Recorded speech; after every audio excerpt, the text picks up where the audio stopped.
for a little rest after breakfast. This is the life. Wait a sec. Isn't something important supposed to happen today? Oh, today's our big day! We're supposed to leave the Fortress of Mirapede! Come on, we've got to go complete the release procedures now!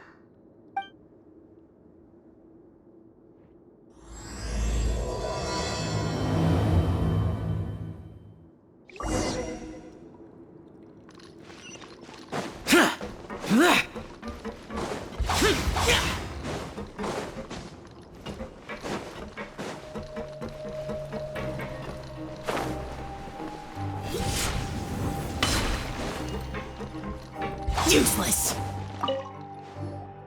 Please, sign here. This document will be effective immediately upon signing, and you two may exit the Fortress of Mirapede via the regular channels. It's been so long since we've been to the surface. Let's hurry up and...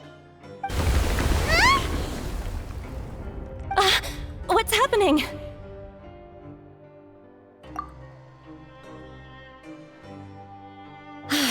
I'm fine, thanks. But I wonder what that tremor was just now. Let's go ask the Duke.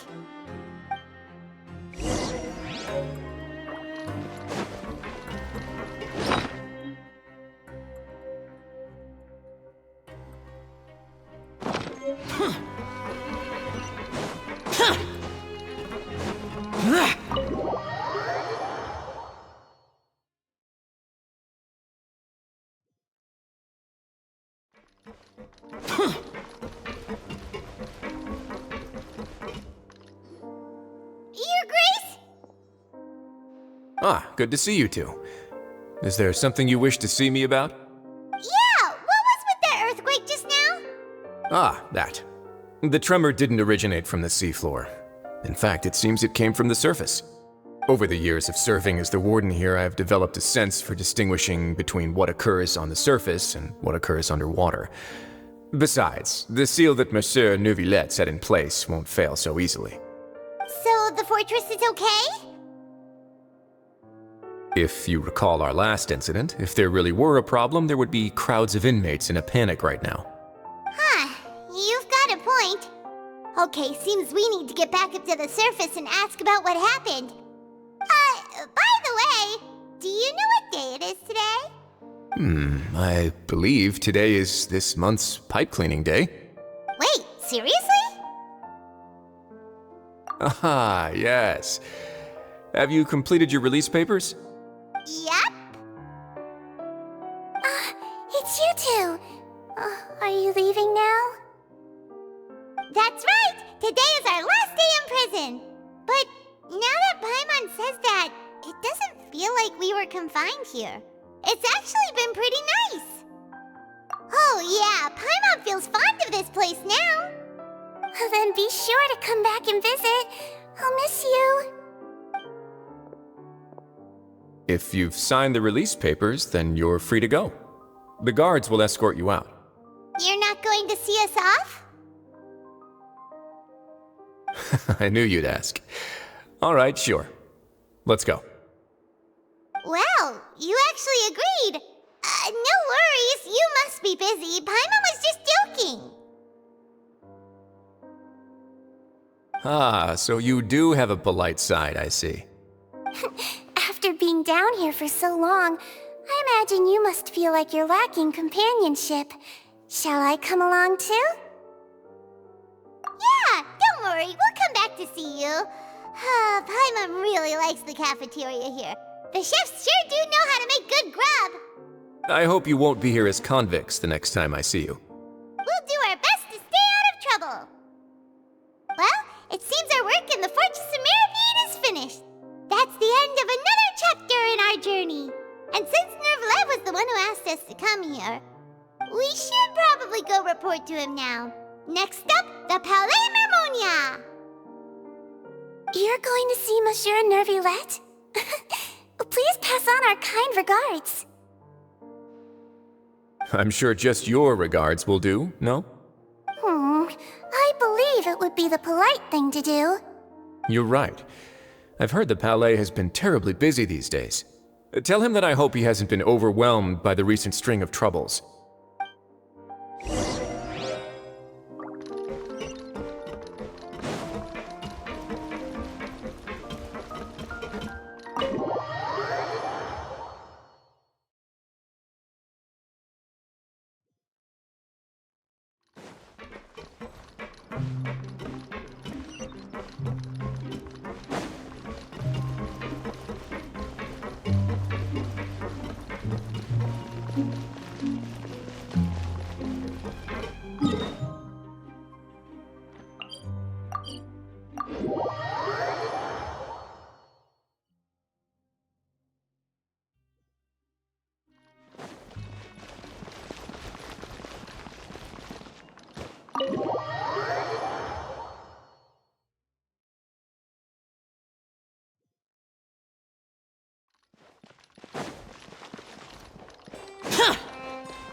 Palais Mermonia sure is buzzing with activity today. Halt! Huh? Oh, it's you two. Apologies. Monsieur Neurvalette did say you'd be welcome at any time. Excuse me, would you mind helping me take a look at this report? I'll be right there. Sorry, I've got my hands full here. You can see yourselves in.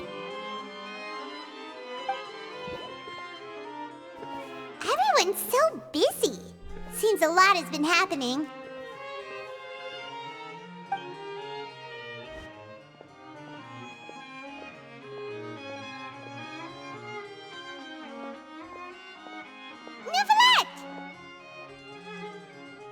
Hello. You've come at the right time, but you'll have to wait for just a moment, as there are some urgent matters I must tend to first. In the meantime, please, have a seat. If you'd like to have something to drink, let the Melusine outside know. That's all right. We just ate. Very well, then. Let's take a break over there while we wait for him to finish his work.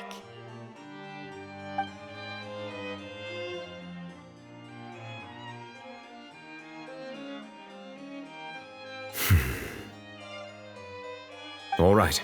That should wrap things up for now. Are you done with your work? Yes, sorry to keep you waiting. Today should be the day you were released from the Fortress of Meripede, and it appears that you have managed to complete all the release paperwork. That's right, and we came here to see you right away.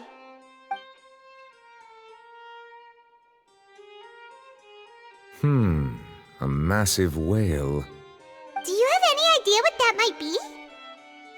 Judging from your description, that cannot have occurred in any ordinary waters, but rather something like the primordial sea. A whale of that size and shape cannot usually be found in the waters of Tevat. Therefore, we can only assume that Child is presently immersed in primordial seawater. Immersed in primordial seawater? But how? And is he okay? Most people wouldn't be capable of entering in the first place. I'm not completely sure how he could have gotten there myself. Yes? What is it? Ah, right! Paimon felt it too! We asked the Duke and he said it wasn't from underwater, so we figured you might know something about it. It turns out that I have just received a report about this particular matter. In fact, that's exactly what I was busy with a moment ago.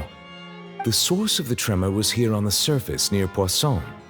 After the shaking stopped, the water levels in the Poisson area rose at an alarming rate. The water levels rose? Oh no! What about all the people there? Fortunately, the water levels only rose for a short period of time and have already returned to normal now. However, I still have a bad feeling about the whole phenomenon. If the change in water levels is connected with the leaking primordial seawater, then the situation in Poisson may be much worse than it appears. Navia should be in Poisson, right? We need to go check on her! I would also like to go there as soon as possible, but I'm afraid I can't leave just yet. We must immediately formulate disaster prevention plans for the surrounding coastal areas to avoid potential catastrophes.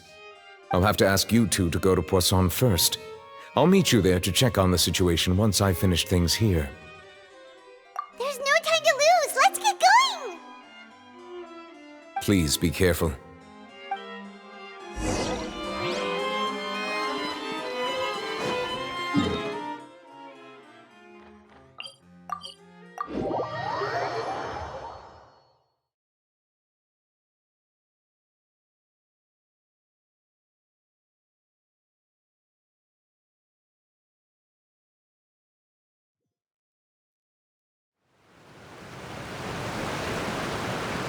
Oh no!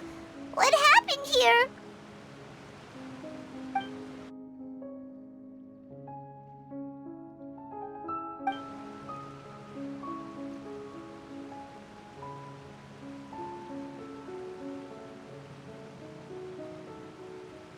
Navia should be around here, right? We need to make sure she's still... Paimon means we need to check on her.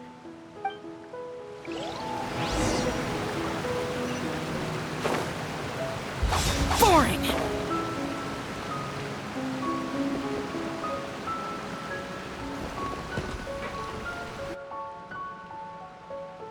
We haven't seen a single soul all the way here. Oh, this is getting scary. What will I ever do now? Look, there's someone on the roof over there. Just stay put! We're coming up! Watch your balance! All right, just hurry!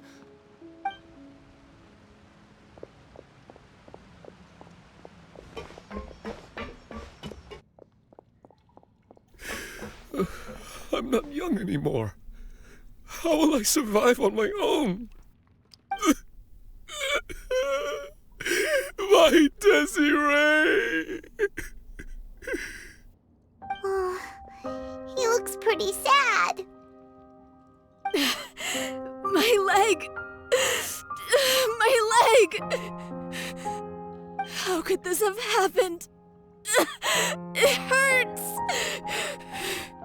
Just hang in there. Help is on the way. You can hold my hand if it makes you feel better.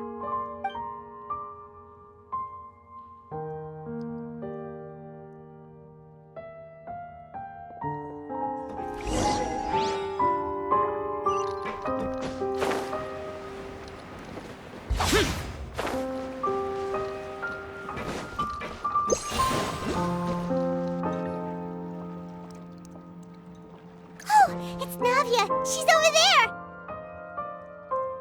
Hey, Navia! Are you okay?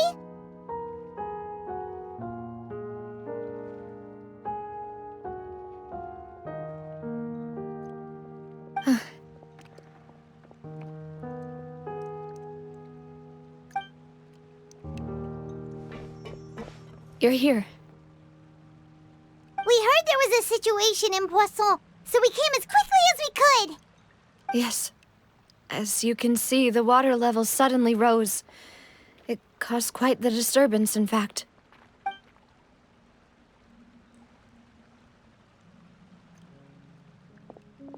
Demoiselle! There was a wounded resident next to a building southeast of here. We've already transported him to safety, but we've run out of medical supplies. He's wounded? How badly? He fell, so it's probably a broken leg. He's pretty shaken up. When the water level rose, he desperately climbed up to the roof. Once the water receded and he saw the ground, he became terrified and eventually... He jumped down then.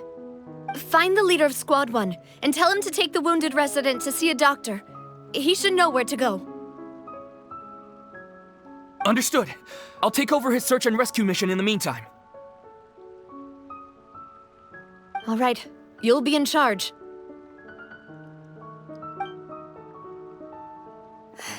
I'm sorry. Where were we? The situation in Poisson? Ah, right.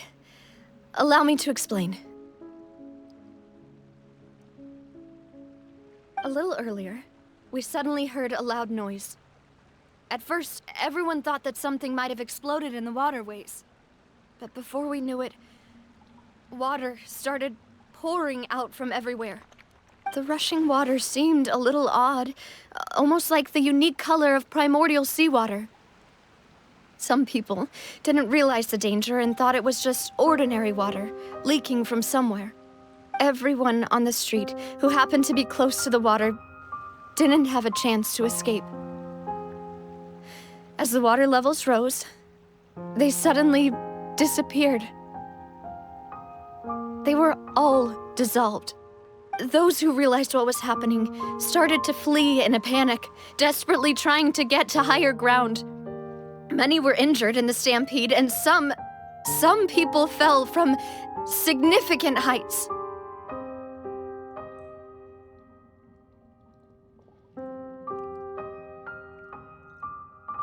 The Spina di Rosula initiated rescue operations as quickly as possible, but there have been a lot of casualties.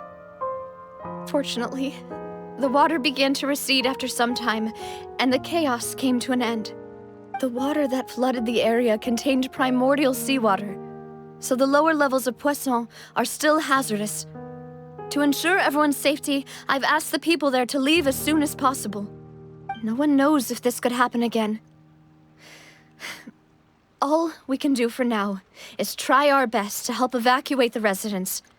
We still haven't completed the head count, but we'll have some numbers soon. How awful. And all of this just came out of nowhere. It was quite frightening indeed. I only wish that everything that just happened was a bad dream. Is there any way we can help, Navia? Thank you for being so willing to help in a moment of crisis like this. You don't know how much it means to me. I really can't express how grateful I am.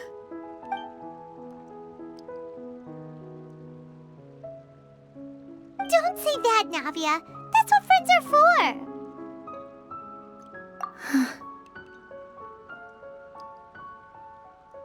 Demoiselle! We've got a situation here! I'll be right there. Sorry, I need to go for now. And out she goes. Seems it might be a while before she can take a break.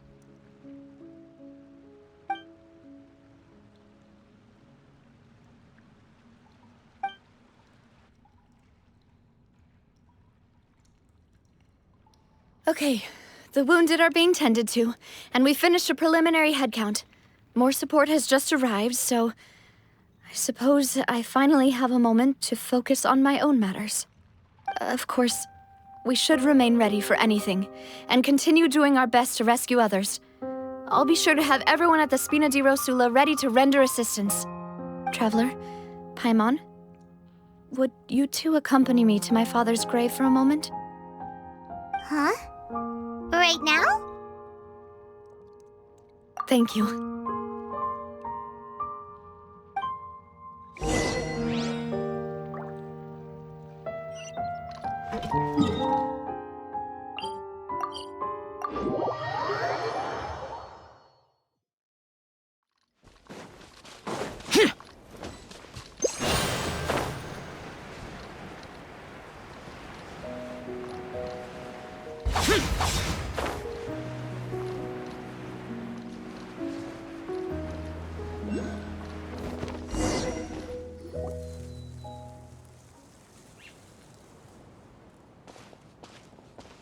Not a lot of people here, huh? Well, given the time of day and the whole situation in Poisson, Paimon doesn't think there'd be a ton of people here visiting graves. Right. That's how things are now. The living are so exhausted that they've no strength to spare any words for the dead. Navia?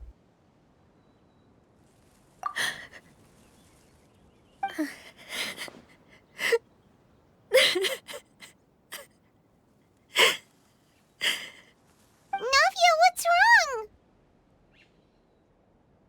Sorry. I just... Malus and Silver, they won't ever come back here again. What should I do, Papa? Huh? What happened to them? Everyone agreed on the rescue plan, but still, I was the one who initiated it. They were helping evacuate the residents, but they couldn't leave in time. And they were caught in the seawater.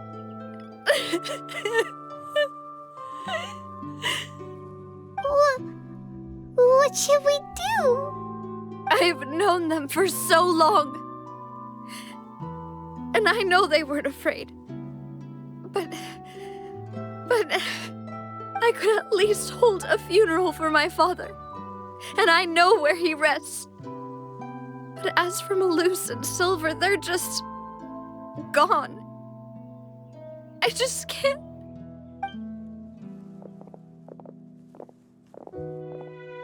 Everything looks so clean after it rains. Even the gravestones. I didn't expect that you'd enjoy a glass of red wine in front of Master Callus's grave. I can understand. Besides, the scenery here isn't half bad. See, it's not just me. I always want to bring something when I visit Papa. Perhaps we might even have a picnic. He wouldn't be angry, would he? How could Master ever be upset with you, Demoiselle?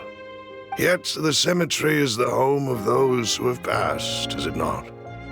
Everyone ends up here sooner or later, no matter who you are. Buying yourself a plot in advance, are you? No need yet. But when I do, I hope you'll let me be buried beside Master Callus, Demoiselle. Hey, stop joking around. I'm quite serious. That way, it'll save us both the trip to see each other whenever you visit your father's grave. That makes sense. In that case, could I be buried on his other side? After all, besides you, Demoiselle, the two of us could certainly be considered Master's closest companions, no? Personally, I believe we fill those shoes just fine. Why are you bringing this up all of a sudden? Seriously. All right. I'll remember your requests. But I'd really prefer not to talk about this stuff. And what do you mean by saving me a trip? I'd make the journey even if I had to visit you two somewhere else. I'd promised to let them rest in peace here. But here I am breaking that promise. I'm sorry for letting you see me in a mess like this. I don't usually cry, really. Paimon doesn't know how to help you feel better. But, well, she understands how you feel. I had always thought I could make my wishes come true. But now that I think about it, that never solely relied on me. Many things can only be accomplished with someone else's help. Malus and Silver have helped me so much. But by contrast, I could do nothing for them. I'm so sorry. You can spend as much time as you need here, Navia. We'll stay with you. Thank you. Right now, you don't know how much that means. By the way, you can have a look at this. It's a list of victims from the incident that took place here. Obena, Khan, Burnett, Giverny, Francine, Karina, Daisy Ray, Joinville, Julianne, Esson, as well as Malus and Silver. So, everyone else is safe. But still... It's okay. I know what you're thinking. And you're right. We lost Malus and Silver. But we were able to save more than we anticipated. The overall outcome indicates that the cost was worth it. Right! Don't think that way, Navia. One person might be saved at the expense of another, sure, but that isn't something we should ever consider a trade. Malus and Silver were not the price for saving anyone. They're heroes. You're right. Thank you, Paimon. What you said just now was pretty amazing, actually. I'll remember your words. Oh, really? Seems you've become more eloquent in the time since we last met. The knave? What are you doing here? Is everything going well on your side? Yes, my people are carrying out the mission according to your request. All the residents of Poisson have been evacuated, and we're preparing to relocate them to higher ground. As for these supplies, we have everything taken care of. There is no need to worry. Thank you very much. Wait, do you two know each other? We just met recently. Right, Miss Navia? Usually, I would call this a coincidental encounter. But that doesn't quite fit this time. Besides, it never even crossed my mind that a Fatui Harbinger would come looking for me. Thanks to the Knave, Spina di Rosula received generous support from the Fatui, which allowed us to complete the rescue and evacuation work so quickly. Mutual aid is essential to fostering positive developments. We were already in the area, in any case, so it was nothing. That said, I must say that you're a lot sharper than you let on. I'm sure you understand what I mean. I apologize for all the ways in which I tested you previously. We've never worked with a Fatui before, and it's extremely important for us to know who we're working with. My subordinates have reported that Fatui soldiers have been observing water levels and taking head counts in various locations. I hear that they've also prepared a large amount of emergency supplies. I'm quite surprised. This is nothing to brag about, nor do I intend to. It is simply the way of powerful organizations to act forcefully, whether they are doing good or ill.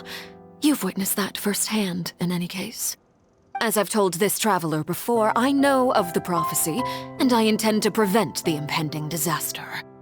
Lending your organization a hand was a natural first step in accomplishing that. As such, do not be troubled by this token of our sincerity. Perhaps one day, you'll also be able to help me in the same way. Without your help, there would have been many more casualties. I won't forget your kindness. Furthermore, I sincerely regret what happened to Malus and Silver. I only wish that my people could have arrived a little earlier to prevent this from happening. Don't say that. You and your subordinates did everything you could. As Paimon said, Malus and Silver didn't choose to sacrifice themselves for any specific person, and they weren't the price paid for other salvation. They chose to become heroes themselves. I've never liked hearing people put it that way. It's like trying to relieve pain by saying some noble-sounding words. But right now, there's nothing more suitable. They really did become heroes. You're right. I'm sorry for your loss, Miss Navia.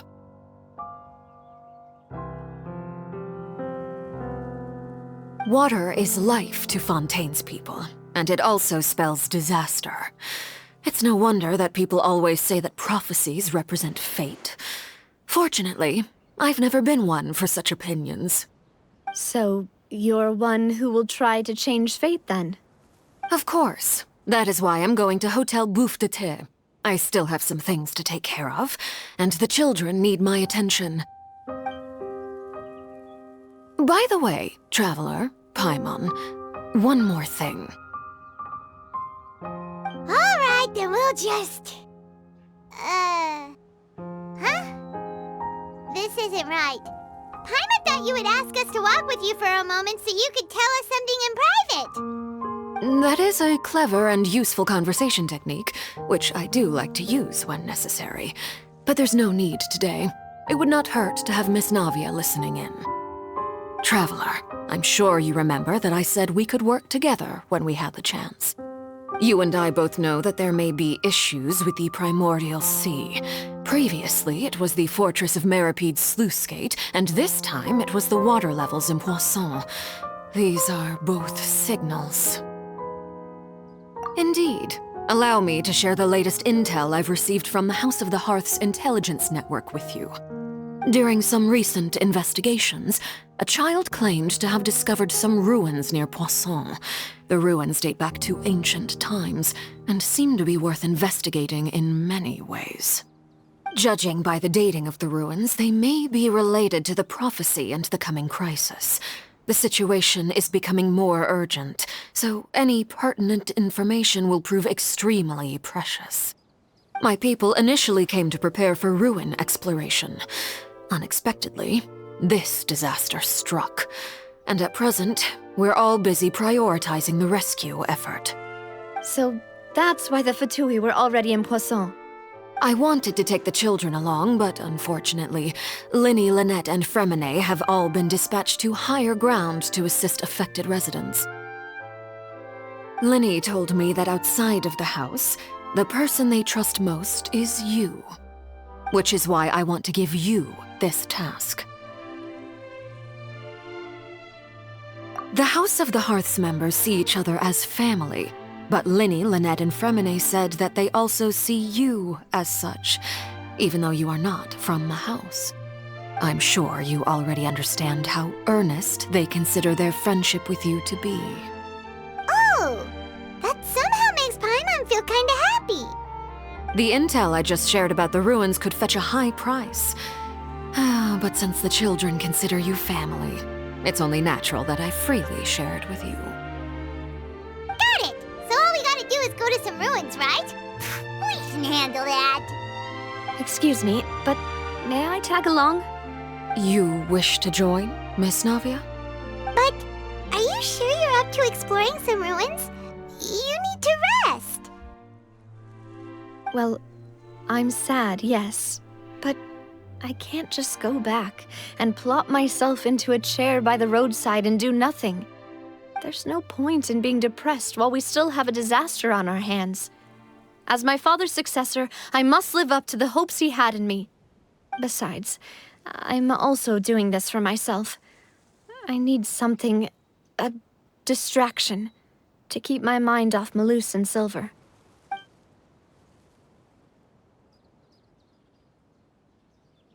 Since you put it that way, I have no objections. What do you say, traveler? All right. The ruins are to the south of Poisson. Here's the map. Okay, the three of us will handle it. Come on, let's pack up and get going.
So, are these the ruins the knave was talking about? Whoa, talk about old. They seem to be pretty ancient, all right. Let's go in and have a look. Just be careful.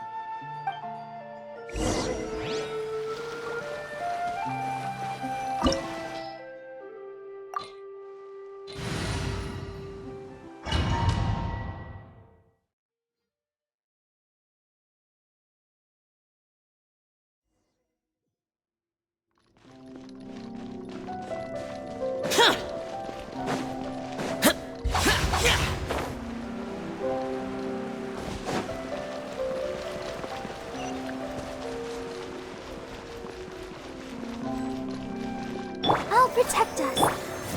Yeah.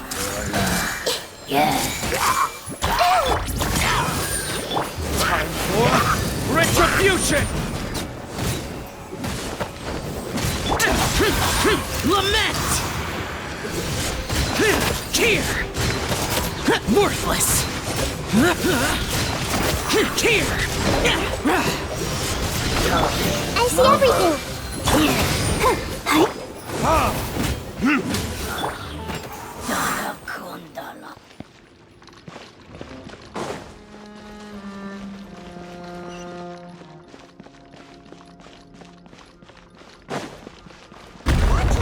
Floor here isn't safe. dance. Everyone hold hands.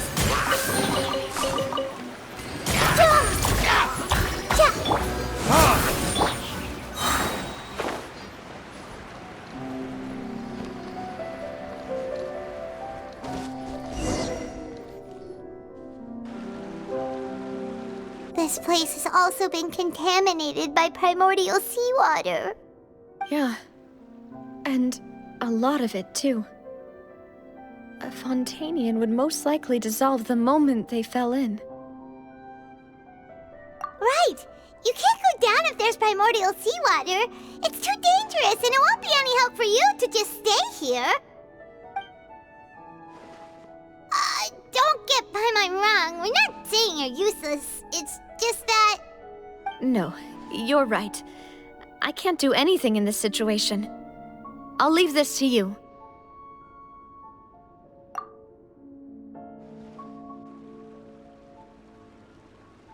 That complicates things. Maybe the only way left is forward. In that case, do you want to wait for us here? The water levels here are unstable, and there's a chance the water will rise. So staying here wouldn't be safe either. I'll go together with you. Perhaps we'll find the exit just up ahead. All right. Come with us for now then, but please be careful.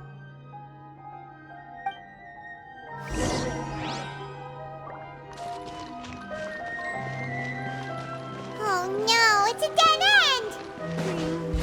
Let's try climbing over from the side.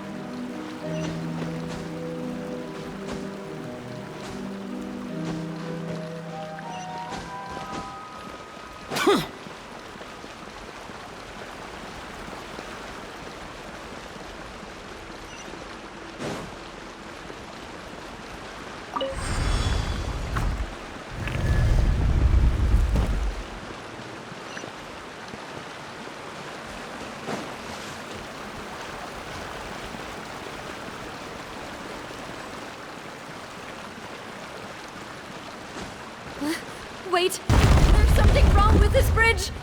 Run!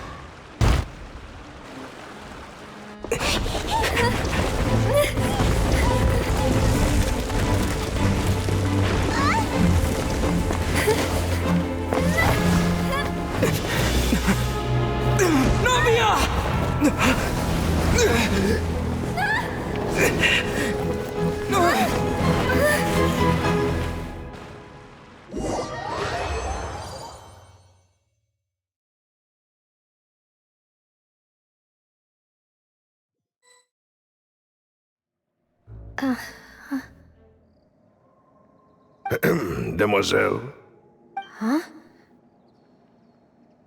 Demoiselle, what are you doing here by yourself? Would you be standing here till dark if I hadn't come to get you? Maybe she just wants some time to herself, Maloose. Oh, was I sleeping? Yes, it would appear so. I must be tired. That's quite possible. However, you were the one that suggested we go out for a walk. Oh, right. I nearly forgot. It must have slipped my mind when I dozed off. I haven't had a nap today yet. Have I? This is a familiar feeling, yet something's a little strange. Is something the matter, Demoiselle? Oh, no. No, I'm fine. I was just trying to recall why we came out for a walk. Do you remember Mr. Giverny?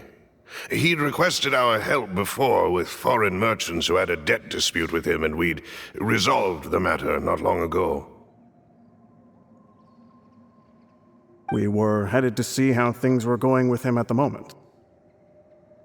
Ah, right. Yes. I remember now. Oh, Miss Navia.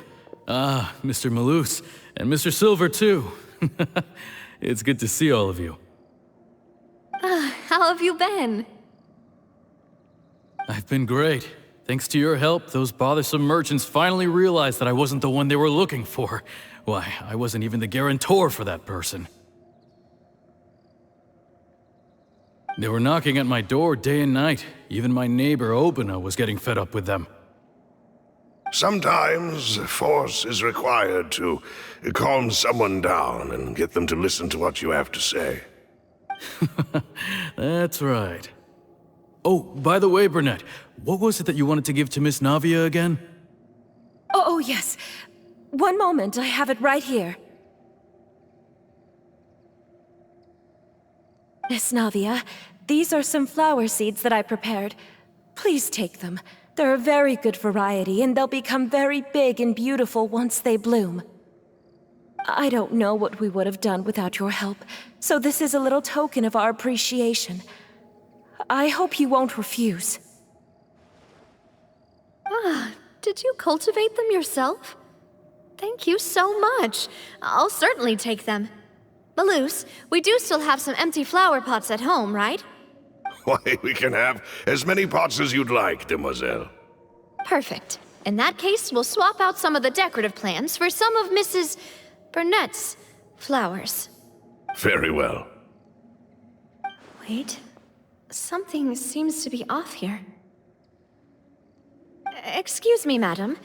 If I'm not mistaken, your name is Burnett, correct? That's right. Is something wrong? No, it's nothing. This is the first time we've ever met, but your name seemed familiar to me. I must have heard it when I was discussing things with your husband previously. I've heard this name before. Sometime recently, I'm sure of it. And why are there so few people around here? Where did everyone go? We must mind the time, demoiselle. We still have important things to attend to today. Huh? We do? Like what? Well, now, did you forget? Miss Navia, here you are. I've been looking for you. Please, come to the Opera House. Your trial is about to begin. My trial? Wait, why would I need to go to the Opera House? Yes, she's right, demoiselle. It's just about time now, so we should get going. Oh? All right then.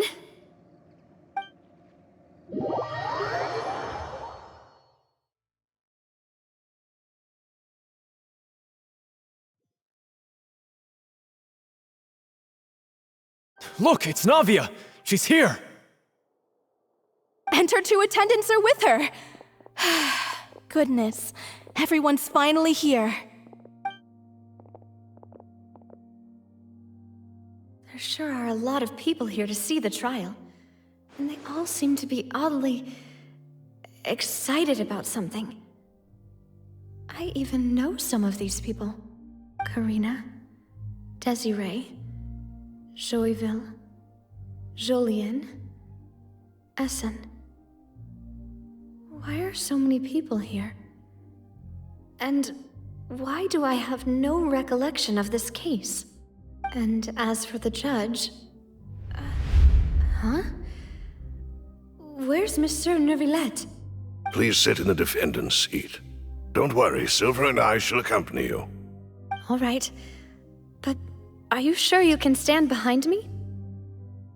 Typically, it wouldn't be allowed, but today is an exception.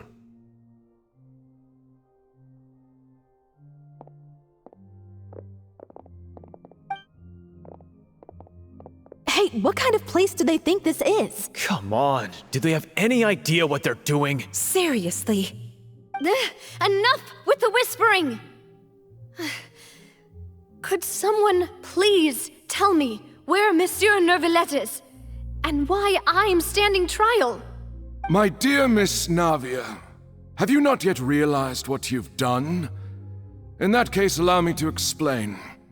As all here know, you are Master Callus's successor, the head of the Spina di Rosula, someone held in high regard by every soul in Poisson. After you took over the Spina, you treated all of us just like the late Master Callus had. If anyone in need reached out to you for help, you responded. Not only you, but your butler, your subordinates, nearly everyone in the Spina di Rasula fought for the well-being of those in Poisson. Wait a moment. Aren't you just proving that I'm a good person? Yes, correct. Absolutely right. And that is why you stand accused. You have helped so many people get through so many difficulties. You are one with us. We are inseparable. We are one big family, all of us who are from Poisson, inextricably linked. And with you being so important, we couldn't possibly do without you. Therefore, this fair and honorable court shall declare you guilty, and you shall stay here. You will be together with us forever. Huh? What are you saying? Everything you have said is correct. I have indeed done a lot for my hometown, and I would be willing to be with you all, but what is the purpose of having me stand here like this? What is there to discuss? Ah, well, if that's what you think, then I have no further comments. How wonderful, Miss Navia!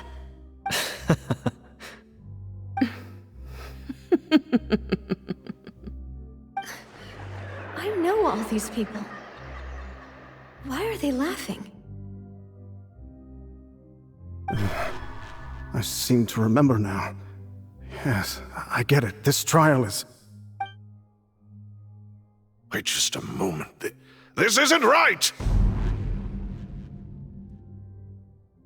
Malus? What was that, Mr. Malus? Our conclusion is very clear and unanimous. Let the court judge her now. She's guilty! Stay here, Navia! You're one of us! Demoiselle, don't admit guilt. This trial means to keep you here forever. I wish to exercise my right to defend Our Lady. Mr. Joinville, you only know of Navia's goodness, but nothing of her utterly independent mind. She was born a free and independent spirit. She has never been tied down by anything. Indeed, even the death of Master Callus couldn't stop her. Her actions cannot serve as proof that she identifies herself as part of any group. She merely acted as an individual, extending her hand to help others. Please do not mistake her actions as being otherwise. Really? As an individual, you say? Don't forget, we are all Fontainians here. This is the nation of justice, the nation of Hydro. Even if Miss Navia only voluntarily rendered her assistance, that doesn't change the fact that her beautiful soul must return to everyone. Water accepts all, blends with all. It will surely accept her kindness. Everything is measured here in the nation of Hydro, and in the end, everyone shall meld together. Thus, when a unanimous opinion emerges, that opinion represents justice. Now I speak for everyone. Our opinion is consistent. Navia should stay.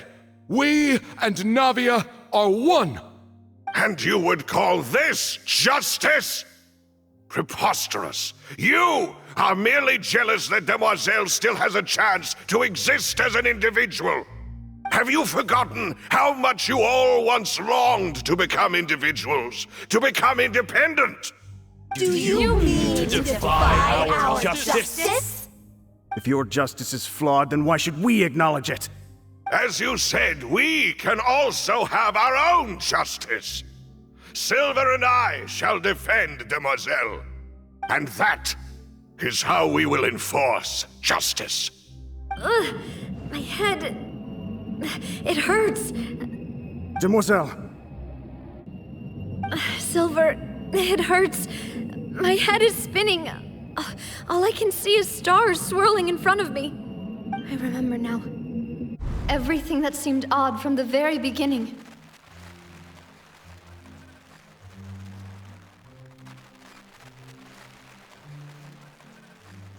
Karina, Desiree, Joyville, Jolien, Essen, and Mr. Giverny and Mrs. Burnett, who we met earlier. Even Malus and Silver.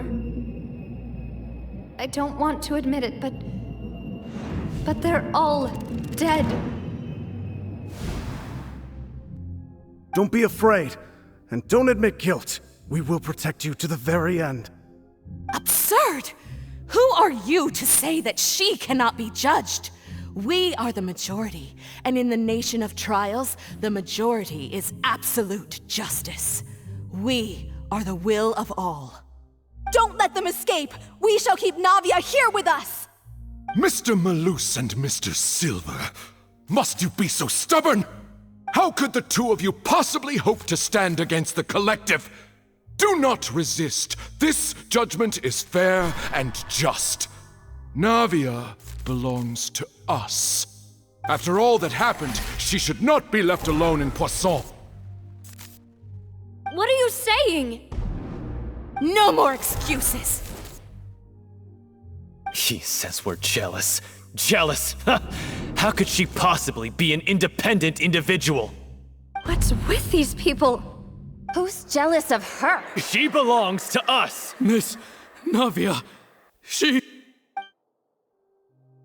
Silence! That's...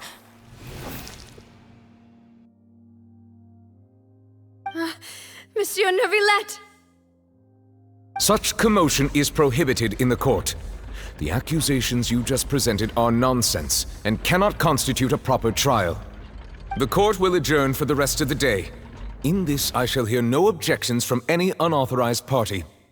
Our thanks, Monsieur Neuvillette. Please leave with me, Miss Navia, while there is still time. But... Go on now, demoiselle. This is your only chance to leave this place. What, can't bear to leave us behind or something? Malus. My apologies. I couldn't resist making one little joke once I realized that this shall be our last goodbye. Malus... Silver... Quickly, you must come now! Goodbye, demoiselle. Farewell.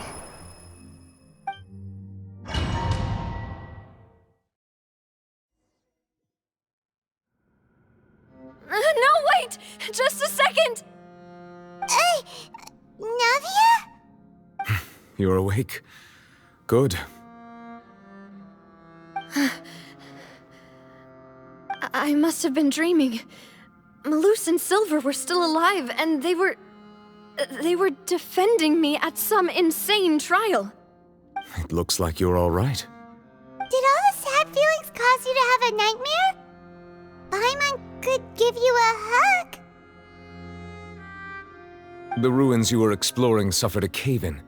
When I arrived, I found you falling toward the water. You were just about to be dissolved within, but I...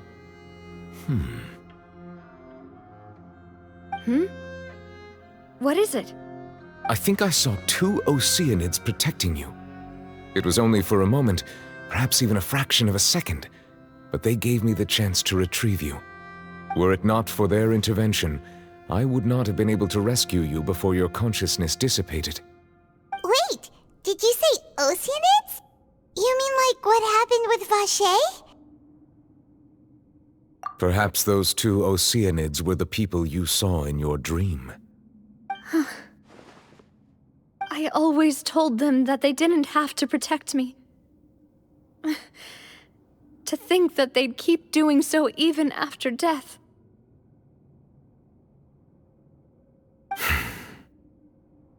Please come with me.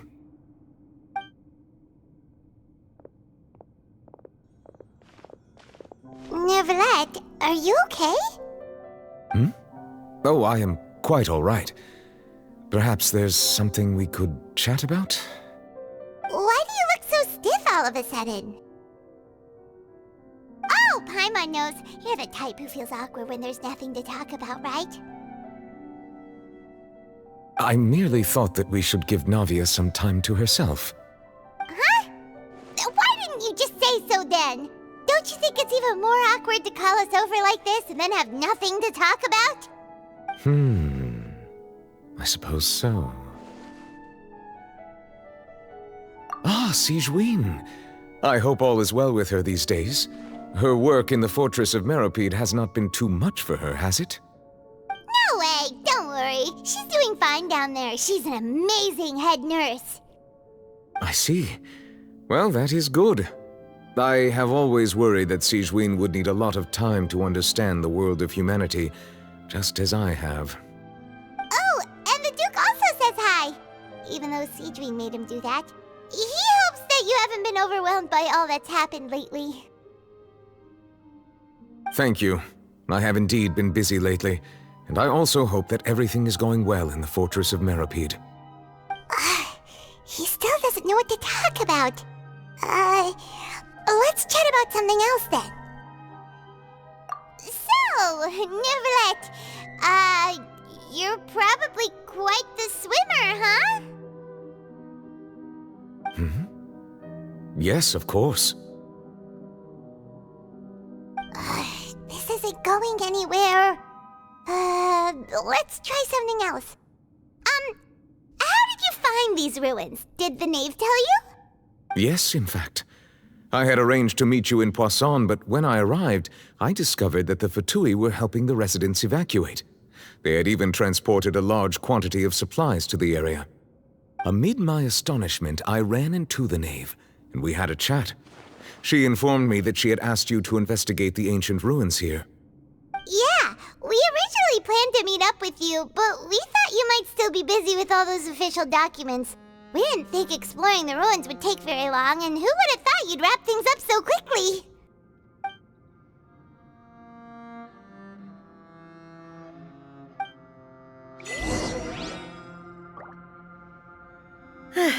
I'm sorry to have kept you all waiting like that. I'm feeling much better now. I guess we should get going again. Will you come with us, Monsieur Neuvillette? Yes, if you wouldn't mind my company. All right! Another one joins the party! Let's get going then! La la la la. Verdict is... Hey!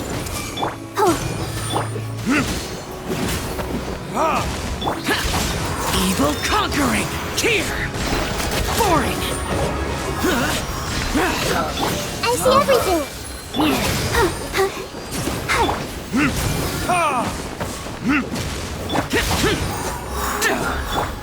Dada Kondala.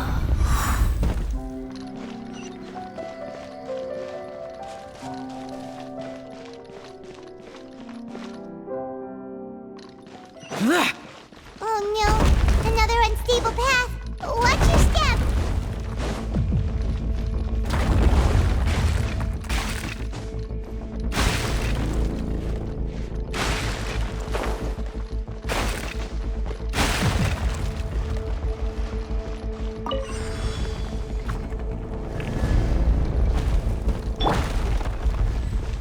Watch out! There are rocks falling over here!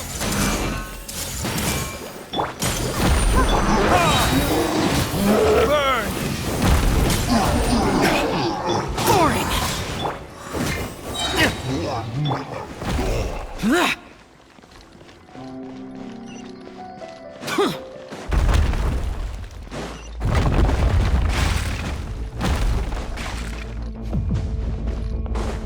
Seems we're almost at the top. Keep it up!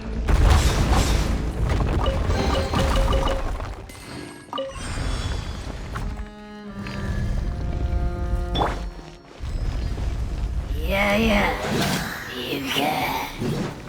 Let the show begin.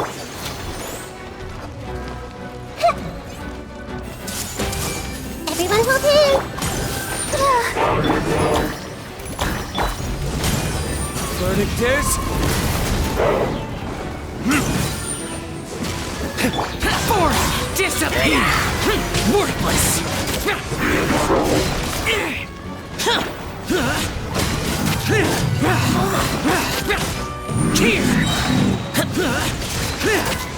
Worthless! Ready, steady, go!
Looks like we've reached the end.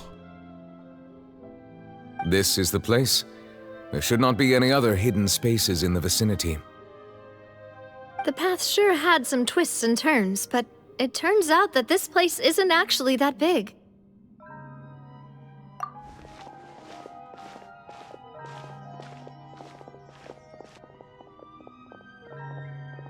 Stone slates? It seems like they were put here as an offering. Could we take them down and have a look? Perhaps we should just leave them be for now.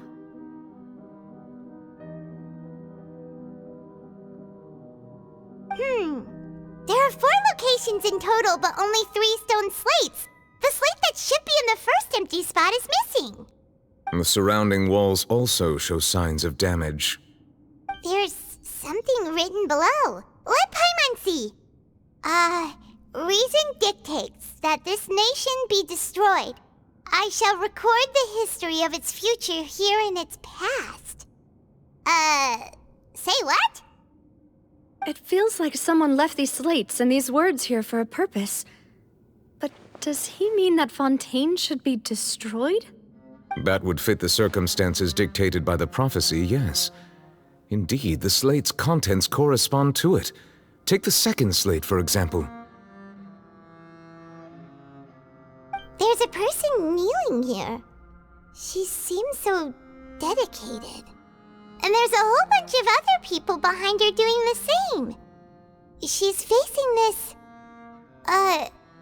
what is this? Some kind of island in the sky? And is that Lady Farina in the third image? Did the Hydro Archon fall into the water? And is that a ring of people around her?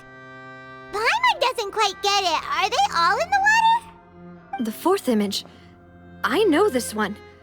This exactly matches the content of the prophecy. The people will all be dissolved into the waters, and only the Hydro Archon will remain, weeping on her throne.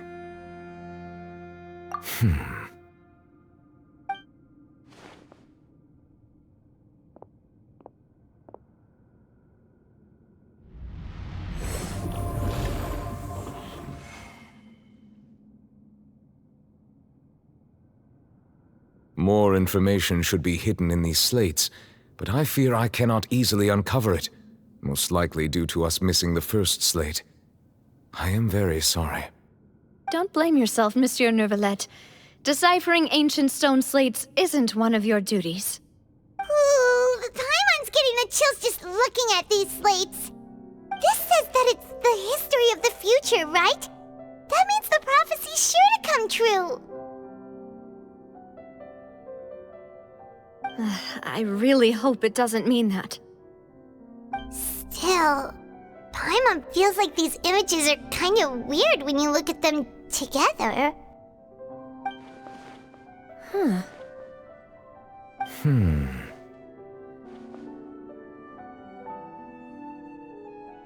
That's right! If the images are in chronological order, shouldn't the fourth, the waters drowning Fontaine, come before the third, where the Hydro Archon herself falls into the water? And yet the order is reversed here.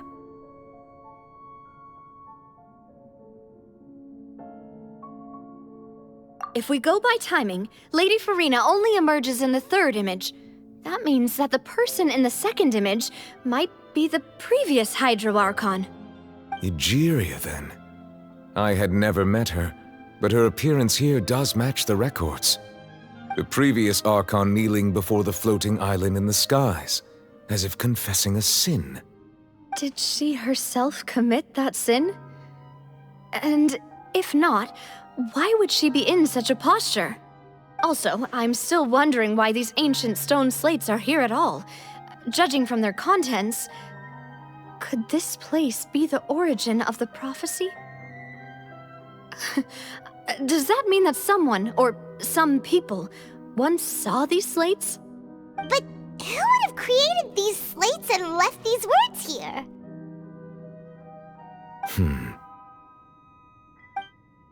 It seems that any further clues will have to come from Farina. In that case, there's no time to lose. There's nothing else to be gained here, so let's head back first. Yeah, we better get somewhere safe for now.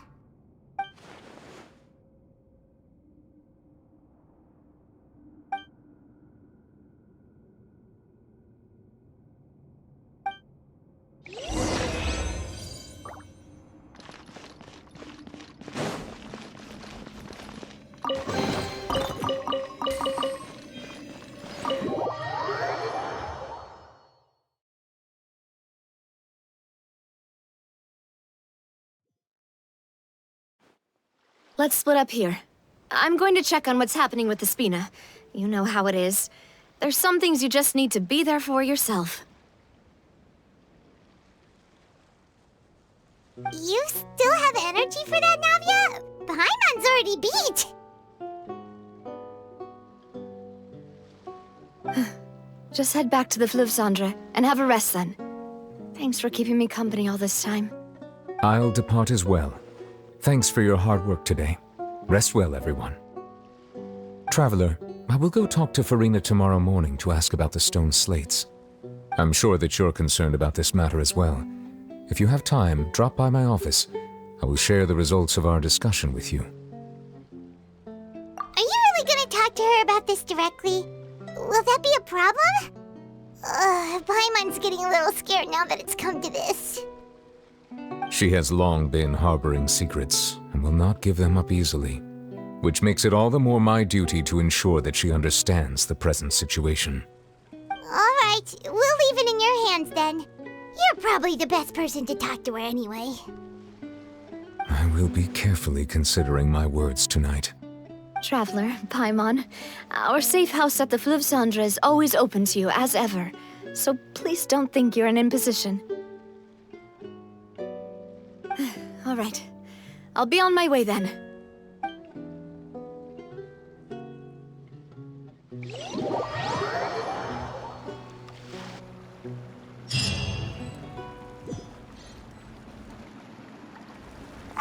We're finally back! Welcome back. We've got a special menu prepared for you two tonight. Yay! And there's good food too! Navi, no, the boss is the best. Ooh, desserts! Nice! These are all Paimon's! Paimon's already starting to forget what happened today. Oh, that voice. Is that who I think it is? Huh? It's you two. What are you doing in Fontaine?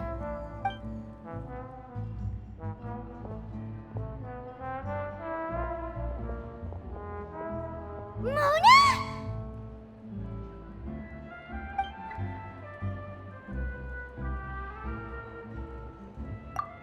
Seriously, nobody just uses a scry glass whenever they've got time to just see who they'll meet on the road.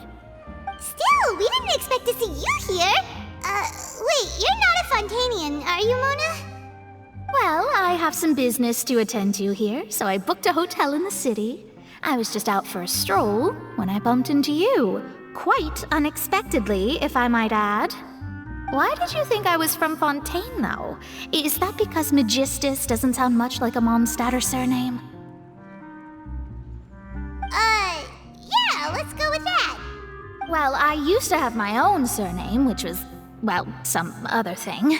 Either way, the old hag told me when she took me as her disciple that the first step to being a great astrologist's pupil was to change that name. There was nothing for it, really. She really is amazing at astrology, so I changed my name to what it is now according to her wishes. To my surprise, however, Magistus is not the name of some ancient house or clan. It isn't? Nope. Although it is used by us in place of surnames, it generally just means great. Wow! Imagine including a boast in your name. Wait, are you gonna have to put that into your genealogy as well? I reckon so. In any case, I'd give my disciple a name like this as well, if I were to take one. Astromancer Barbeloth Trismegistus. Whoa, that's a long one. Does it also mean great or something? My name means Mona the Great Astrologist. As for the old hag, hers is, in plain speech, the thrice-as-great Scholar of the Stars. Just take it as a title specific to astrologists. Thrice as great? That's so petty. I know, right? That's just how she is. She used to call herself Magistus, actually, but when she took me in, she changed her name to Trismegistus. Talk about excessive. Magistus is thus the calling card of our school, so to speak, which makes it about the same as a surname. It's all right if you don't get it. You can look into it further should you need to study astrology more deeply. That sounds terrible! Ugh. But anyway, you're not Fontainian, are you, Mona? You're from Mondstadt, right? Well, I was born in Mondstadt, yes. My parents migrated to Dorman Port, and I traveled with the old hag for a while, after which I settled down in Mondstadt City. Oh, that's a good thing then. At least we know you won't be dissolved by Fontaine's waters. Speaking of that, I'm sure you're aware that a bunch of things have happened here in Fontaine, right? I know you're not a local, but I'd avoid getting too close to any water that looks strange all the same. There's something ominous about it. Well, the water, I mean. That was the main reason, yes. Just a while back, the Steambird invited me to take part in a panel and speak about the circulation of the prophecy as an astrologist. The invitation was sent quite early on. I don't think anyone expected Fontaine to be in this much trouble. What do you make of that prophecy, Mona? Just tell us what you think as an astrologist. Your word would go a long way to make things more certain and less scary. What I can tell you is that I'm an astrologist, and that this prophecy concerns the fate of Fontaine, even that of all Tevat. Ascertaining this is akin to reading the fortune of the whole world. I'm afraid that this is not something that just anyone can do. If I could do it, you would no longer call me an astrologist, but a visionary. But on the flip side, the prophecy is so huge and powerful that it must surely come from a powerful visionary. Its contents involve the fate of the world. Disregarding it would be a mistake. A visionary? Sounds really powerful and all, but does such a person really exist? Of course. The old hag could do it, and I'd bet there are others amongst those Hexenzirkel colleagues of hers who could do something similar. Huh? Are you sure? All right, I'll help you. It isn't often that I see you with such a serious look on your face. I'll tell you once I hear back from her. Thanks, Mona! You're amazing as always! Oh, well, this is something only I can do after all. So yes, your praises are quite welcome. That's the greatest of astrologists for you! Of all the people we know, you know the star's the best!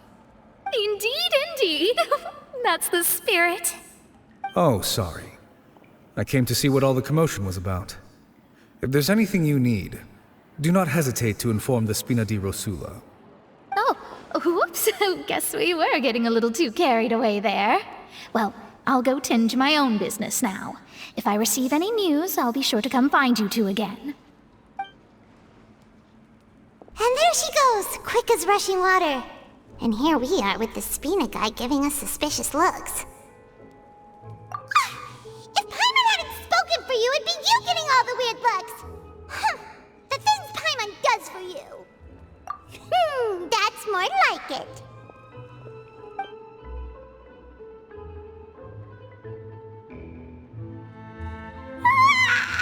Good morning. To be honest, Paimon's still feeling kind of sleepy. But it's time to get up, Traveler. We agreed to go see Neuvillette, so let's pack it up and get going.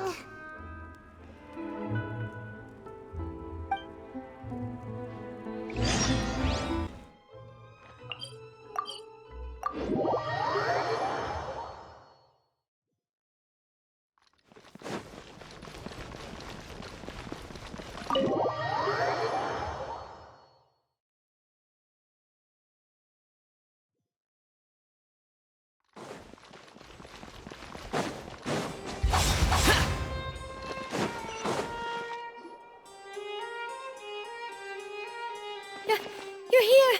Finally!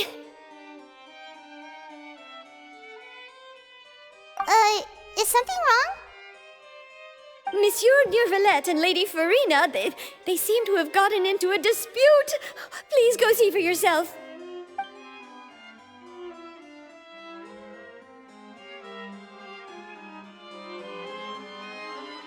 Like I said, I've already explained everything. And yet the problem has not been properly solved. There is little space for excuses between us. It is not my intention to offend you, but please, tell me where you stand. You are the Hydro Archon Focalor, are you not? Look at this. This is a list of the victims from the recent Poisson incident.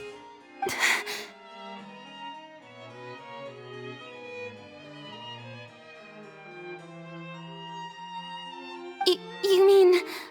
they're all...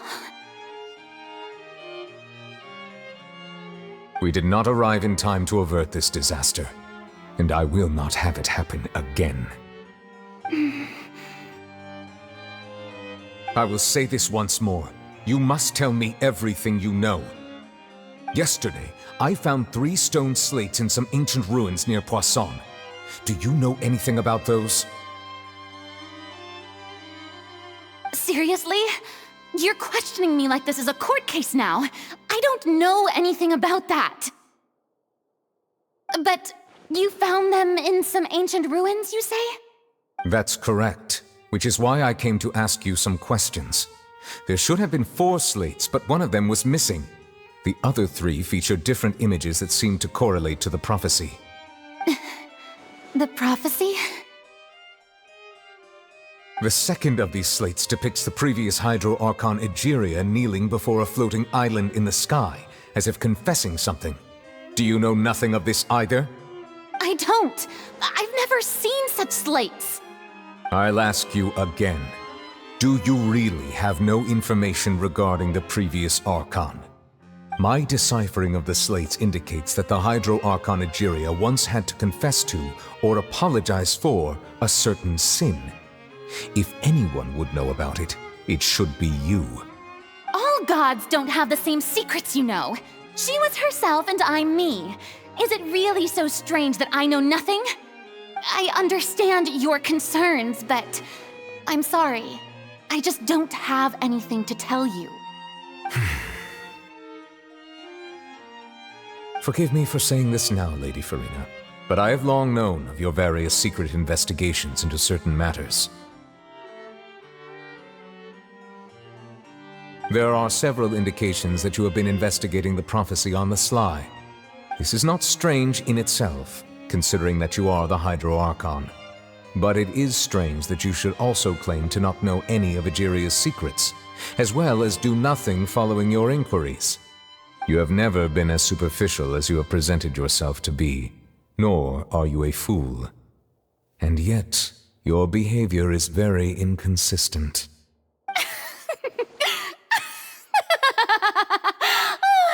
So you've been watching me all this time, have you? I didn't think you were that type. Well, since you know about my secret investigations, then you should know I'm actually working to take care of it. There's no point questioning or suspecting me. You're the Eudix, but you're still my subordinate. You should be following my lead. Just trust in me, your Archon, and do as I say. Never mind whether you can truly convince yourself to or not. It'll all turn out fine. That's all I have to say. We do not discuss this matter again. Oh, the opera's about to start. Toodles!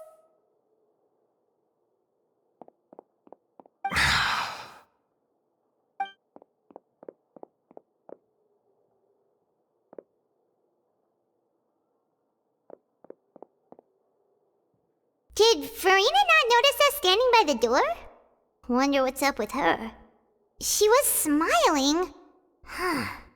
She didn't seem in the mood to care if we were listening in or not. I assume you've been outside for a while now? Oh, you noticed. Seems Farina didn't even realize we were here. She was in a great panic, though I cannot discern the reason. Our discussion reached impasses time and again, a state of affairs that we cannot allow to continue. Still, I do not understand. Dialogue is the basis for understanding, so why did she keep refusing to engage?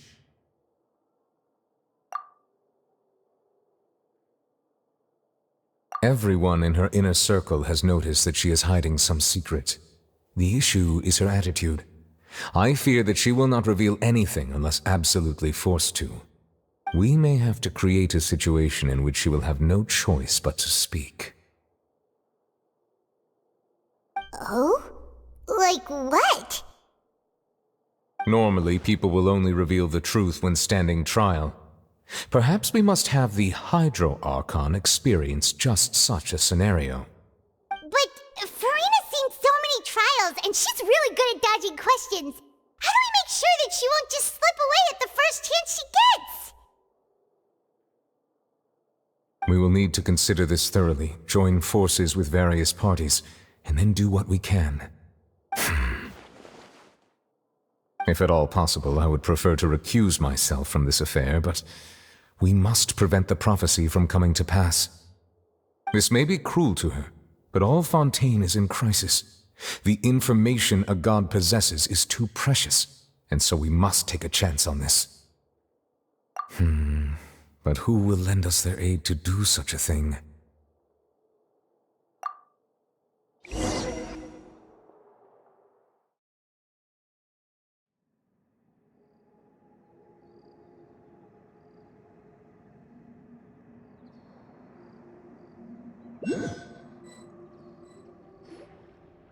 Well, that's everyone, huh?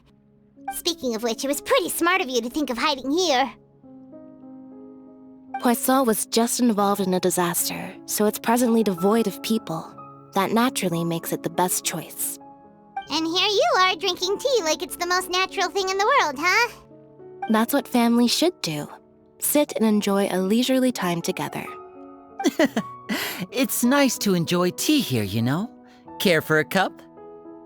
Lend me your ears, everyone. Or perhaps one of you might like to start us off. How about you, friend? Me? No, I don't think I can. Then, how about you, good sir? I fear that I will cause the mood on this boat to become as somber as it is in court. Well then, I guess we're lucky we've got a local like me to organize things. Wonderful, the spotlight at last. I guess I'll be facilitating things from here. That was a little long-winded, don't you think? Oh, you might be right. Anyway, to cut to the chase, our friend here, the Traveler, has brought us together to discuss something. As for what that is, well, let's start by saying that we'll be pooling our efforts together to create a series of traps. Oh, how intriguing. Well, it's just an expression, really. One that I just learned from Chlorand. And and used on the spot. So, let's invite her to explain in detail. A round of applause, please.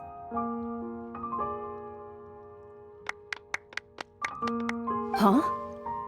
Didn't you say that you would be facilitating this? Oh, come now.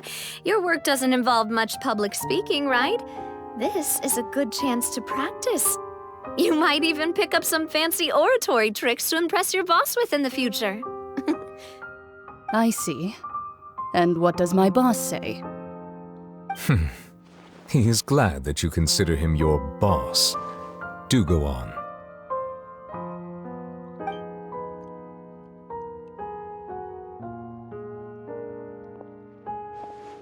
In that case, do any of you have experience hunting?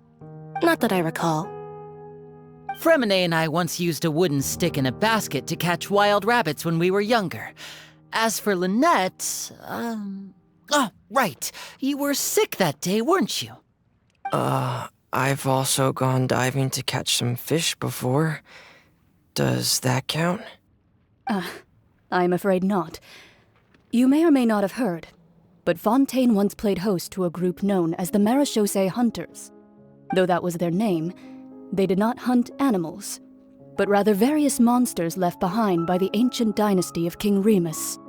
Today, Fontaine's monster population has already thinned greatly, so the hunters have blended back into society, taking up arms in other lines of work. They even left a unique methodology of hunting in their wake. A trap comprises of the following components: bait, a trigger, and a containment device.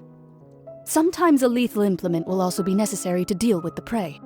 So, if we were to build a trap together, right now, what would you choose to build it with? For me, I would prefer something basket-shaped. Pigeons and rabbits will see the bait and naturally enter the snare. Our line of work requires a deft hand, and we're some of the best in the industry, so you can count on our techniques. You used some of those techniques while moving the people of Poisson, didn't you? My subordinates mentioned that you even performed some magic for the bawling children. Yes, and I even managed to gather some intelligence in the meantime. I'm quite the multitasker if I do say so myself. I'm afraid I can't claim that as my strong suit. I prefer more stable methods, like placing bait in the water and waiting for the fish to come within reach. That's the kind of method I would count on. Calm and steady. Exactly the kind of person who would catch loads of fish. And I can be their assistant.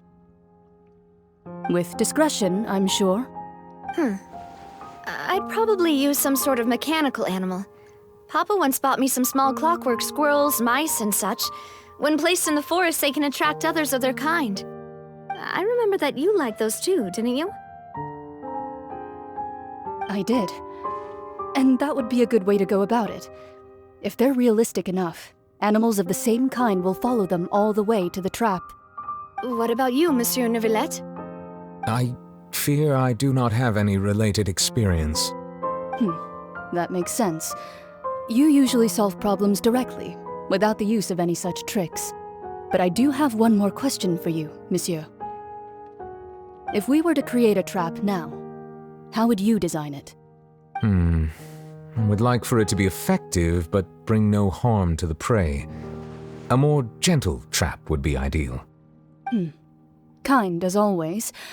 However, our intention doesn't necessarily change the containment device and the type of implement we need. If we wanted to kill the prey in one strike, we would need a powerful implement. However, that also goes for prey that must be captured and safely contained. Wait, why's that?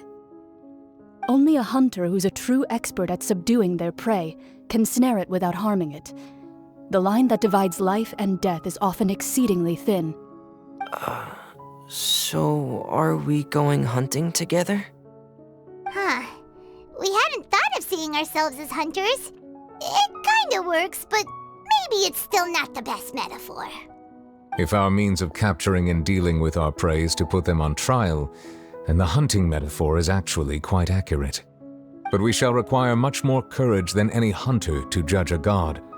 being whose seat is an exalted throne. Oh, so that's what's going on. Sounds very interesting.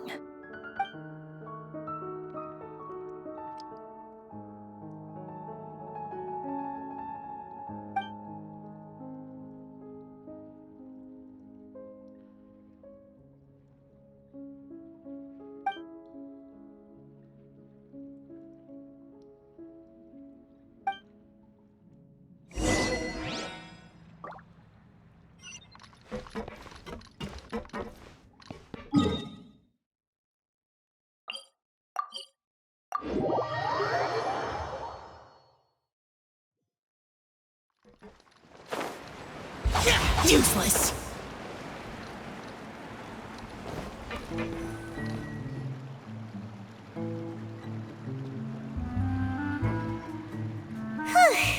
It's been a tough few days, hasn't it? So much has been happening. Paimon didn't think the meetings would go on for so long, but everyone seemed pretty fired up, huh? Paimon thought they'd be at least a little frightened. Well, Fremine was, now that Paimon thinks about it, but everyone else just looked a little surprised.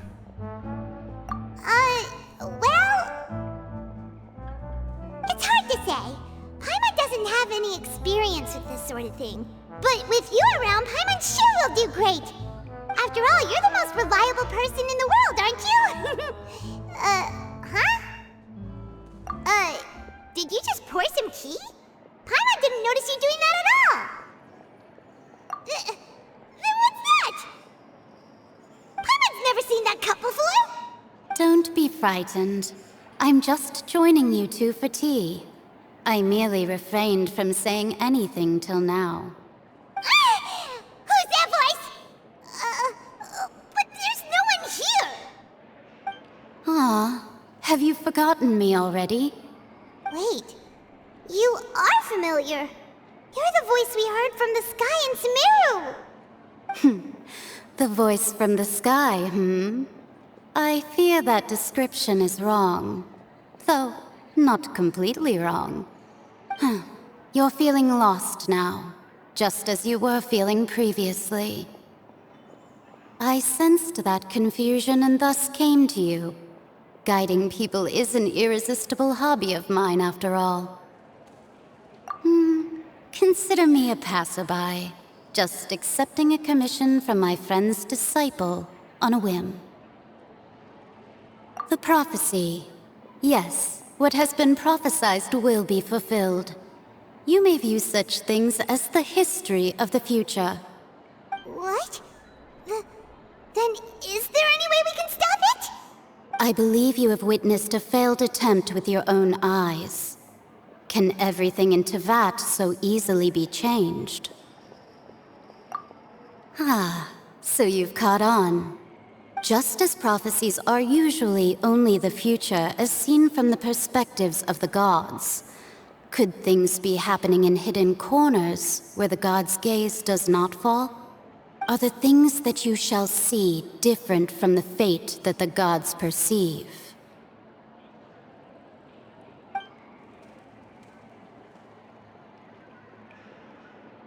What is she talking about? It all sounds really impressive and important and stuff, but it also sounds kind of scary.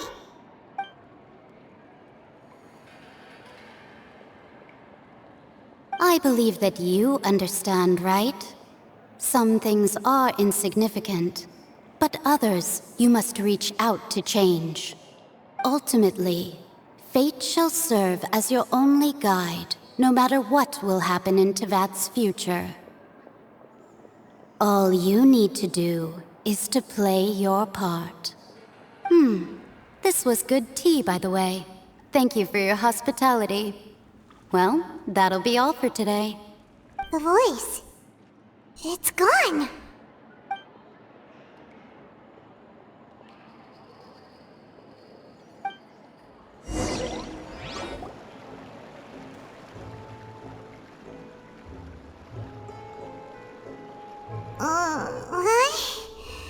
I hear someone talking.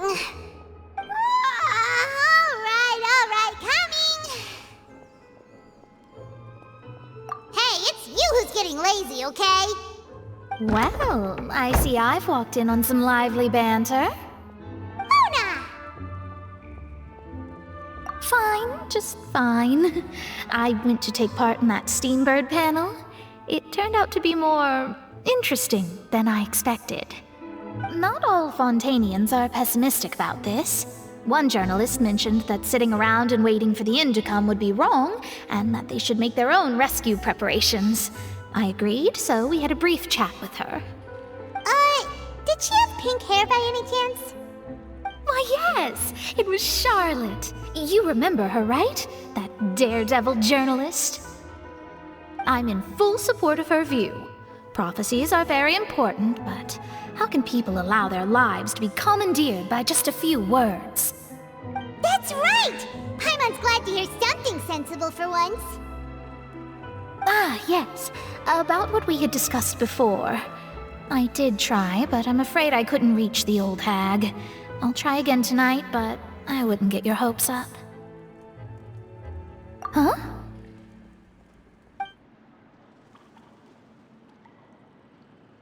Goodness gracious. Are you serious? She said that even the god's gaze has blind spots. Pretty bold if you ask Paimon. Most people would believe the gods to be all-knowing, right? The Hexen Circle members are certainly anything but ordinary. As for the mage named N, the old hag has mentioned her a few times. She said that N's sense of direction is incredible, and that she loves guiding those who are lost. But I've never met her, and if she were still alive, she'd be... well, suffice it to say that the hag's at least a few hundred now, and N's been around for longer than that. Whoa, the Hexen Circle sounds like a scary group. But they must really stay in shape to live so long. Their abilities alone are pretty terrifying. If she came to see you personally, then the problem you're facing must truly be of great importance. Well, it's not like Paimon could understand anything she said. Yes, she was quite cryptic, but I suspect she means that there is still a way to turn things around. She didn't say when or what that would be, though, so... perhaps it is something that you cannot know right now.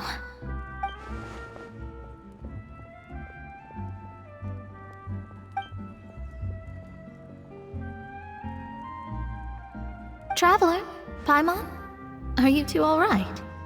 Oh, we're fine. We're just a little down right now. It kind of feels like the end is coming, you know?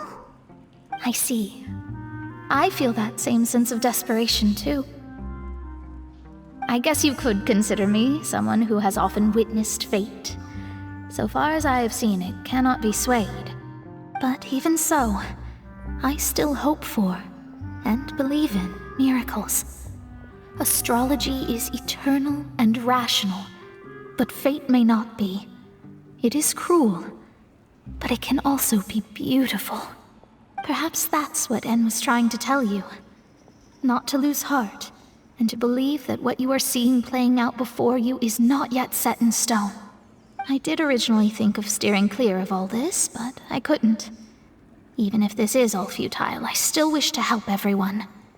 If we don't struggle to the last, then how can we face the end when it comes? Huh.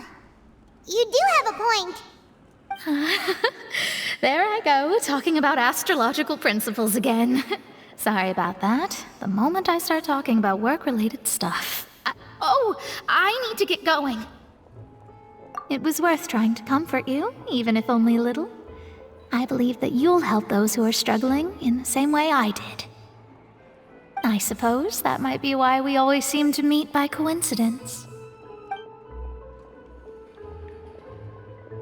Paimon feels kind of moved by what Mona said. But also kind of sad, too. Hey, Traveler.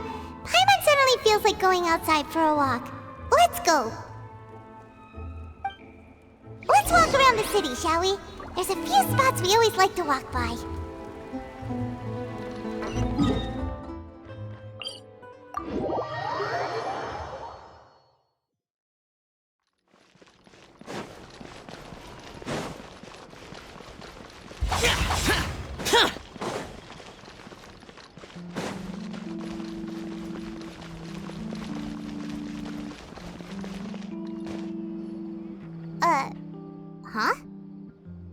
things are written in this newspaper.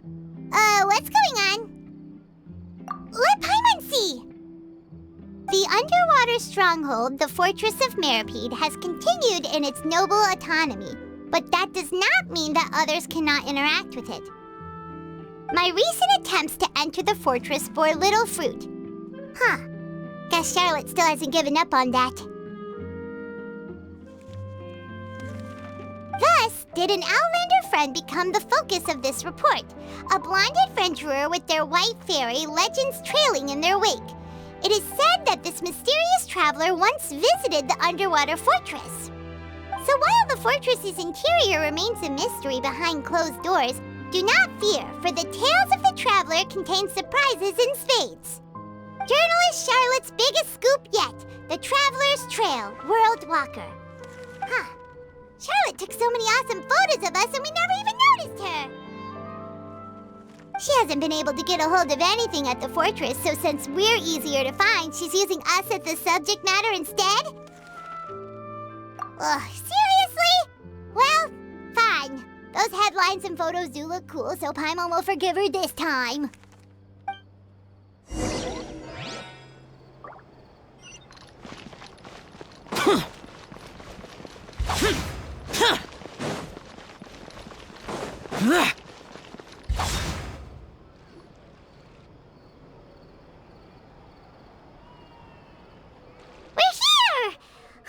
Paimon's hungry.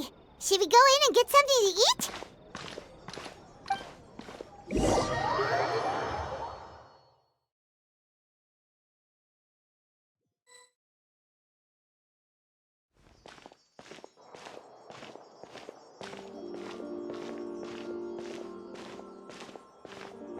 Hey, quick! Look! That's the limited edition, only 16 slices a day cake! It was so delicious the last time we tried it! Despite the tense situation we were in, let's give it another go! I'm sure it'll be great! 1 slice of cake, please. Someone showed up after all! Oh, wait, you're the one from the Palais Mermonia. Oh, are you here to buy cake too? It seems Monsieur Nervalette was right. You really can eat. Wait, did he really say something like that? That's right. Even he has his own preferences when it comes to food. As for me, I love the cake and coffee here. Do you come here often? Usually every day. Every day? It's part of my daily schedule, apart from work. I shall have my cake and coffee. Then what if someone told you one day that this place would be closing soon, and you wouldn't get to eat cake here anymore? What would you think? But why would it close? Well, Paimon doesn't know either, but maybe the waters will rise tomorrow. You know, like in the prophecy. Oh, the prophecy. To be honest, I haven't paid much attention to that. No, still, even if there'd be no more cake tomorrow, that wouldn't keep me from having some today. No, it's the same for eating in general. You might not be able to eat tomorrow, but if you can do so today, then you should carry on. That's what people call living, you know. Huh. Don't be sad. Excuse me, could I have 2 more slices of cake to go? These 2 slices are for you. Sijuin said that this kind of expression you're making is what humans call being sad. Oh, you know Sijuin? I sure do. She was born before me, and she sometimes comes to the surface to teach us things about humans. She said that humans are creatures that are saddened easily, yes, and you can only lift their spirits by feeding them delicious food. So please try the cakes here. I've got something else to do, so I'll be going now. You two try to stay in a good mood after eating, all right? Bye!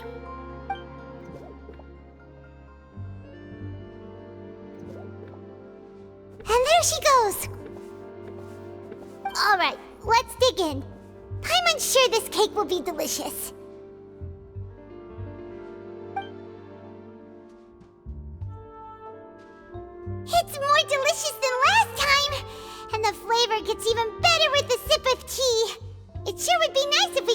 again tomorrow.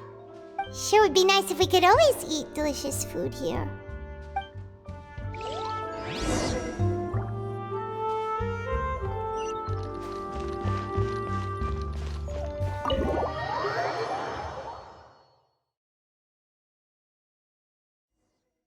Oh, we're near the Steambird office. Let's go look for Charlotte and have a chat.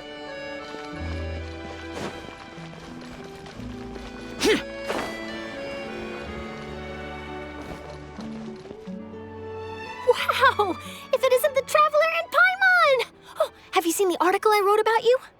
Ha! You've got some nerve! You just used us to make some quick mora! Oh, you needn't worry about that. I heard that you were in Poisson some time back, so I sent you a letter to discuss just that. It appears you didn't receive it, though. It's all right, though. I've set aside the amount intended for you. I've even set the table with some food. Really? Oh, you're the best! You're almost a little too easy to win over, Paimon. If I were a journalist with ulterior motives, you'd be in trouble now, you know. Oh, Paimon knows you're not like that. Still, what brings you here all of a sudden? Were you looking for me?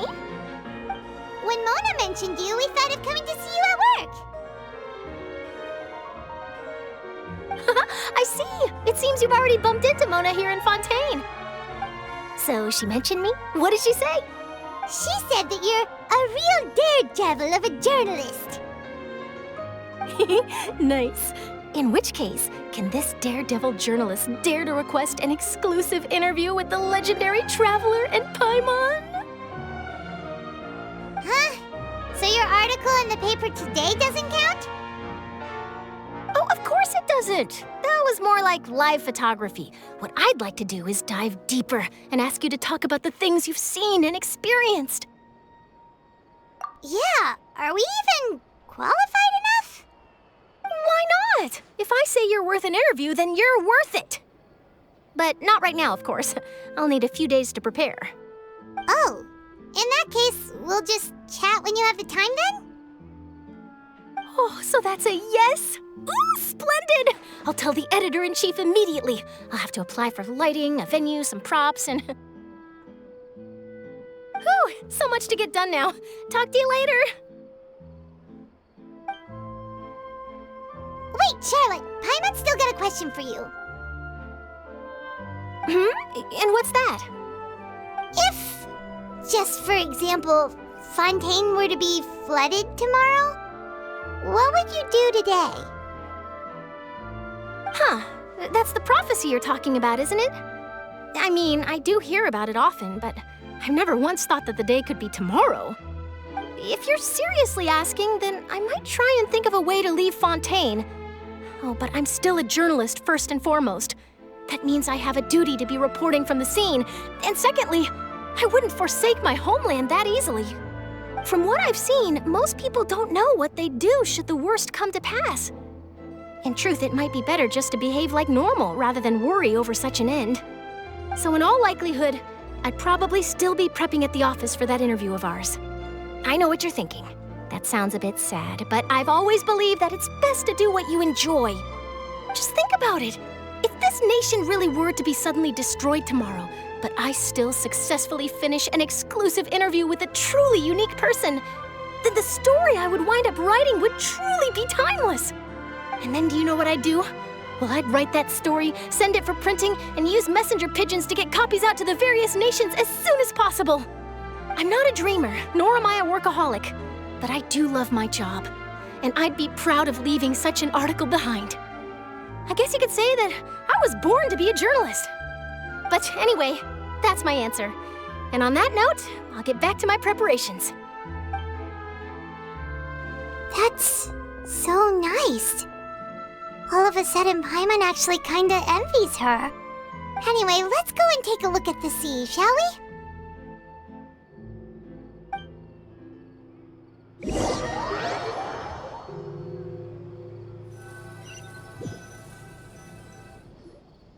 The sea breeze and scenery can be a pretty soothing combo, huh? Paimon's been thinking. If If it wasn't Fontaine, but all of Tevat that would be destroyed tomorrow, where would we go and what would we do? No, Paimon should ask, if you could choose, what would you like to do?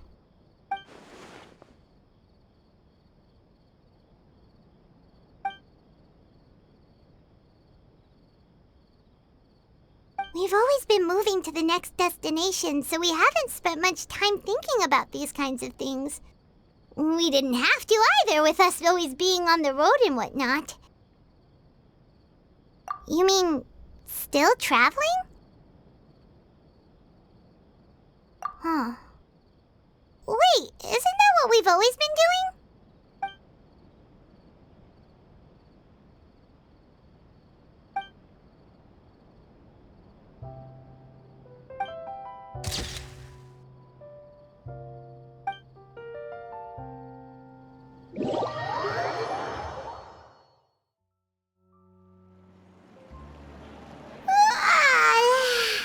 Feels like you'll grow mold if you stay here long enough. But it's still better than the Fortress of Mirapede, that's for sure. It's not only damp there, but salty too. Ah, so the two of you are still here. Wonderful. Oh, you're from the Palais Mermonia, aren't you? Yes, I'm Isadora. Monsieur Nervillat sent me to look for you two before. I heard that afterward you went to the Fortress of Mirapede. Not at all. I'm well aware that you're friends of his. Actually, I'm here to pass along a message from him. Yes, inside the Opera House. The Maréchaussée Phantom has declared the incident a small-scale riot. A riot? Well, that said, I don't personally think it was that serious. Lady Farina was watching a performance at the Opera House, and while she was resting during an intermission, some other audience members suddenly started harassing her, loudly accusing her of doing nothing about the prophecy crisis. And before she could respond, others started to join in. The crowd continued to grow, and protests against the Hydro Archon started to break out. So people have started to put the blame on Farina. Guess they finally found an outlet for the pressure they've been under due to the prophecy. I agree. People will naturally rely on gods, as is customary. But the moment people feel threatened, gods are also the first to be blamed. So what happened after that? Is Farina okay? Seeing that the situation was spiraling out of control and that further argument was pointless, she claimed that she'd gotten tired of this and left in a hurry. The Maréchaussée Phantom had their hands full maintaining order and did not catch where Lady Farina had gone. Only when things had stabilized did we realize that she had gone missing. So, you mean she's still missing? That's right. The Maréchaussée has dispatched many people to search for her, but we don't have any leads yet. That said, I don't think there's much to worry about. She is a god after all. Even if she were to fall into the hands of rioters, what could ordinary people do to her? Good. Monsieur Nervillat sent me to tell you about the situation, but he didn't say anything else. Don't worry, this is more than enough to go on. Thanks for keeping us informed. Ah, is that so? Well, all right then. In that case, you two take care. I'll be heading back to the Palais now.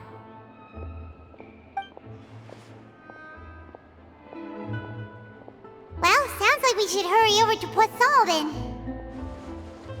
If we know Farina, she won't try to fix things in this situation.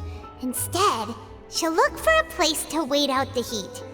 And as we also know, she may be loud and dramatic, but she doesn't have a heart of stone. When Nervillat was talking to her in the Palais Mermonia, and she heard about Poisson, she couldn't hide her sadness and remorse. It would be hard for her to ignore being accused by the public today. Paimon thinks Farina's probably taken the opportunity to slip away to Poisson and try to relieve the sense of guilt that she's feeling. Huh. Well, what do you think? Paimon knows the answer, of course, but Paimon can do the analysis to back it up, too. Cool, huh? In that case, there's not a moment to lose. Poisson, here we come!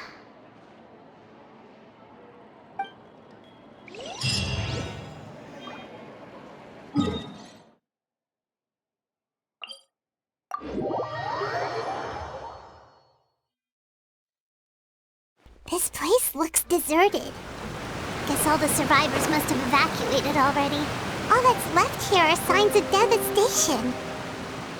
Could Farina really be here? Let's try to find her as soon as possible.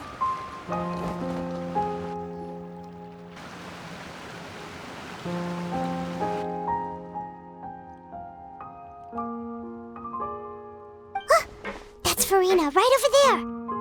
She really is here all on her own.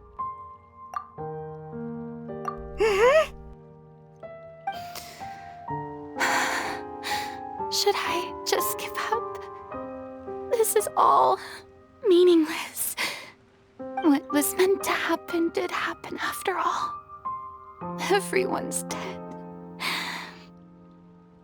I'm sorry. I am so sorry. Give up, Farina. There's no point in holding out. I'm sorry. But what can I even do other than to repeat meaningless apologies over and over? Who's that? Don't worry, Farina. It's just us.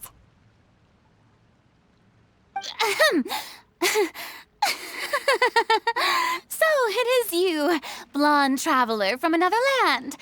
Why, I almost thought you were someone from that mob of my ignorant subjects, come to kneel and beg for my forgiveness. Farina, you were crying just now, weren't you? The tear stains on your face are obvious. What do you mean, tear stains? Oh, I remember. The show at the Opera House earlier this morning was so moving. I'm still trying to process it. Who did that uncivilized rabble think they were, disturbing my enjoyment of the arts? They even dare to tout their Archon. I must teach them a lesson. I can just imagine their twisted and frustrated faces once they realize that I'm nowhere to be found. Oh, and I'm sure Nouvellette and those people from the Maréchaussée Phantom are freaking out right next to them, too.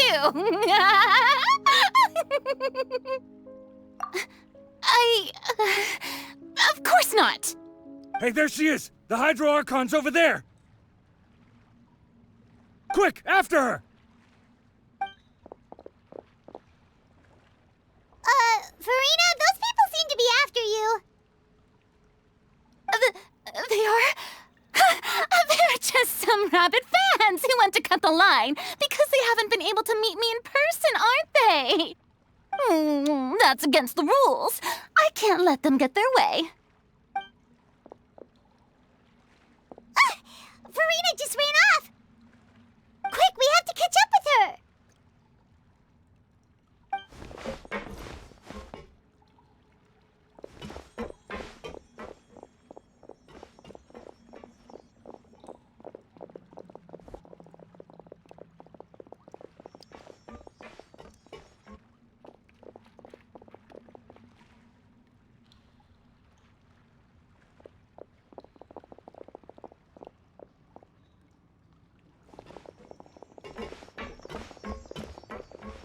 This should be the place, right? Hey, Farina! There's a good hiding spot over here. Quick, come to Paimon before the rest of them catch up to you. What is this place? Hurry, they're almost here! Fine. I suppose haste is warranted. Lead the way.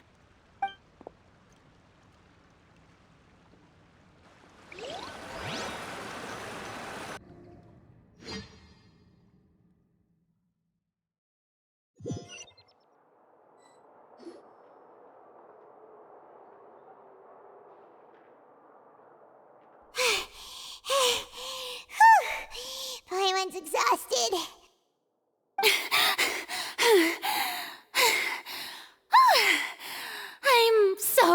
tired. I totally thought they had caught me. No, I mean, I merely gave in to the sheer enthusiasm they displayed.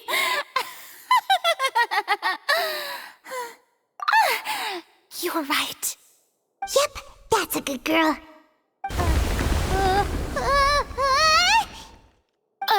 What's happening? The ground's shaking. Is it an earthquake? Yeah, a quake of this kind preceded the flooding in Poisson, didn't it? It can't be. It's happening again. Well, there's no need to worry too much about that. Neverlette's made some emergency plans, so the evacuation should go a lot smoother this time. Yeah, I hope you're right. But the people of Poisson, they've already...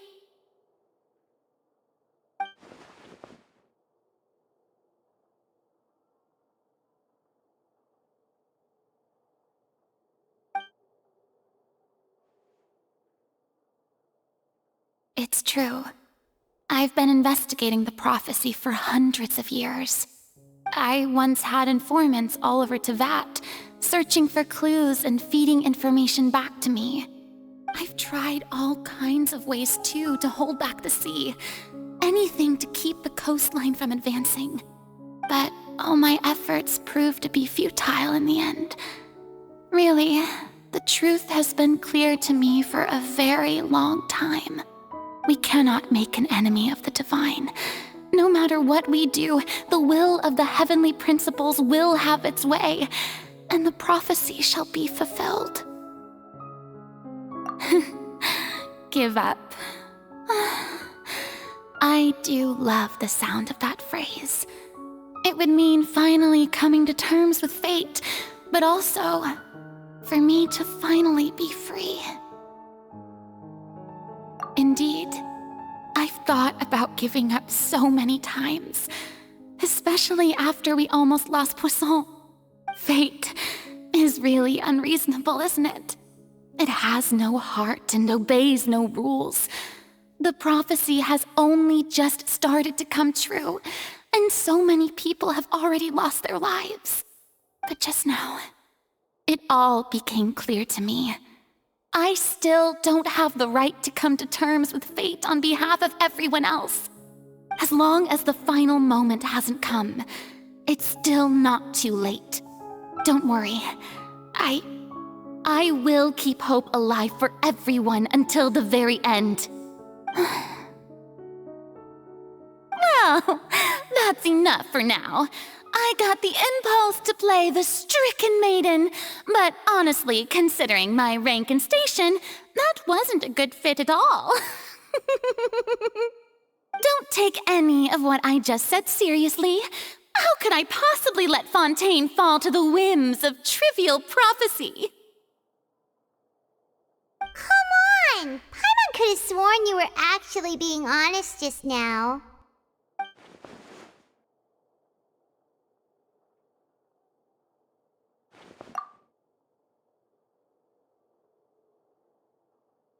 Share my burden. That's impossible. It was fated right from the start that this would be my duty alone.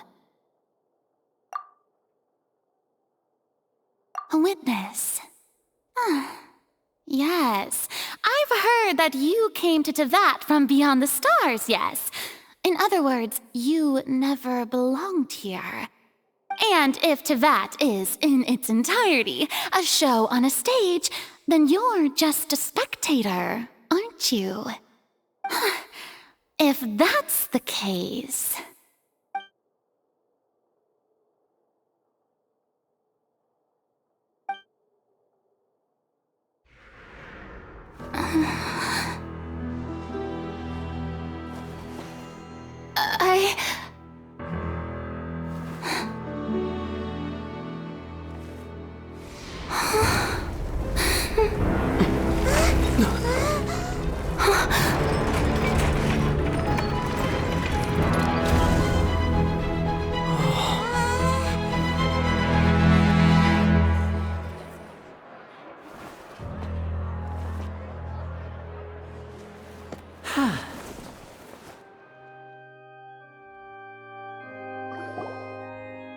Ladies and gentlemen, this concludes my opening performance.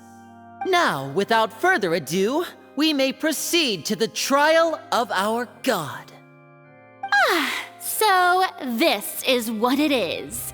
Yes, you deserve praise for the effort you took to raise the dramatic stakes. Do not forget, however, that I am Focalor, the god of justice, the embodiment of justice itself. Does it not strike you as even the least bit absurd to bring the very concept of justice to trial? May I interpret these words as your refusal to stand trial? In that case, you will have the opportunity to defend your honor through a duel.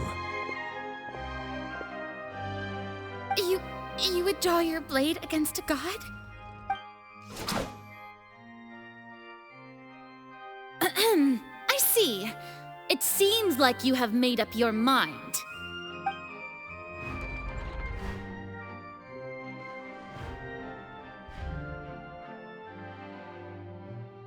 Paimon can't believe it. She just surrendered. What the heck is going on? Did I just see an Archon surrender to a human? Wow, how utterly humiliating. Lady Farina, what is the meaning of this? It would seem that there has been a misunderstanding. To be clear, the raising of both hands is not always an indication of surrender. Looking for excuses again, huh? I raised my hands just now to indicate my acceptance of the trial. No duel shall be necessary. I will admit that I've been running away for a long time. I'm sorry, everyone. I was unable to protect the people of Poisson. It is my duty to stand trial for my crimes. You are not the only ones to be disappointed in me. I, too, am exceedingly disappointed in myself. But now, it is time for the Hydro Archon to show you her courage and resolve. I, Farina, will use this trial to show the world the true meaning of justice! This time, I will protect you. Applaud and rejoice! One of the most outrageous and fantastical arcs known to the opera epiclese is now unfolding before your eyes. Mark my words, this shall be one of the most exhilarating and brilliant shows ever to grace the stage of Fontaine! The trial of the Hydro Archon, Focalor, will now begin! Woohoo! Oh, now we're making history! Why does it feel like Farina just took over the whole thing? Like, come on! Didn't she just get forced to stand trial for her crimes? Also, even though she's still acting super dramatic, she is taking this seriously this time, right? All right, then. Who will be my opponent in this trial? The court asks the prosecutor to please take the stand. Is that so? Very well. Then please speak, witness of Tivat, my accuser and fated opponent.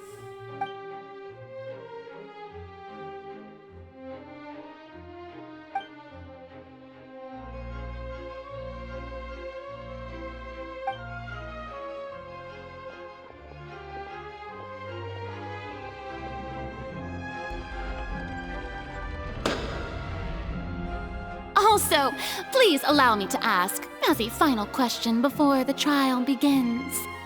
Just how much work did you do to force me onto this stage? Well, we did do a lot of prep after the meeting that day.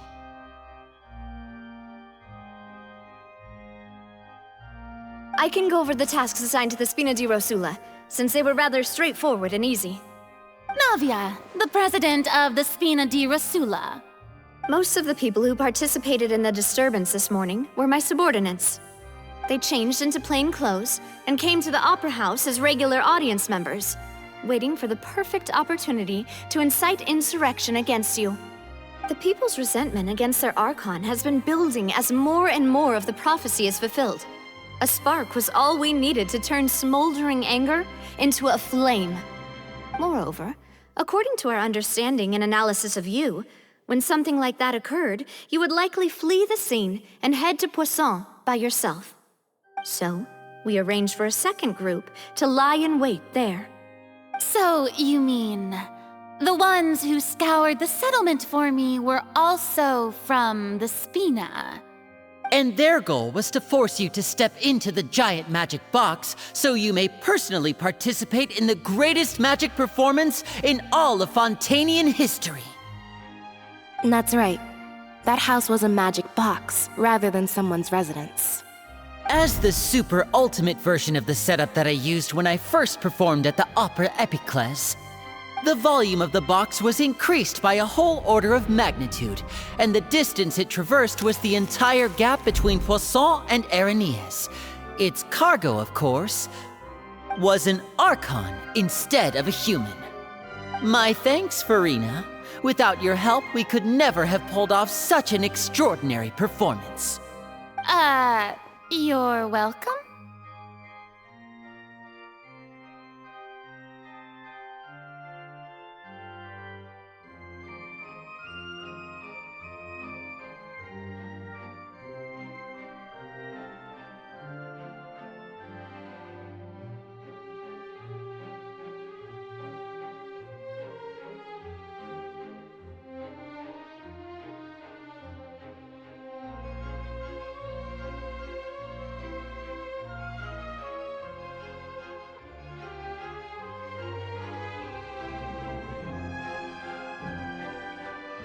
Of course, this performance was only made possible with Father's support. The House of the Hearth spent a massive amount of labor in Mora to pull this off. We had to select a location, construct the giant magic box, dig a tunnel, and open up a path through the water. It was a lot of work for all of us. So, in other words, the earthquake that we felt within the giant magic box was just a normal tremor from the transportation of the whole house? That's right. It wasn't a sign of another disaster to come. Then, I can guess Nervilette and Cloran's parts. You gathered a crowd, prepared a stage, and made sure that the champion duelist would be immediately ready for a fight. Also that as soon as I appeared on the stage, the trial may commence without a hitch. Am I right? Yes, that is correct. Well, Clorand, I must commend you for your courage. Only the most outstanding champion duelist in all of Fontaine would accept a duel with an Archon without flinching. Thank you. As for you, Traveler, I suppose your role was to keep me distracted with conversation once you found me in Poisson. You'd make sure that I didn't notice anything amiss before revealing yourself as my prosecutor once we'd arrived onto the stage. Oh?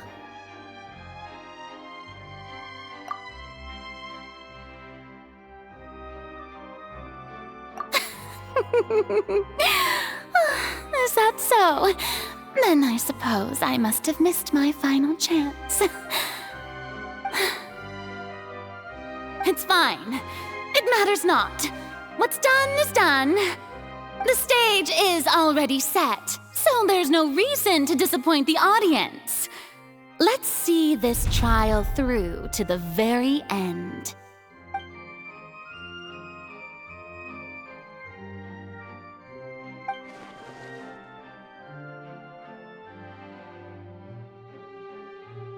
Sir Prosecutor, please allow me to pass this along. This is a document that Miss Charlotte applied for and received permission to share with you during the trial. According to her, it should speed up the proceedings. Huh? Charlotte wanted to give us something? Oh, so she's here too! Hey, Charlotte! see. Isn't this the exclusive interview that she did with us before? So she's already finished it, huh? Wait, then that means this document is a perfect timeline of everything that's happened ever since we stepped foot in Fontейна. So in other words, we can refer to this anthology of evidence every time we want to use something from our journey as evidence for an argument. Let's quickly confirm the information in it. Just think of it as a refresher, alright? You defeated the Hydro Archon in the very first duels you took part in at the Opera House. That's one for the history books, all right. I didn't think that you'd wind up getting to the bottom of the case I'd been following all this time. I guess you could also see this as a happy coincidence. This is the first time Monsieur Neuvillette had a difference of opinion with the Oratrice. Even the Hydro Archon can't figure it out. A Fatui Harbinger. She's an extraordinary person. Her instinct must mean something. The fortress of Meripede was almost destroyed in a single day. That I didn't witness that scene personally will always be a source of professional regret, I think. According to Monsieur Neuvillette, both Child and that whale should have been in the primordial sea at that time. I nearly lost my awesome friend Navia. To be honest, that still gives me shivers. The words of someone as extraordinary as a witch can probably only be truly understood when something surreal happens to you.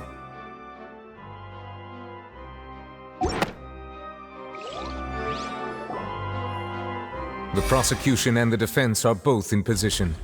The trial shall now begin. Oh, come on, Neuvillette. There's no need to repeat all the unimportant legalese. Just fast forward to the part where the prosecution lays out my offenses. As the defendant and the lead actress of this performance, I still haven't even been informed of my supposed guilt in all of this. Of course, it is only natural for humans to struggle to understand the actions of a god. However, you will need more than that to convict me of a crime. That's true, but my charge here is unrelated to your conduct as an Archon. Instead, I would like to charge you as a fraud who's never been the Archon in the first place. Wait, what was that? Lady Farina's a fraud?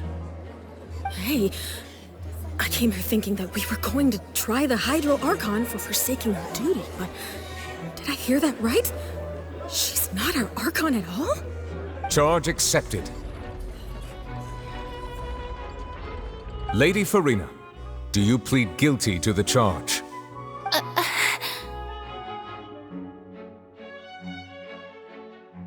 Lady Farina. I plead not guilty. How can I be guilty? There is no way that I, Focalor, otherwise known as Farina de Fontaine, a member of the Seven and the Regina of all waters, kindreds, peoples, and laws of Fontaine, could be anything other than your true Archon. Yeah, even though Lady Farina can be rather eccentric, isn't it going too far to doubt her very identity? Yeah, I've never questioned her identity either. Sure, Lady Farina can be super irresponsible, but what grounds does that prosecutor have to make such a huge claim? I have cause to believe that common sense will prevail in this case.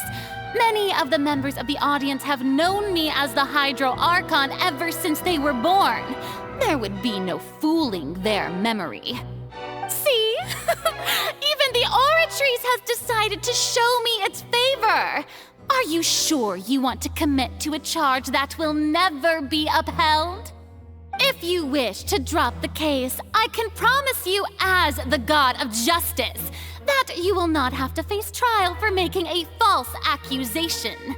We will treat everything that's happened as a dramatic spectacle and move on with our lives. What do you say to that? Huh. An argument with near impossible odds, huh? We have to not only refute Farina's claims, but also overturn the long-held beliefs of the people. Well, I tried to give you the chance to surrender. If you must persist, then let me ask. If you believe I'm not the Archon, then what manner of being do you think I am? And if I was not the Archon, then how did I manage to live for over 500 years?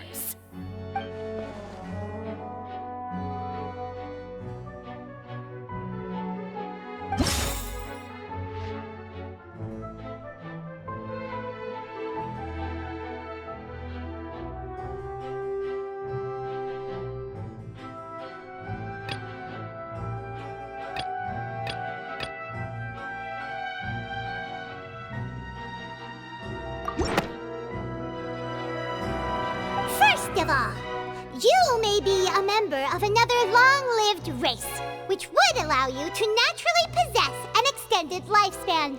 And second of all, even if that wasn't the case, there could be other ways to extend your life. Who gave you that idea? Was it the knave? You'd sink so low as to use a harbinger's words against me. A curse? I once thought it possible that the aura of an Archon might naturally resemble a type of curse. But in light of this claim, perhaps what I sensed was not your divinity, but a curse after all. You sensed it too, huh, Neverlet? Lady Farina is actually a human? Well, it is true that it's extremely difficult to tell humans and gods apart just by looking at them. It's not impossible.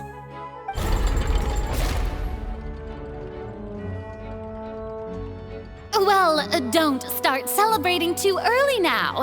Even if I have been carrying a curse like you said, how does that prove that I am merely a human being? Besides, everyone knows that the main difference between a human and a god is the possession of authority. Gods can do what humans cannot. That's why they're worshipped as gods. For centuries, manifestations of my authority have served the nation of Fontaine. One need only to turn their eyes towards the Oratrice Mécanique d'Analyse Cardinal in this very opera house, or consider the endemnitium that is used in every aspect of life.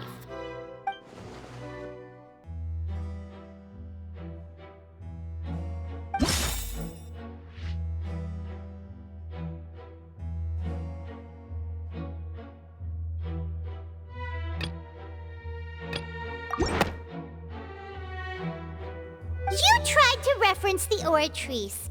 But weren't you as confused as all the rest of us when the Oratrice declared Child to be guilty without any proof? Otherwise, you should have come up with a good explanation for that by now. Didn't I make myself clear at the time? The decisions of the gods are naturally difficult for humans to comprehend. There is no need to provide an explanation. Lady Farina, I believe a reminder of your current circumstances is in order. While the court is in session, the principles of justice and the law must come before all else. While you are an Archon, you are also first and foremost the defendant in this trial.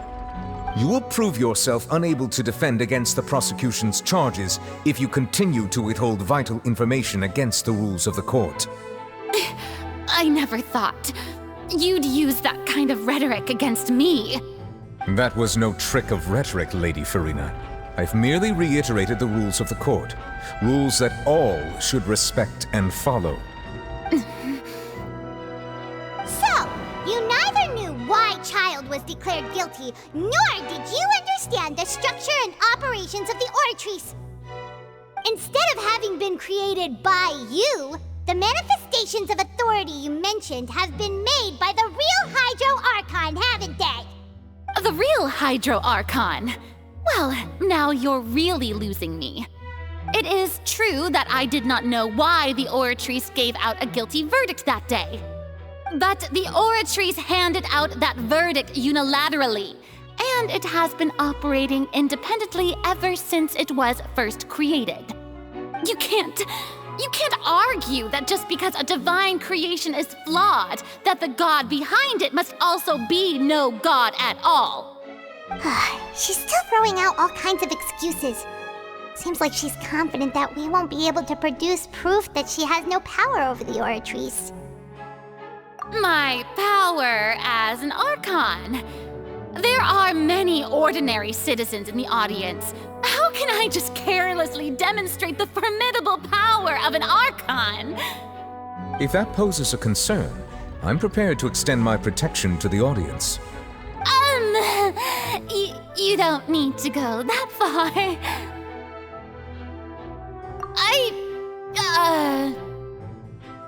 Aren't you the Hydro Archon?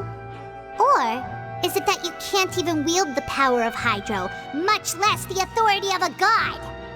Indemnitium! Yes! It's all because of Indemnitium! All Archons derive their power from the faith of the people, and I've converted the people's faith in justice into Indemnitium! Thus did I give up all of my divine power to provide everyone with energy for their daily lives. Have you ever seen a more magnanimous god? Isn't that a huge stretch? Yeah, no matter how generous an Archon can be, how could they give up all their power? Can a god with no power even still be called a god? It seems like nobody's buying Furina's excuse. Hey, come now, everyone! Please don't stare at me as if I was a liar! I'm still the same Furina you knew, right? The one that you loved! Shouldn't you want to believe in me? Please? You've got to believe me!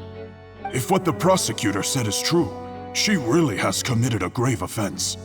Did she deceive all of us? And all of our parents and grandparents too? And all of our ancestors? Ever since they were born? Enough! That's enough!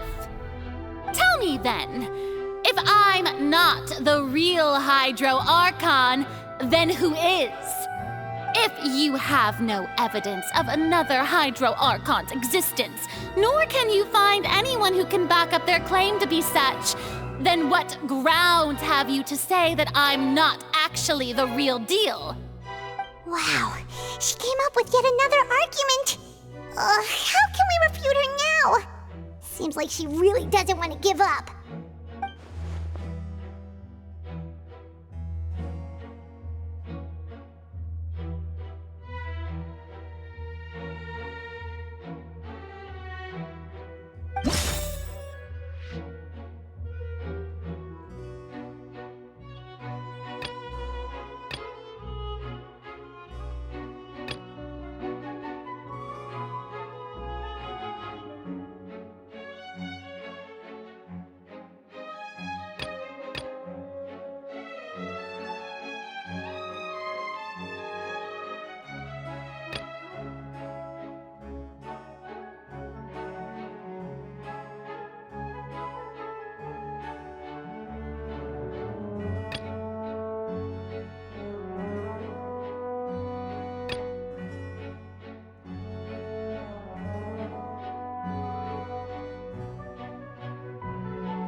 Doesn't sound right.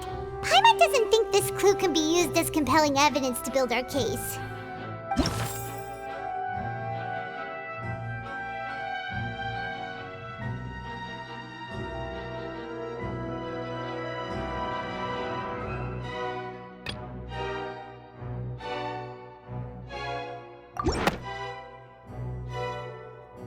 It has been established that all Fontainians can dissolve in water from the primordial sea. And that means... Since you insist on claiming to be a god and not a human, then there's a method that you can use right here and now to eliminate all suspicions of you being the latter. Miss Navia, please apply to serve as a temporary attorney for the prosecution before addressing the court. Though you act in partnership with the prosecutor, you must still adhere to proper procedure. Super sorry, Monsieur Chief Justice. I swear this really will be the last time that I'll speak out of turn. Now, I've brought some seawater from Poisson. As everyone knows, a massive flood struck the area not long ago, taking many lives, including those of some of my closest friends. So, Miss Furina, would you dare to touch some of this seawater? If we are to believe that you are indeed the real Hydro Archon, touching this seawater would have no effect on you. All it should do is strengthen your case. But if you don't dare to touch it, then we would have basically proved the reverse. Oh, and I must remind you that after the disaster at Poisson, nobody wants to see any more people dissolve. I do hope you'll act prudently and choose the simpler path of admitting guilt. Navia from the Spina di Rosula. The Spina has governed Poisson for many years. I guess her suggestion is valid. If Lady Farina is indeed just a human, she's probably Fontainian like all the rest of us. Would she really dare to try?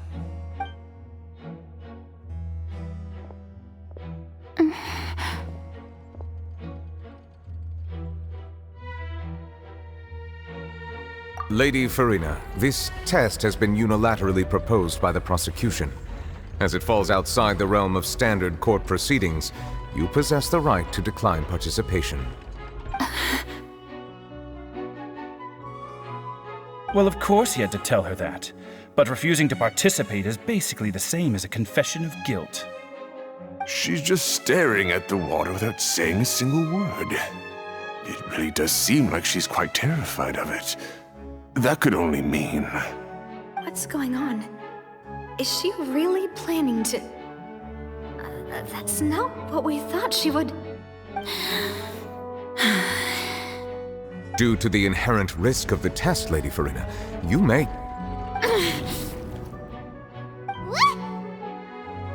Hey!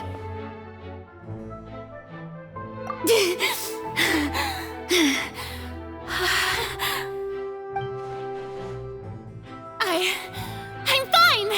Look at me, everyone! My hand is still here! I haven't been dissolved! Will you believe me now? I really am your Archon! I'm nothing like a normal human who would fall apart as soon as they touch this water! Really? Was this not the most obvious thing in the world? Miss Siegewien? If you're present, Miss Siegewien, please come forward and attend to the defendant. Siegewien? Don't be nervous. It'll just take a few seconds. Let me see. That should be enough. Please announce the results of your evaluation to the court, Miss Siegewien. As everyone doubtlessly saw, Miss Farina was displaying symptoms of hyperventilation and flushed skin. These indicate that she was experiencing the adverse effects of exposure to primordial seawater. The extent to which she was affected is the same as other humans when exposed to primordial seawater of a similar concentration. Thank you, Miss Siegewien. Lady Farina, you may return to the defendant's stand. Oh wait, what did she just say? I didn't get dissolved! Shouldn't that be enough to prove my innocence? Well, considering your tendency to run from your problems, we did originally prepare a direct sample of the seawater around Poisson. However, after extensive discussion, we exchanged it for a sample that is not concentrated enough to dissolve an actual human. After all, on the off chance that something entirely unexpected might occur, we don't want anyone else to lose their life to the sea.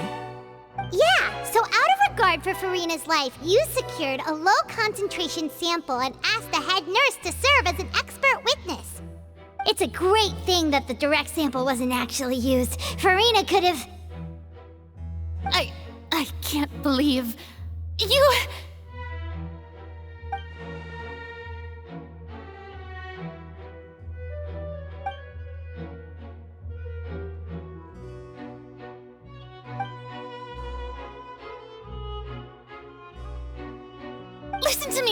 Listen to me, everyone! Please don't give me such cold and disdainful looks! What happened just now didn't prove a single thing! Think about it! How can you conclusively prove that an Archon can't also be affected by the primordial seawater?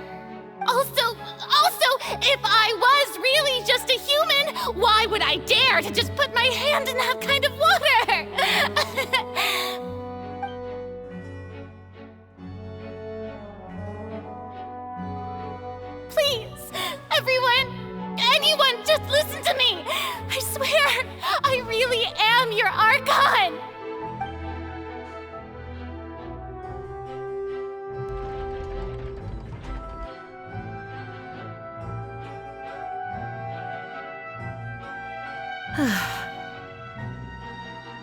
I don't think anything she says at this point will sway anyone. The odds are just too stacked against her now. With all the things that have been said, Paimon doesn't think there's any way left for Furina to win. I believe the time for arguments and presentation of evidence has come to an end. If there are no objections, we will move on to the final judgment.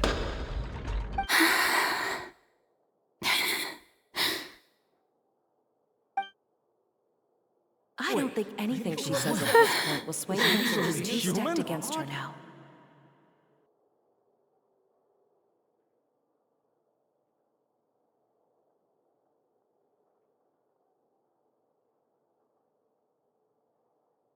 In my capacity as Chief Justice, I shall now render judgment on Furina's misrepresentation of herself as the Archon of Fontейna. As a human who knowingly deceived her fellow citizens, Furina is guilty.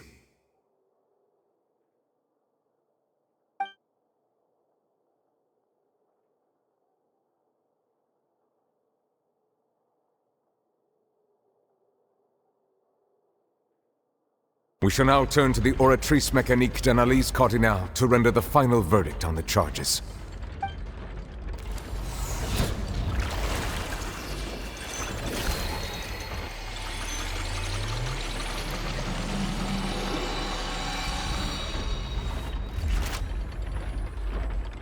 According to the judgment of the Oratrice Mécanique d'Analyse Cardinale, Furina is... Well, what's wrong? What's the Oratrice's verdict? No, the Oratrice also displays a guilty verdict. Isn't that correct then? However, the exact wording of the verdict is thus: the Hydro Archon, guilty, to be punished via the death sentence. The death sentence? That's actually one of the available sentences? I've always thought that it was just a myth. The one and only time the death sentence has been handed out at the court, and it's been given to the very person we've worshipped as the god of justice? What an unexpected twist. Furina's been sentenced to death by the Oratrice? We just wanted to use the trial to show her the seriousness of things so she'd tell us the truth. How did things escalate this quickly? This outcome is indeed quite strange. According to Fontaine's current definitions of justice, as well as its recommendations for criminal sentences, is this sentence really appropriate for the crimes that have been committed? Yeah! Even Vache wasn't sentenced to death by the Oratrice. You know, the real evil mastermind behind the serial disappearances case. Indeed. Not only is Furina's sentence overly excessive, the very point of our trial today was also to prove that Furina has never been the Hydro Archon in the first place. But now, the Oratrice seems to have deliberately invoked the title of the Hydro Archon. What does this mean?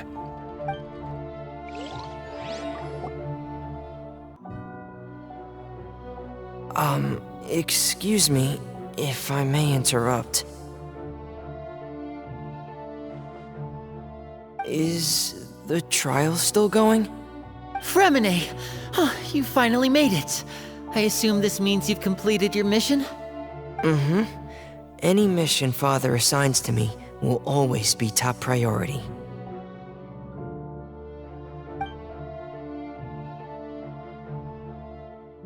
Is that the first prophecy slate? Huh. So the knave privately arranged for Fremine to try and find the missing slate. I looked everywhere and finally found it at the bottom of the sea. It took me a long time to get around some dangerous stretches of water. But has the trial already concluded? Then doesn't that mean I've come too late? Oh no. Father will be disappointed in me. Thank you for your hard work, Mr. Fremine. Please allow me to review the record left on the slate. Traveler, I believe that you have already seen the other existing slates, and would like you to come here and confirm their contents.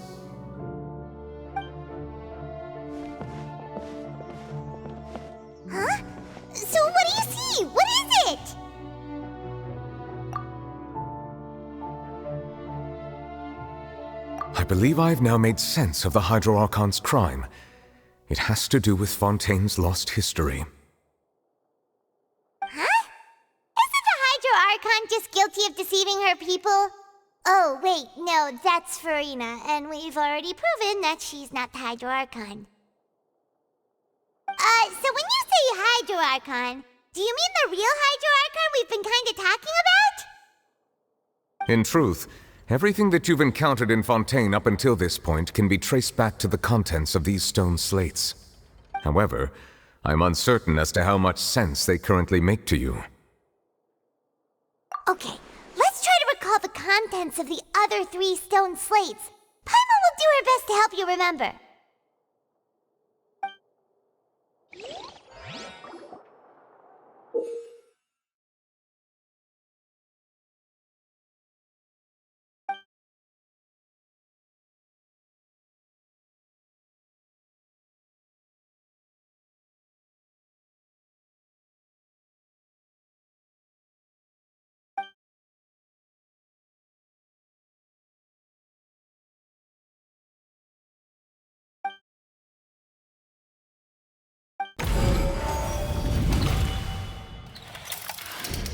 The first stone slate describes what you just said. It seems to show the previous Hydro Archon using her divine power, and then the Oceanids turn into humans. Does that mean that Fontainians are transformed Oceanids? Oh, Paimon wasn't expecting that. But if Oceanids can turn into humans, then perhaps this process can be reversed as well.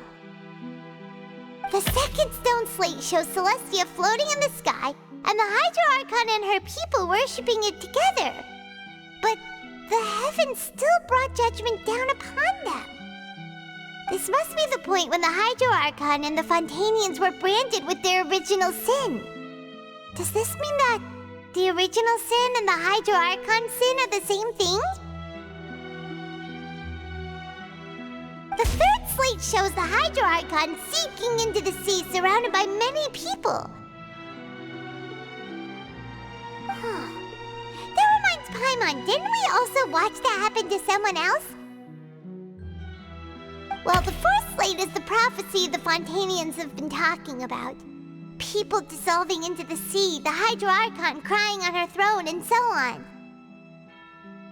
We didn't believe that such a crazy disaster could happen at first, did we? But after that incident, it was just a question of when and not if.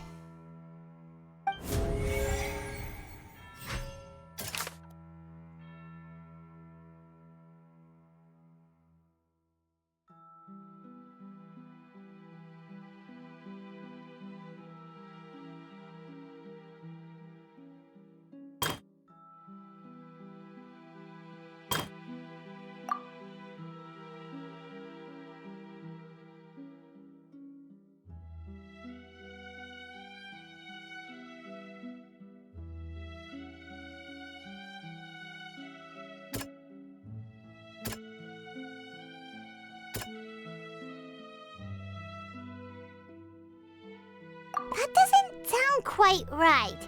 Let's think about this some more.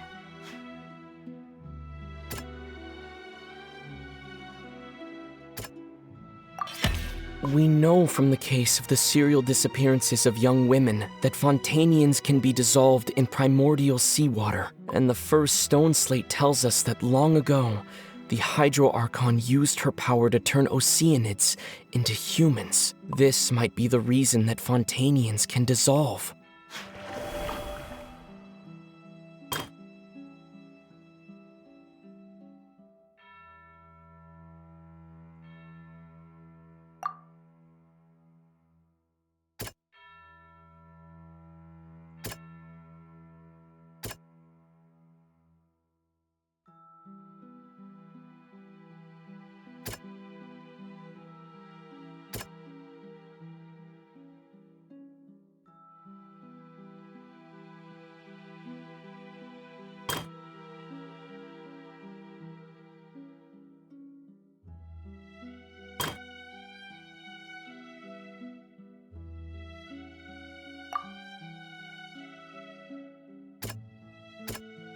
That doesn't sound quite right. Let's think about this some more.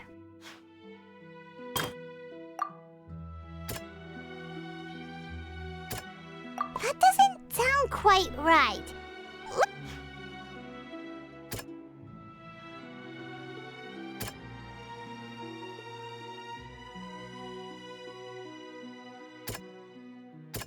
That doesn't sound quite right.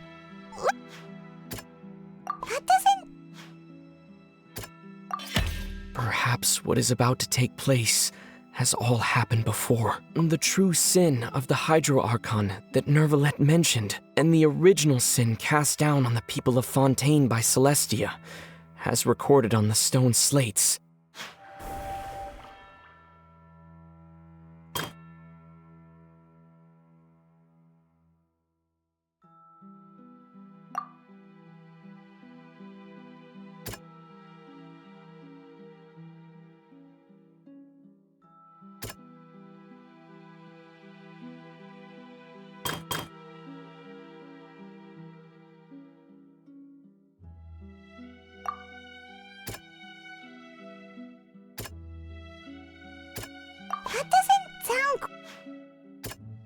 That doesn't sound...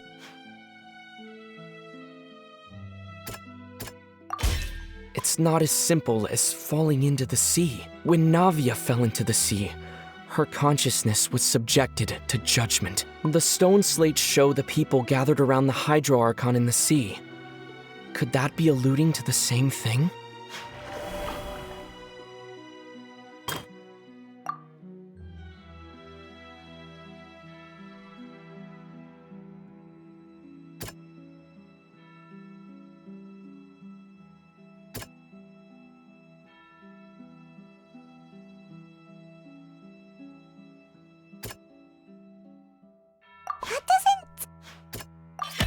The prophecy from the stone slates found its way into society, but not many people believed it at first. The fortress of Meropide was nearly flooded with primordial seawater, which we know can cause Fontainians to dissolve. It seems increasingly likely that the prophecy may come true. If we hadn't dealt with it in time, things could have gone very badly. They'll dissolve into the primordial sea but won't cease to exist. Their essence will flow in the seawater, converge, and take the form of an oceanid. The Hydro Archon was sentenced to death in court, shocking everyone present. Perhaps this means that her sin was actually Fontaine's original sin. Navia fell into the water inside those ruins, and she nearly dissolved. She was surrounded by the people of Poisson in a court within her consciousness, and was forced to take part in a trial meant to make her stay. The eruption of the primordial sea at the fortress of Meropide was the surest sign that the prophecy was about to come to pass no matter what. The prophecy's contents can all be verified by recent events. If we combine what we know together, loads of truths should come to light.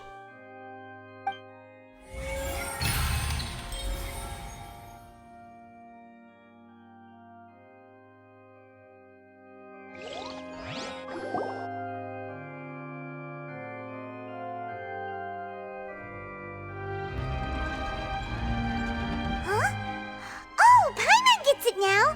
So that's how you can make sense of it! But then it feels like we're going to have to share some truly shocking revelations. Let's hear them.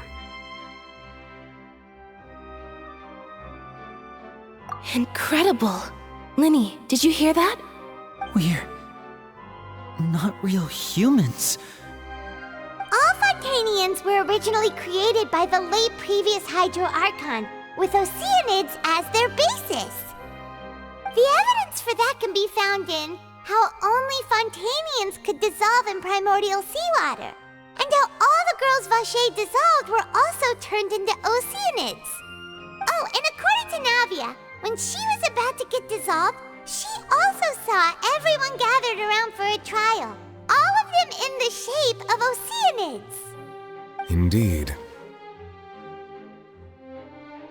Yeah, and it follows from the content of the first slate that she probably angered Celestia by creating humans without prior permission. That could also explain why the Oratrice judged the Hydro Archon to be guilty. It's to account for that ancient sin. The Hydro Archon's true sin was creating us? And yet, after many hundreds of years, the Hydro Archon's creations have turned around to try to judge the Archon within the Opera Epiclese. Yeah, isn't the image here just like when Navia fell into the sea? So wouldn't it be trying to show the image of the Hydro Archon also falling into the sea once the prophecy has been fulfilled in the fourth slate? In the end, the people will all be dissolved into the waters, and only the Hydro Archon will remain weeping on her throne. Only then will the sins of the people of Fontaine be washed away. Did Paimon get all that right? You've made some keen deductions. I must say, given how much you still don't know, it is impressive that you've already managed to connect so many pieces of the truth. However, while you were able to decode all the information on the slates, they've also been etched with an additional layer of hidden information using a different power source. When we were at the ruins, I tried to decipher the hidden information recorded in the slates. But since we only had 3 slates at the time, I was unable to come to a full conclusion. Now that the slate collection is complete, I shall make another attempt to decipher the narrative recorded within. If everything goes well, we should finally be informed of the unadulterated truth.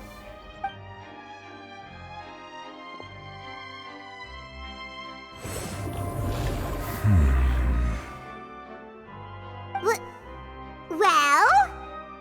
Did you get it? I believe I should share this truth not only with you, but with all the people of Fontaine as well.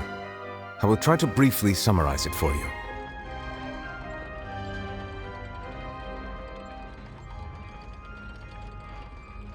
Your hypotheses regarding the origin of Fontainians and the sin of the Hydro Archon were both correct. In the Fontaine of old, the previous Hydro Archon sensed the yearning of her Oceanid familiars for life on land.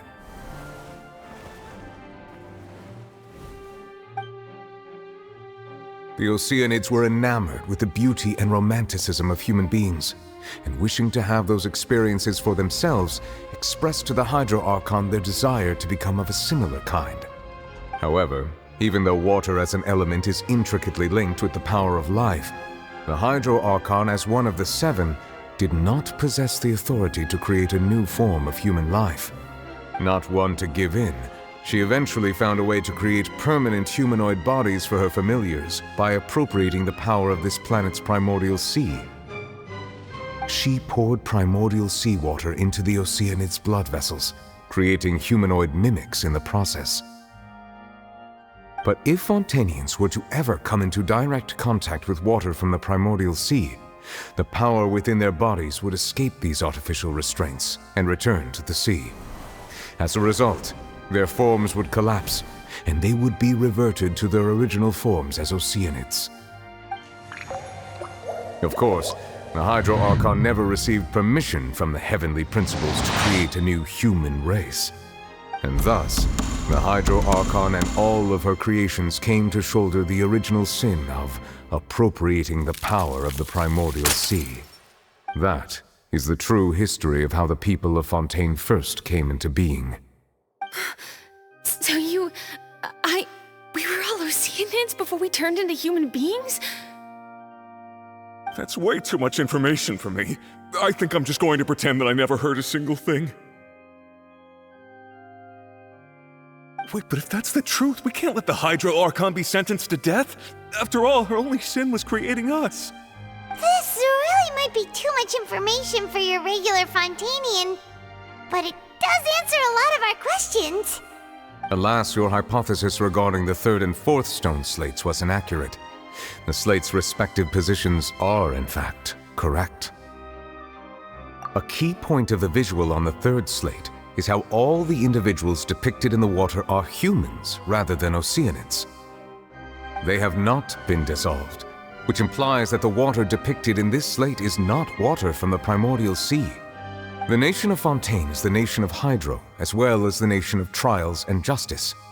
Instead of being the literal element, the water in the scene symbolizes judgment and justice. You may also recall Navia's experience. When she fell into the sea, her consciousness was surrounded by that of many others who intended to hold a trial to determine her fate. Therefore, the meaning of the third slate is that the people of Fontейна shall try the Hydro Archon at the court of justice. Yes, it refers to our present situation. I think I'm following now.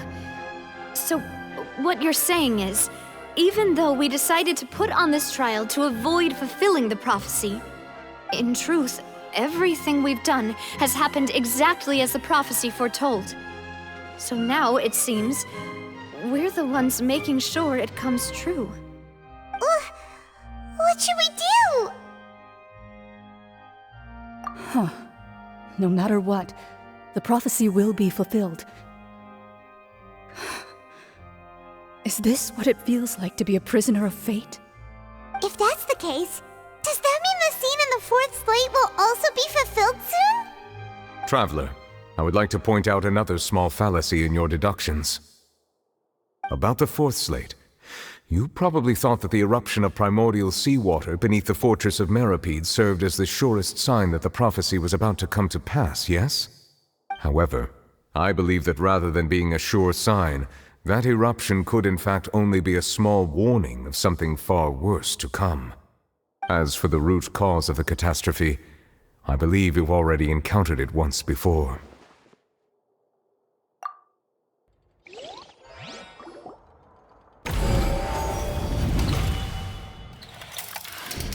This eruption was just a small warning of the things to come. We must find the root cause of the disaster.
It was both dream and reality. If we're talking about a true culprit, that could only be that thing inside the primordial sea, right? The truth, the original sin, the trial, and the root cause of the disaster.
That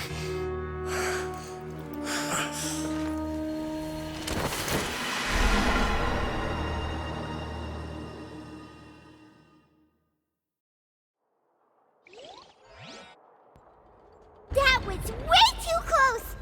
How did that thing just burst into the Opera House? Wait, was that the huge whale you saw in your dream? So we've met it at last. I understand very well why it has chosen to make an appearance here. That whale does not belong to Teyvat. It is a monster that has traversed the stars, weeping all the while. It has been greedily consuming the energy from the planet's primordial sea, using it to grow. That is the main cause for the rising sea levels.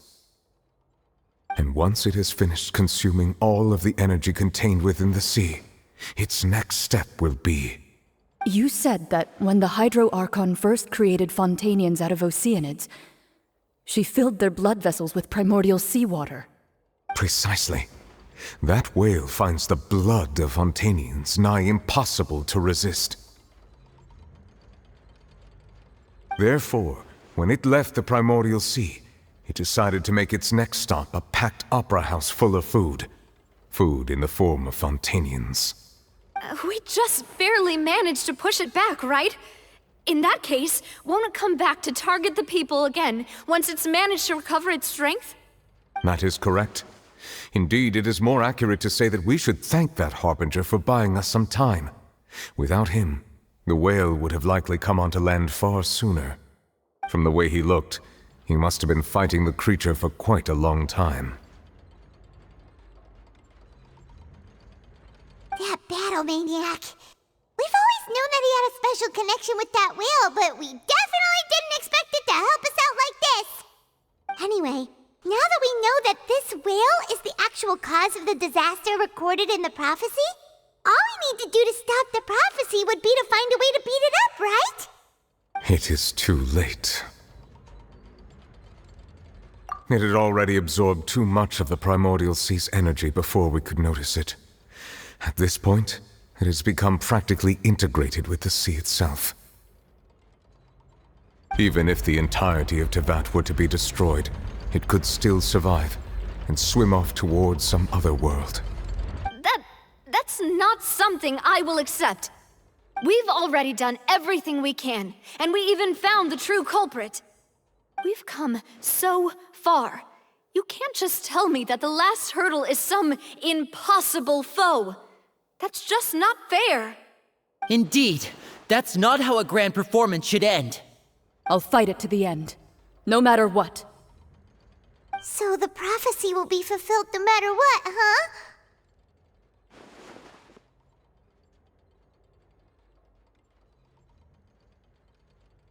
The prophecy. Yes, what has been prophesied will be fulfilled. You may view such things as the history of the future.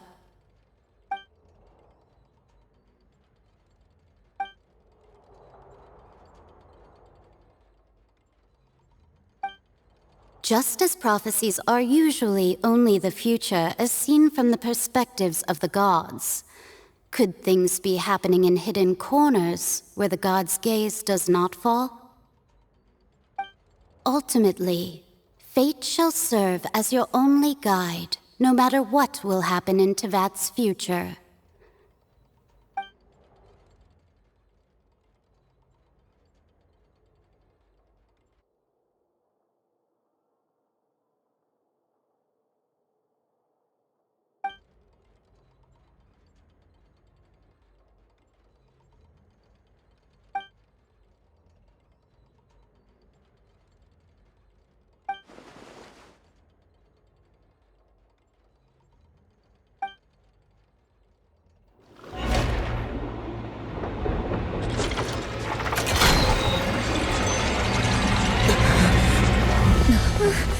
What's happening with the oratories?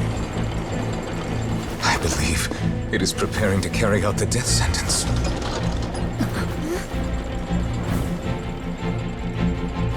Furina!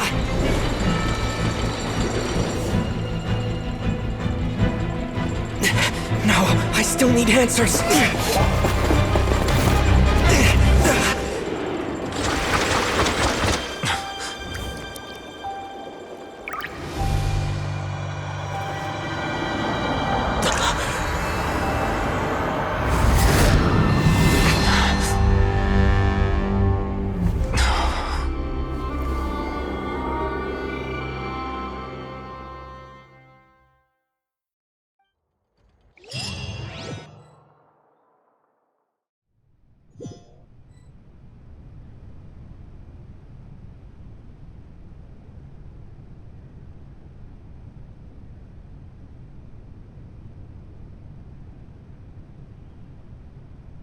You.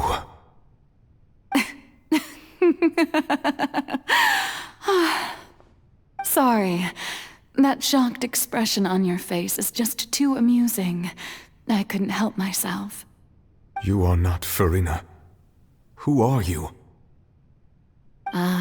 The sweet sound of bewilderment. Marvelous. A sure sign that my attempt to deceive everyone was a resounding success. But to answer your question, I am Focalor. You know, the god. Focalor? Why did you deceive us? Oh, that wasn't my goal, of course. Goodness, no. But I had to fool everyone else too, if I was to stand any chance of deceiving the heavenly principles. Deceiving the heavenly principles? It's all because of that pernicious prophecy. Dreadful, wasn't it? Everyone doomed to dissolve. Fontaine condemned to be flooded. One was not amused. In fact, one was positively bemused when that problem was thrust upon me by my dearest predecessor. That's the former Hydro Archon Egeria for the uninitiated. It hardly gets more disastrous than a preordained national catastrophe, now does it? She knew full well that the prophecy would surely come to pass. And as one of the seven, she also knew full well that one defies the heavenly principles at one's peril. So yes, as you have no doubt surmised, it was a rather impossible situation that I found myself in.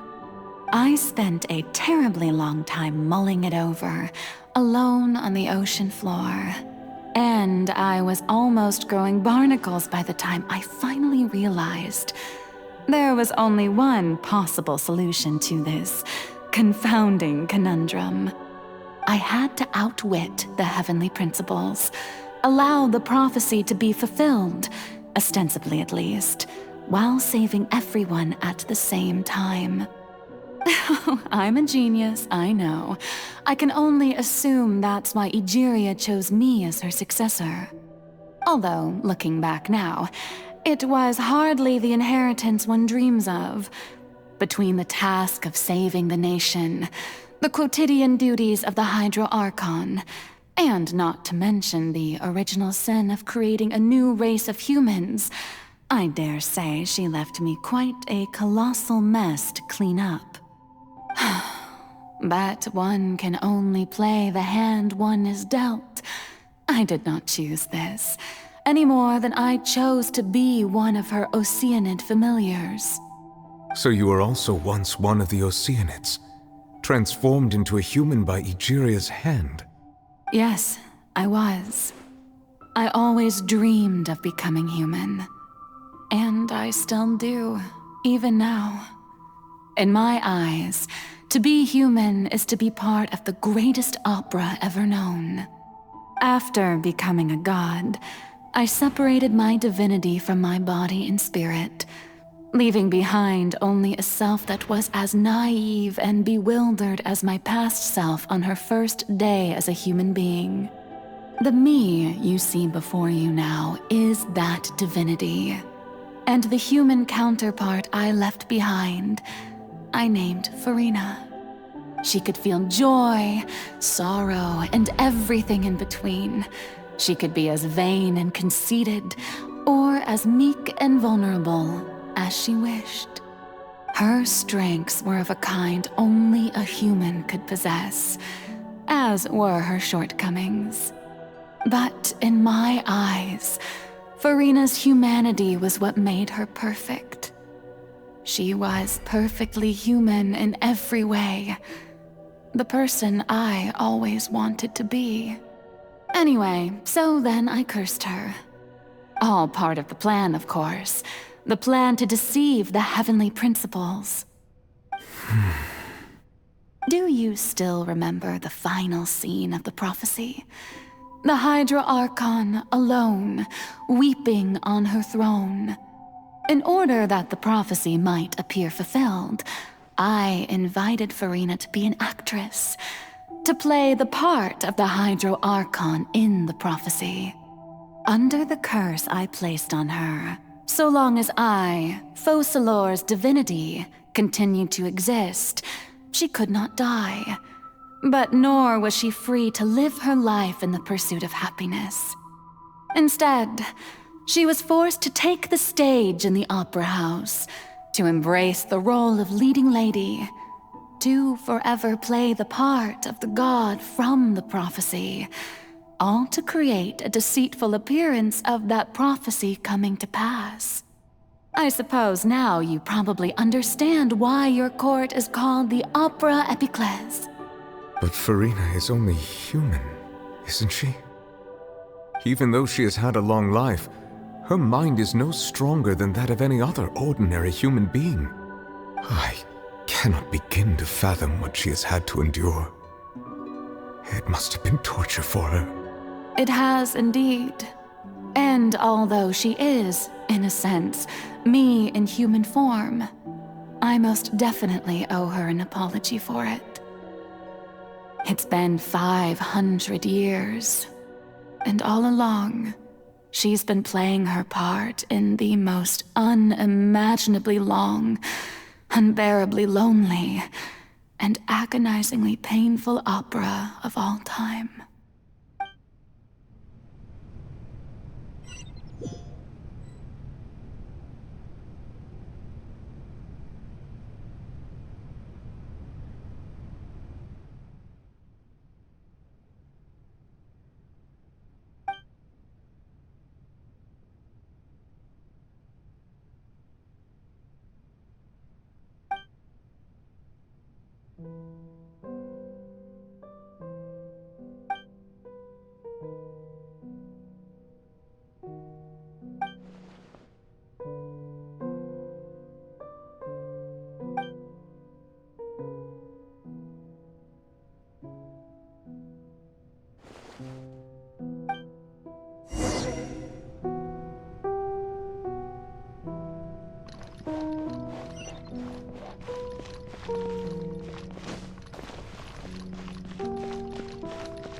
Oh, who permitted you to come onto the stage?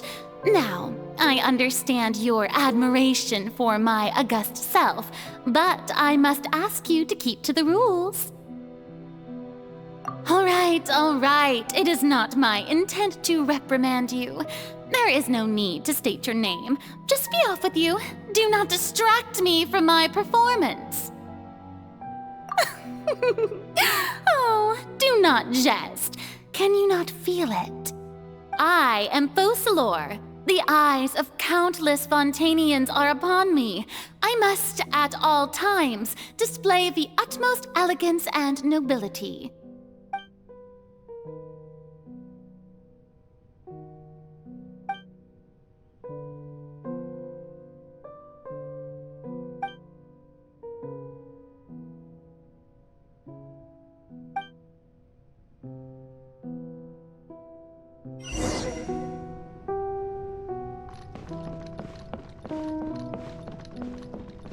Dear audience, the performance is experiencing a technical difficulty, but worry not.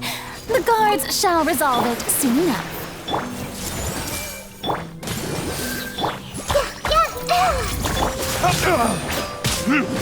Time for retribution! Hey! Everyone hold hands!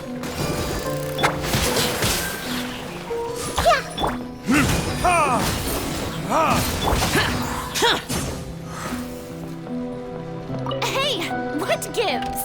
The audience is still watching me, you know. Guards?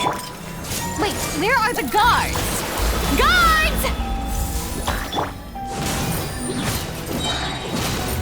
Verdict is... useless.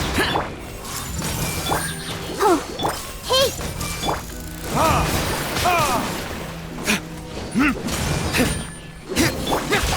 Disappear! Here!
Farina.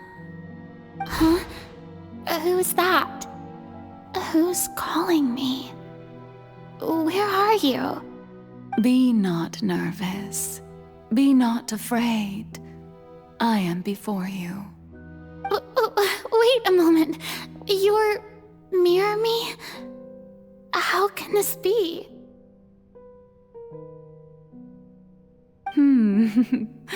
Mirror you, huh? You know what? That's not bad. Let's go with that. Mirror me. What do you wish to say? The prophecy. Have you heard of it? What prophecy? Wait. I know. I think. I don't know why, but it's in my head somehow. The people will all be dissolved into the waters, and only the Hydro Archon will remain, weeping on her throne. Only then will the sins of the people of Fontaine be washed away. Oh, very good. You know it well. What's going on? I can't seem to remember anything clearly. The only thing I know for sure is this prophecy. Will it really come to pass? Yes, it will. And that is why I've come to you. Disaster will come to Fontaine sooner or later. Things will develop just as the prophecy declared. There is no escaping it. But doesn't that mean everyone will die? I'm a Fontainian just like them. Will I dissolve too? Oh, don't worry. Magical meetings exist in this world precisely to give people a chance to turn things around. It is the reason why you met me today. I will tell you how to save everyone, but you may have to suffer somewhat. Oh, so there's still hope after all. Goodness, you frightened me. You spoke so much and with so much certainty. As for the suffering, well, I will admit that the first thing that came to mind was, why do I have to be the one to suffer? But if the prophecy will come true, I'll also die anyway, right? So if I've already met you as my magical meeting in this world, if there were scales, with all the people of Fontaine on one side and my pain on the other. Is it not obvious where the scales should tilt?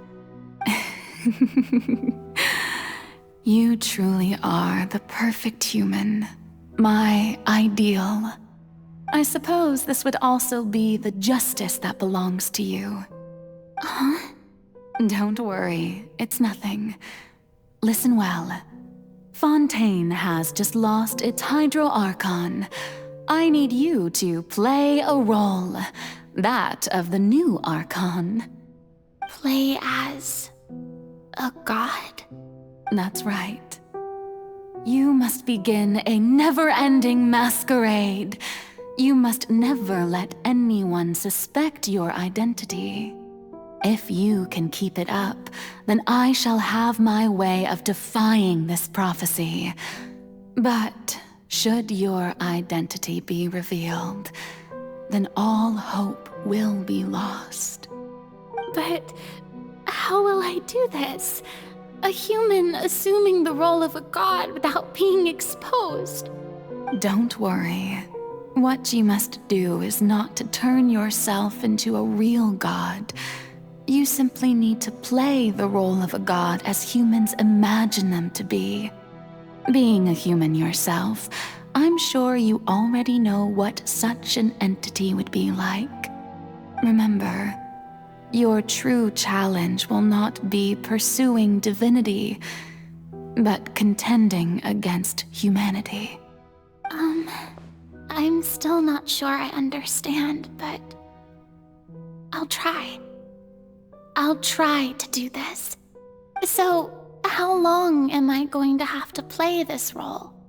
To accomplish this mission, you will have to stay on the stage for many, many years.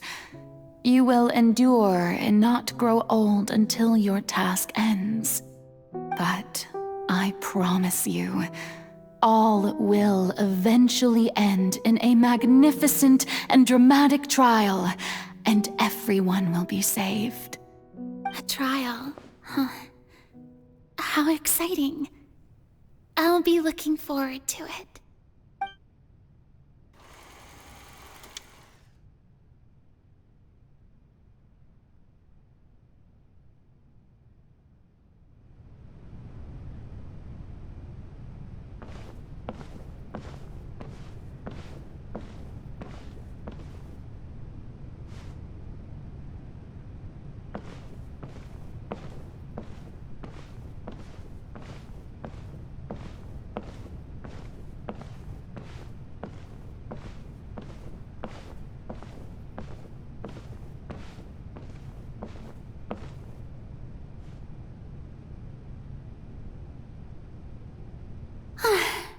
The Maison Cardinalise has announced my accession, but this is my first time facing the people.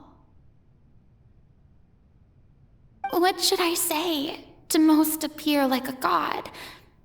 To be honest, I still don't know. Perhaps I should first try to act natural. Ladies and gentlemen, good evening, and welcome to the Opera Epiclese. I'm sure you've all heard about how I have taken on the role of Hydro Archon. Indeed, I am Verena de Fontaine, your new Archon. In truth, I know little about becoming a nation's new god, but it will be my honor to guide you all. As the god Focalor, the god of justice, I shall do all within my power to lead you into an age of fairness and justice. Once again, thank you all for coming. If you should have any questions or suggestions, please send them to the Maison Cardinalise. The future of Fontaine will require us to work together, after all. This should do it. I thought I might stammer, but thankfully, I was able to convey my thoughts just fine. Okay, and next. That's the new Hydro Archon. Is this some kind of joke by the Maison? I would have thought that a being that surpasses humanity would be a bit more assertive. Hey, did you hear that? She even told us to send her suggestions there at the end. Shouldn't gods be all-powerful? She's being so modest. What's the difference between her and an ordinary person, then? If you ask me, perhaps the succession didn't actually happen. She might just be a maison-back puppet. Wait, what's going on? Why is everyone suspecting me of being a fake? Oh, this is bad. If I get exposed here, there'll be no saving the people from the prophecy. Right. Mirmi said that I just need to play the role of a god as humans imagine them to be. Calm down, Furina. Think. What do the people want? How would they imagine a god to speak and act? Assertive, with a strong sense of presence. One who can dispel all doubt. That is the character I'm fated to play.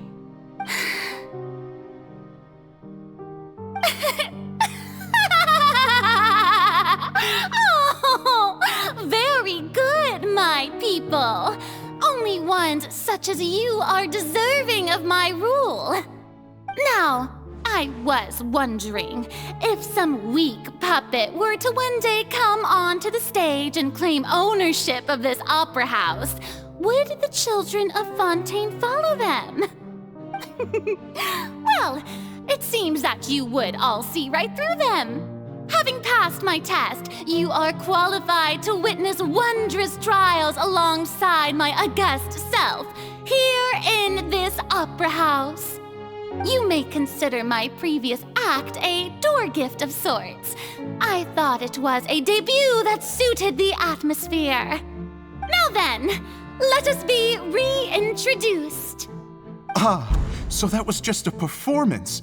How could I have forgotten that we were inside an opera house? Her personality. It's quite shocking, to be honest, but I suppose it's a better look than before. Such a fascinating and bold deity. How wonderful. Our future may yet be bright after all. It seems I've turned them around. Best follow this flow and restart my accession speech.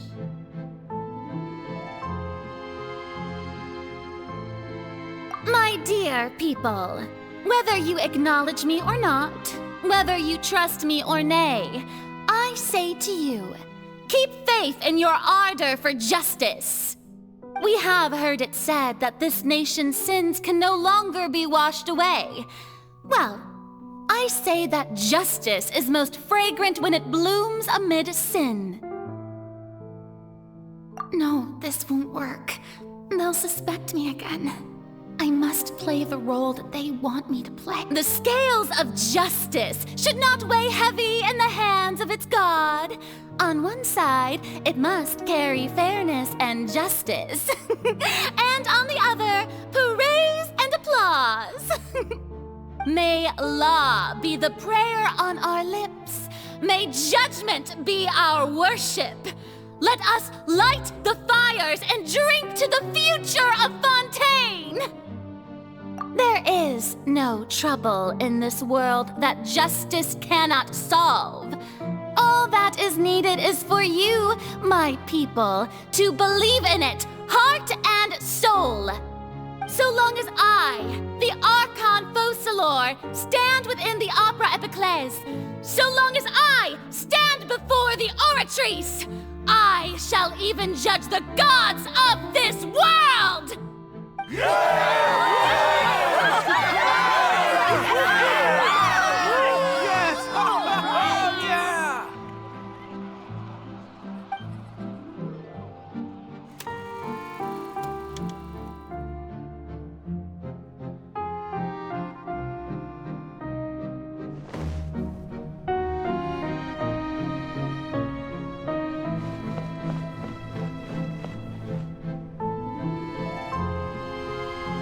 Lady Furina, here are today's case reports, as well as a summary of the follow-up for your perusal.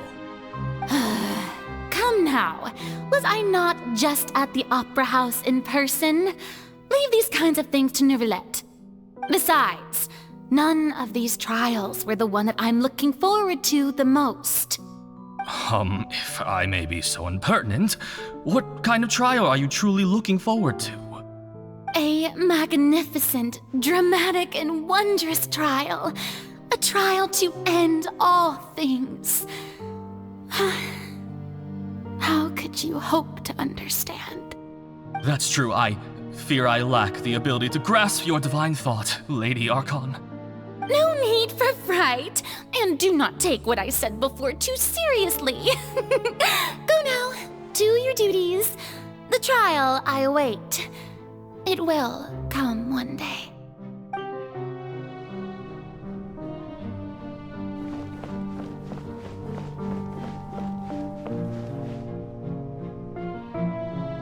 Lady Farina, I don't know what to say. Thank you for agreeing to see me. No need to thank me. Or rather, thank your own sense of perseverance instead. Long have you stood in line to meet me, have you not?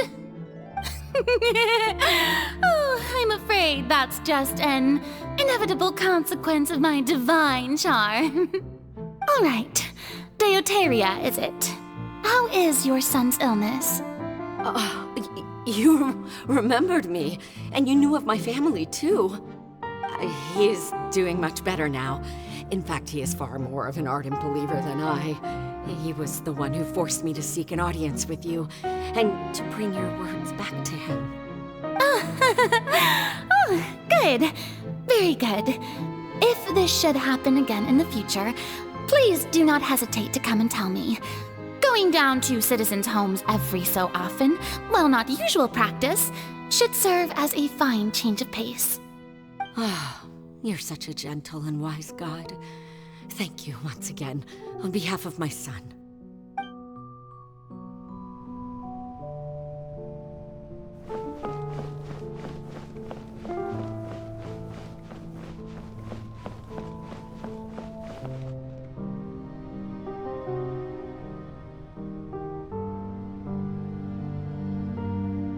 Lady Farina, here are the latest hydrological reports. As for the specific parameters you asked to take note of, I'm afraid things still don't look good. I see. It's as I thought then.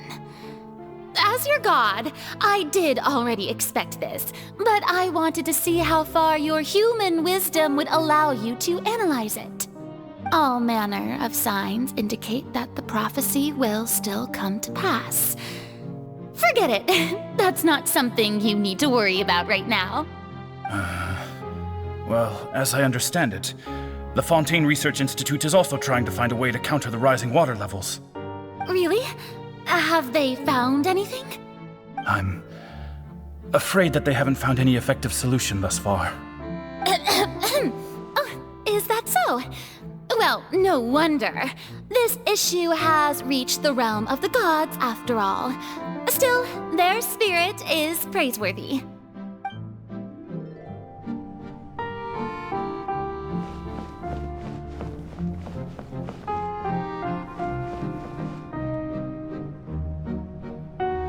The day is finally over. I haven't had a moment to breathe this whole time. But it's good to see that everything's getting on track. There are no longer any voices of suspicion. Maybe this is fine. I just need to keep going, and everyone will be saved. All right, Farina, don't think too hard about this. You need rest. Tomorrow's a new day.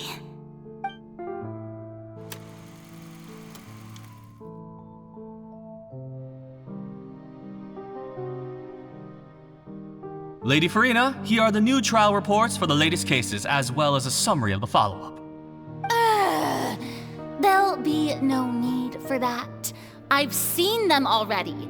There's no need to go back over scenes I've witnessed in person before.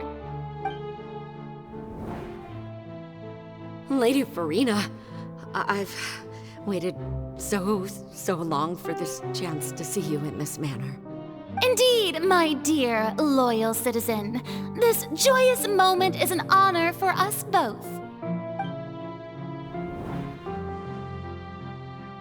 Lady Farina, we're detecting significant hydrological anomalies near Poisson. Understood. Keep monitoring. Keep me informed should anything come up at the Institute.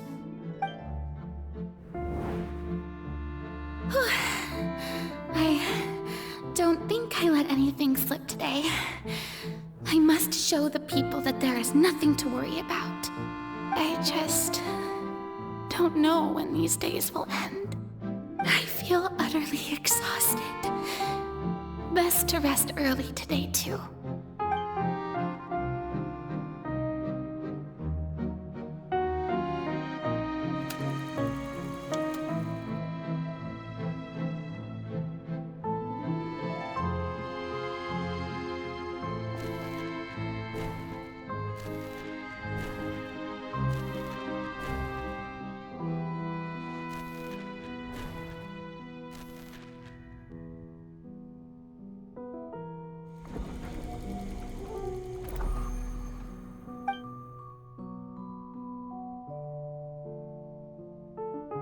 Lady Farina, it's like a dream being able to speak with you up close like this.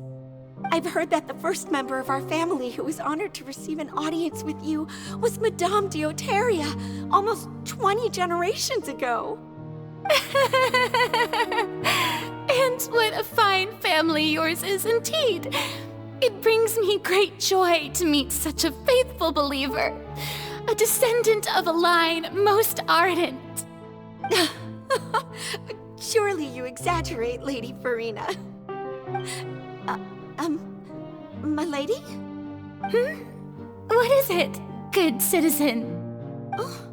Are you crying?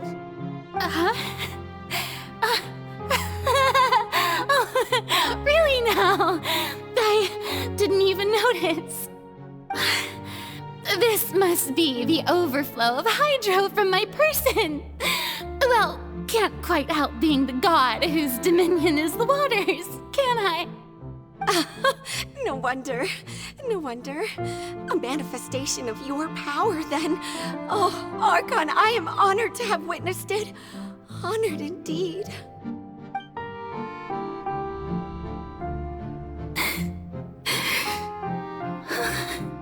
So interminable. So lonely. Just how much longer? Hundreds of years must have passed by now. Perhaps the show must go on for hundreds more. I never imagined that it would hurt so much. Have I reached my limit? No. Perhaps I reached it long ago. Today I didn't even notice my own tears. I want to tell someone, anyone, about this. But would that not destroy all I've done so far? I've conducted so many investigations across the centuries, but there's not even a sliver of hope that we might break the prophecy. All I can do is keep heart. I must maintain this act. It is the only way to save Fontaine. Please, mirror me. You have to succeed.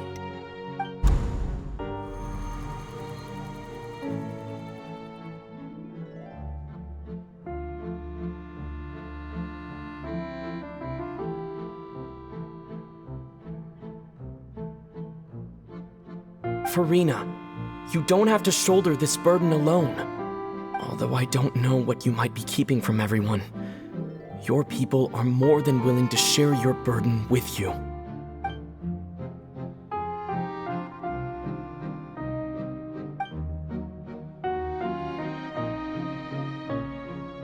Share my burden. That's impossible. It was fated right from the start that this would be my duty alone. But even if your burden doesn't need to be shared, you can still choose to confide in someone. just share it with me. I'm what you'd call a witness. A witness? Yes, I've heard that you came to Tevat from beyond the stars, yes. In other words, you never belonged here. And if Tevat is, in its entirety, a show on a stage, then you're just a spectator, aren't you?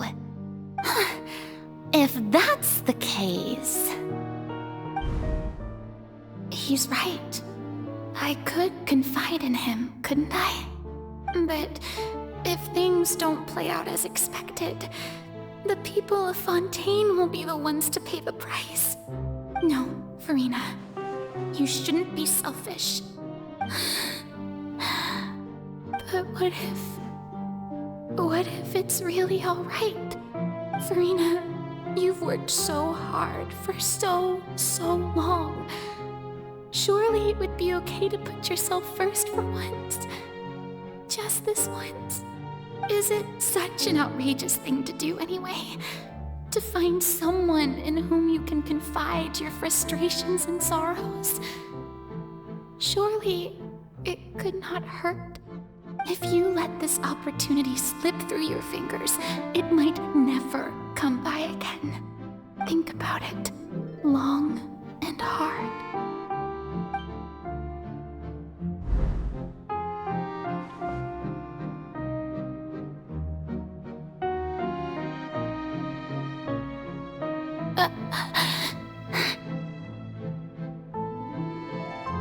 No, I have nothing to say. I am Furina, the Archon of Fontaine. Everything will surely get better. All you need to do, dear spectator, is to witness my performance until the curtains fall.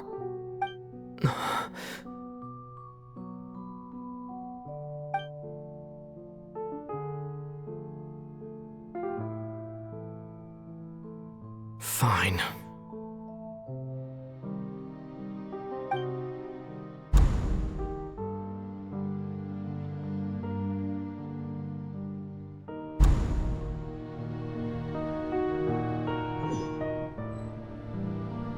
So even Furina doesn't know the truth? You've never once let her in on the full plan? Yes, it had to be done. To deceive the heavenly principles, you must first deceive yourself. She did very well. If she had let her resolve falter even once in these 5 centuries, Fontaine would have been doomed to the most tragic fate. It seems that trusting humanity was the right decision after all. I believe that I understand how your deception works, but that is only half the truth, is it not? How would you build on this foundation to save the people of Fontaine? That is the most important thing. Ah, good. Of course, the Iudex of Fontaine has pinpointed the crux of the issue. I'm sure you've long sensed that the Oratrice is no simple machine, yes? I've always suspected that it had its own consciousness, and Linny did mention that he heard a human voice within the core chamber. It now seems that that person was you, hidden within the machine all along. Am I right? And then I became one with the Oratrice, taking Fontaine's gnosis with me. Yes, it would seem so, wouldn't it? Alas, your understanding of this device still lacks sufficient depth. In truth, it is no enactor of justice. It is, in fact, a device created to kill the god of justice. I beg your pardon? Oh, you have it. And to be more precise, not only will the Oratrice take down the god of justice, it will also take down the divine throne upon which she has been placed. I mean, did you think I would be the sort to enjoy peaceful repose while Furina suffered? My work over these last 500 years has been to constantly accumulate indemnitium within the Oratrice. But really, some have already discovered that only a small fraction of the energy generated by the device was ever used to provide power to Fontaine. The vast majority had to be, accumulated to enact this death sentence. It was all a part of your plan, then? Both the trial and the sentence? Indeed. This power, accrued over 5 centuries, could have sustained Fontainians for millennia had it only been used for that purpose. Almost all of it has now been stored within the oratories. But only power of this magnitude could hope to destroy the Hydro Archon's divine throne, shaking the rules established by Celestia and breaking through the institution that is the Seven. So the Oratrice's call for death was for neither Furina nor Focalor, but for the Hydro Archon. The destruction of that divine throne. If I do not misunderstand your intent, you must be... Returning what's rightfully yours to you, of course. In other words, this was all done to return the authority of the Hydro Archon to the Hydro Dragon of this planet. But...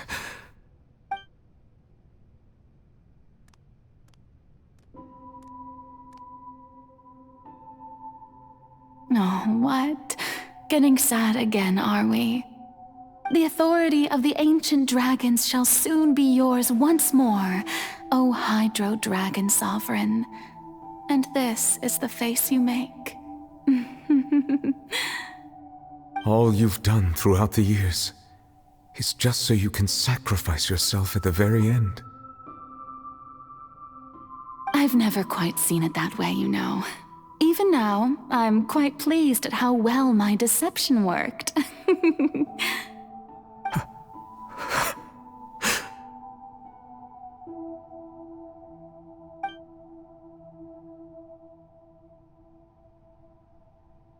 Hydro Dragon, don't cry.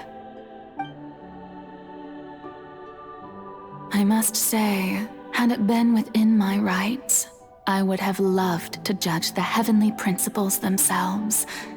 Were they not guilty of essentially the same crime?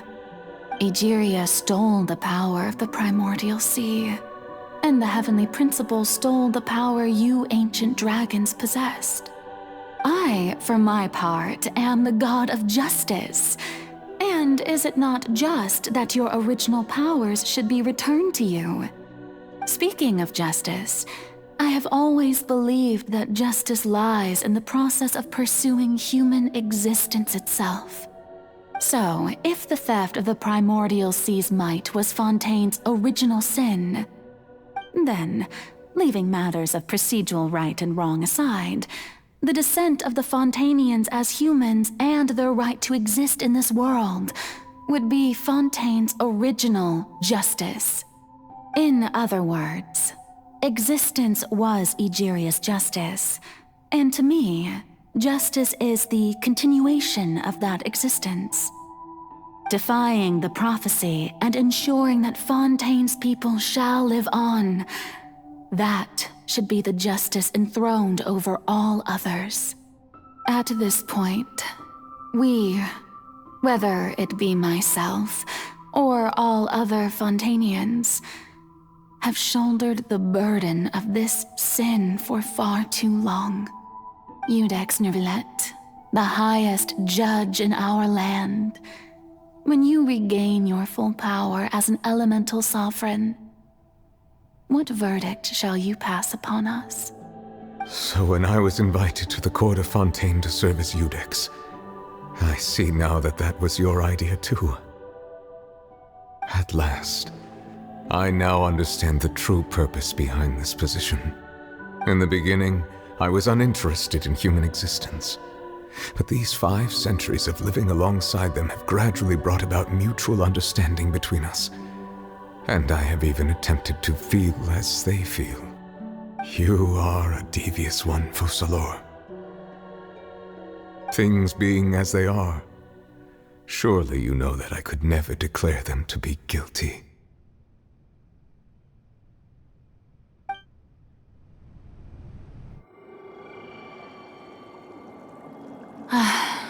The hour of my execution is almost here.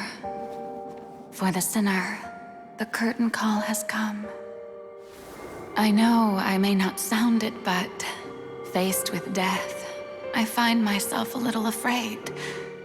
Perhaps this is one thing both gods and humans have in common.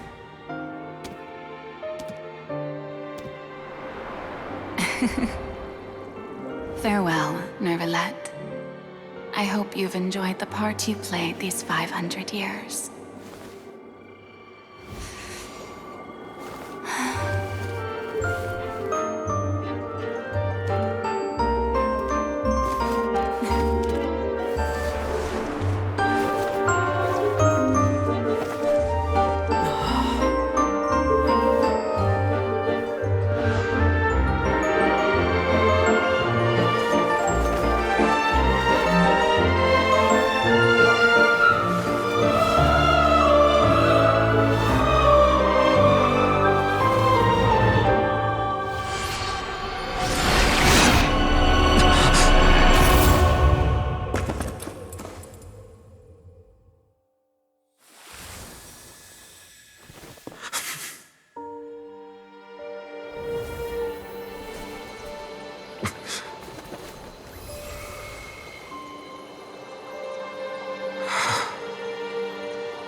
Ex Nouvellette, hereby declare,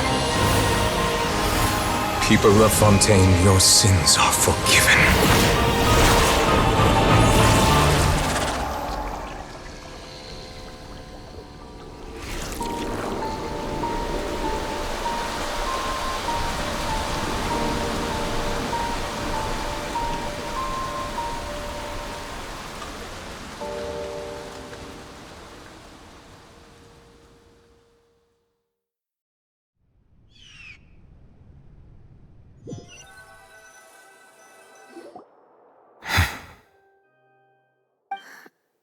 What just happened? Has the death sentence been carried out? Was that bright light some sort of misdirection? I have a feeling that something huge just happened. But since we're all still alive and haven't been dissolved, I assume whatever happened was good for us. It's time to end this. We must mete out punishment to that beast. Didn't you say just a moment ago that it can't be defeated? I have gained the strength sufficient to deal with it. Through certain means, I now have the ability to separate the power of the primordial sea from that creature. We should seize the opportunity to pursue our quarry.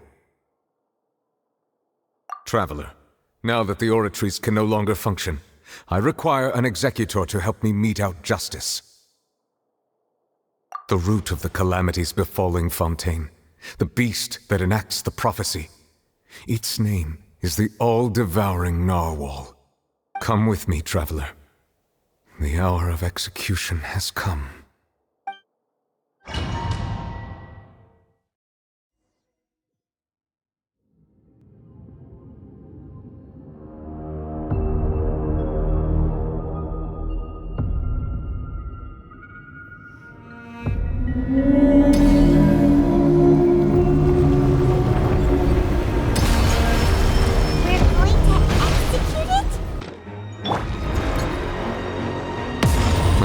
Done my best to separate the power of the primordial sea.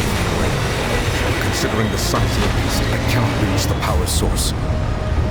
Unless we can find a way to attack it from within.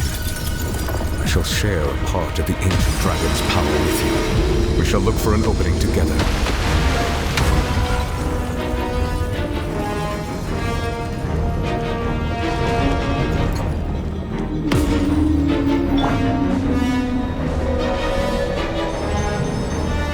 I can feel its sorrow turning into hostility.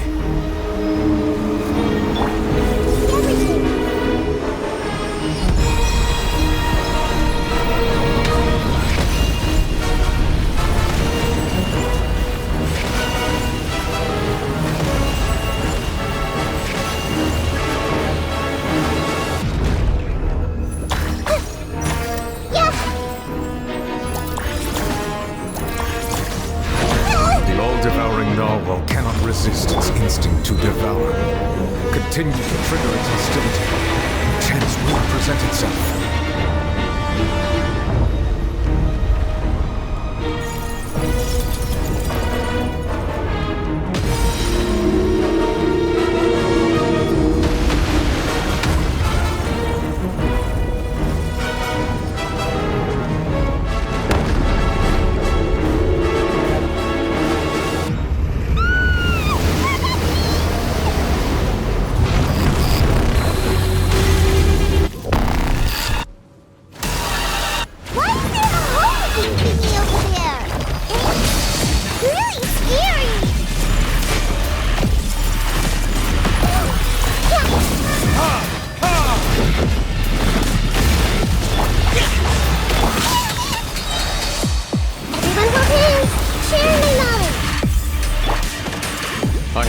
You my protection.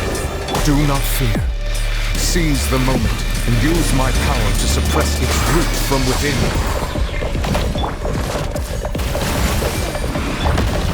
I'll protect us.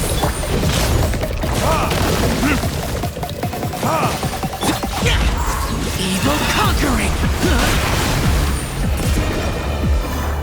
Worthless! Worthless! Here! Worthless! Here! Worthless! Worthless! Everyone hold hands! I see everything!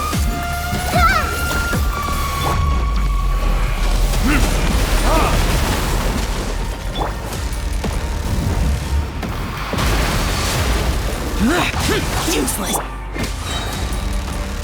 Let's dance!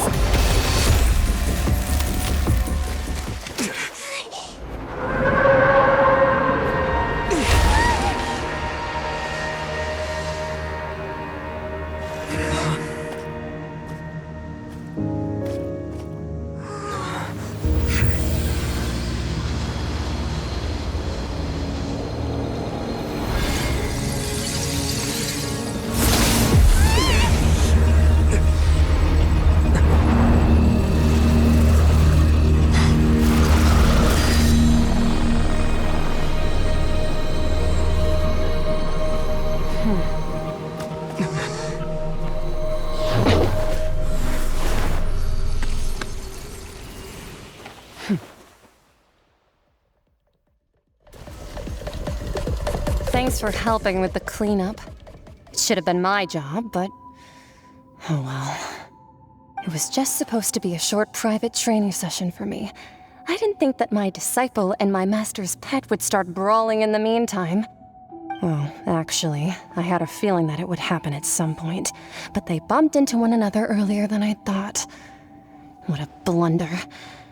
I suppose I'll have to swing my sword 3 million times as penance. That power. Who are you exactly? Paimon has an idea. From what she said earlier, she must be Child's master. Skirk, right? It's just that he gave us the impression that she was the less talkative person. I simply did not have anything to say to the weak. But you, on the other hand, managed to defeat the all-devouring narwhal without using power from beyond this world. So you may speak to me as equals. I have to agree. It's a strange use of a planet's primordial waters just to raise an all-devouring narwhal. That kind of power is wasted on it. It's not cooperative. It eats too much. And I have more important things to do with my time than pet sitting. The only thing that creature has going for it is its looks. All in all, it fails as a pet. Miss Skirk? I think you might have missed the point. The point being? Well, being that this pet almost destroyed an entire nation. So what sort of person is your master? Well, child's master's master. Wait, is that right? Oh, right. So you don't know him. Sorry, I assumed you did. His name is Sir Tologi. Huh? I am unfamiliar with that name. Huh.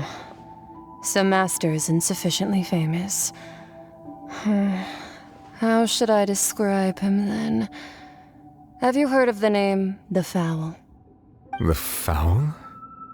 Still nothing? Well, how about the Visionary? Vetterfulnir then?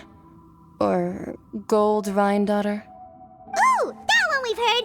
Rhine-daughter's part of the Hexen Circle. She's Albedo's mom, right? Oh, so you do know that name. To be honest, I also heard all of those names and titles from my master. I don't actually know them either. But I suppose you understand now, yes? My master is likely a similar sort to Rhine-daughter. They are both pursuing some form of perfection. Wait! Didn't you also mention a visionary person? Paimon didn't quite catch their name. Actually, never mind that. I believe it expedient to inform you that the all-devouring narwhal used up nearly all its strength fighting you. Such roiling hydro energies will prove difficult for the planet's deep seas to digest. As such, the Fontaine back on the surface has most likely been thrown into chaos. In other words, the prophecy that you've been fretting over should now be in full swing. What?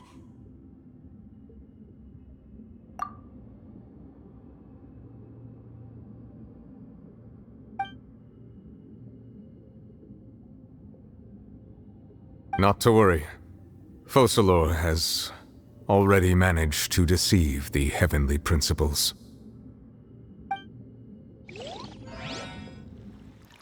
In the end, the people will all be dissolved into the waters, and only Furina will remain, weeping on her throne.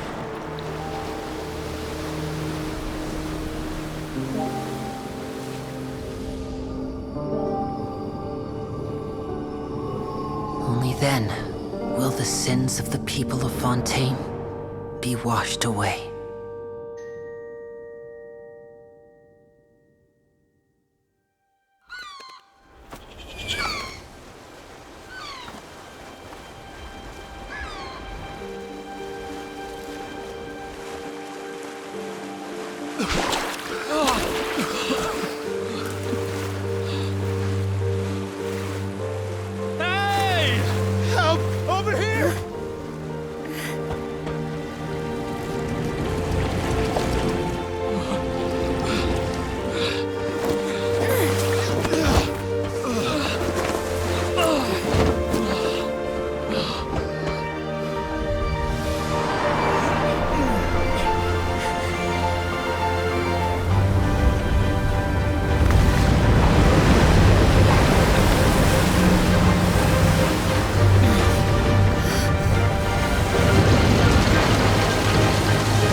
All hands, initiate emergency rescue!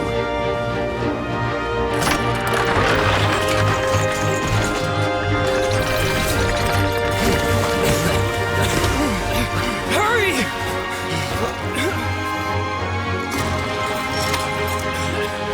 Hey, lend a hand!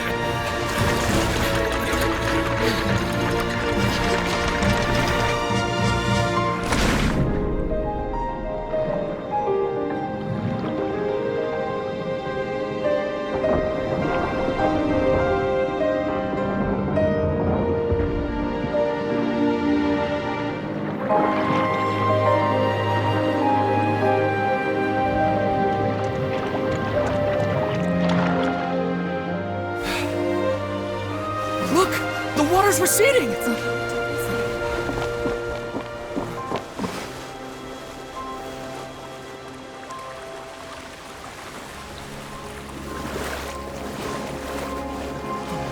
It's a miracle! Water's receding.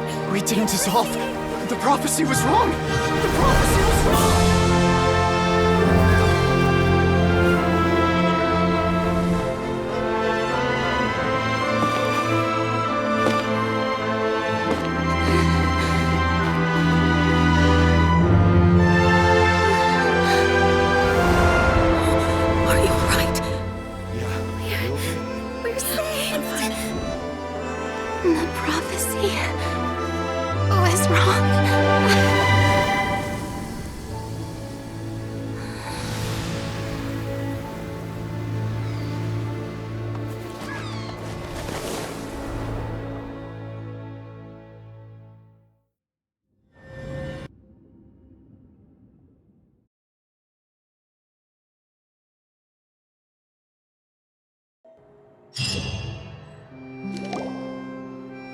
The soil renewed.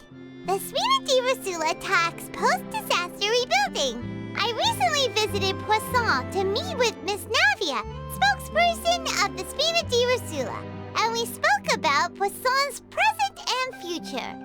Old soil can still give birth to new bloom, Miss Navia stated. Hope is like seeing a small cookie when you're starving late at night. You just need a little of it. Skyship Winglet, lunar brain of the Fontaine Research Institute. The various disputes that have arisen on account of Mr. Edwin have suddenly become a shield over the Institute, with Jurier turning out to be a once overlooked hidden gem. People always call the first researcher mad, but few know what to call the second. And should that latter person achieve a miracle, they would find it all the harder to find a word with which to classify him and his team. Wow! Paimon barely recognizes the people in the reports. Are those really Jurier and Navia? They sound like real big shots. What do you think? Pretty enthralling, huh? The Steambird's idea was pretty simple. With the disaster just having passed, we would print a free edition packed to the margins with good news to calm people down. The value for these big scoops lies in their inevitable follow-ups. We'll publish further reports and go into the stories behind those people. Edwin's assistant, Jurier, created a true flying ship, while Navia is leading people in the reconstruction of their home. I'm sure that these stories could draw even your well-traveled eye. Paimon's curious too! Wait a minute. Didn't we watch everything happen from start to finish? What's there to be curious about? And that's exactly why I'd like you to come conduct interviews with me. You're the best incubators of news, if you haven't noticed. And also, with you around, I'm sure I'll get to see that Duke. Are you sure? Hasn't he turned you down several times already? Oh, this time will be different. Come on, let's head to Poisson first, and then make a trip to the fortress. There are some things you'll only know when you get there.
Oh, it's you.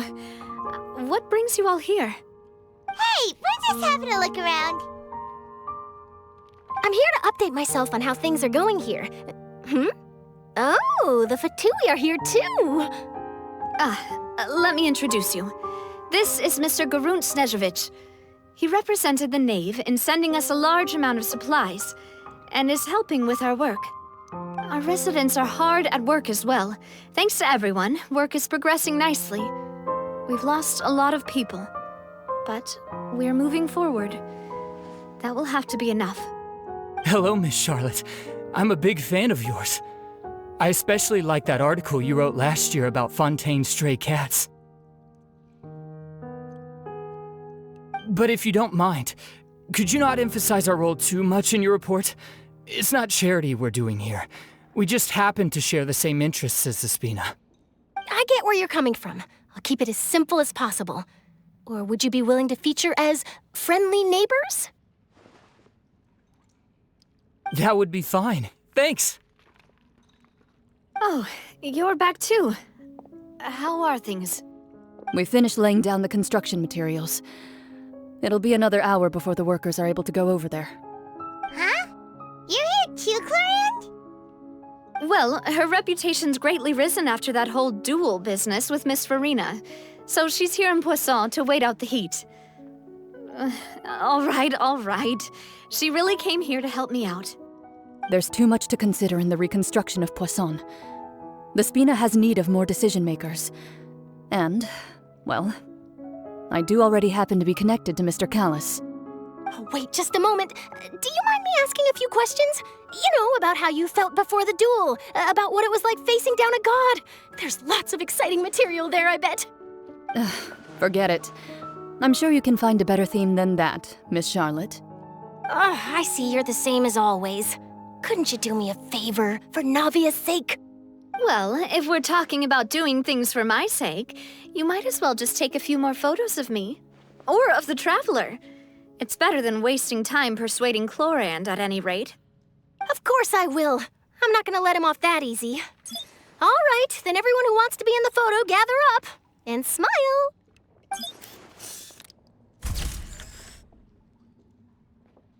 How did it go? Was it a good shot? Did Paimon look cute in it? Not bad. Your addition really helped the composition of the picture. All right, hang on a moment. Let me snap a few more shots.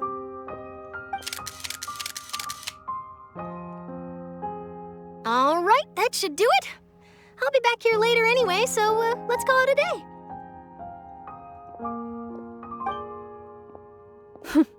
You're very quick.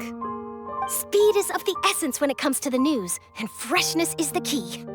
Also, not to brag, but I'm pretty good at building connections.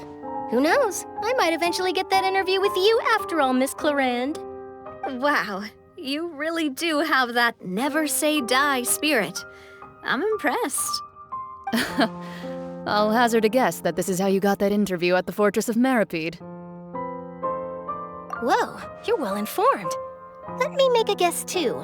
I asked Sijuin, who told Monsieur Nervillette, and he told you, right? That's a very complete information chain. In truth, all Monsieur Nervillette asked me was, when did the fortress become so friendly towards the media? I told him that it was best not to speak too soon. There's no guarantee that Wriothesley will make a personal appearance. You're right. I've got to treasure every moment I have with them. In which case, I'll be making a move first. Stay safe now. And tell me if you hear anything interesting. I'll treat you to afternoon tea in exchange.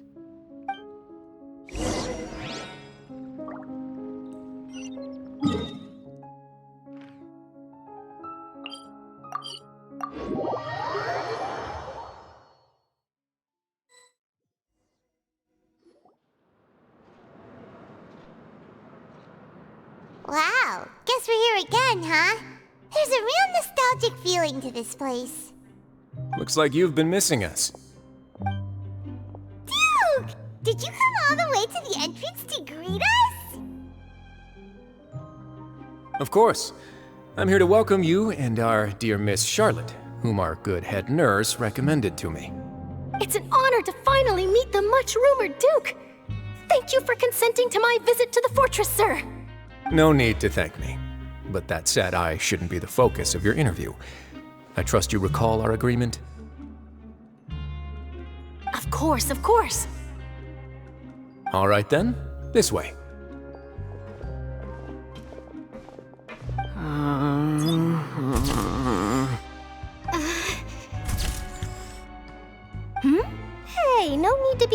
nervous. I've already taken all the photos we need. Miss Charlotte, do these pictures really need to be published on the cover of the Steambird? It would seem that Miss Lorvine doesn't want her face to appear beside that of Mr. Jurier, Sir, please don't say things like that. But it looks like dear Mr. Jurier denies it. Might this interview be very important to you then? No, I just... This is my first time being interviewed, and I'm very thankful to the Steambird for... Now, I might not look it, but I actually did meet Mr. Edwin once. And I'll be honest, I enjoyed chatting with you more. You've definitely got more of that genius vibe going on. The boat that brought about a miracle, the ark that saved the people. Why, you recreated a myth back there, like an emissary of legend. Still, if I might ask, where's that flying ship now? Huh. Looks like Charlotte's trying to get herself another exclusive scoop. I have to apologize, but that ship is presently in the bowels of our factory. I'm afraid it won't be easy for you to get a shot of it. Really? Well, then in that case, could I have an interview with you to make up for that loss?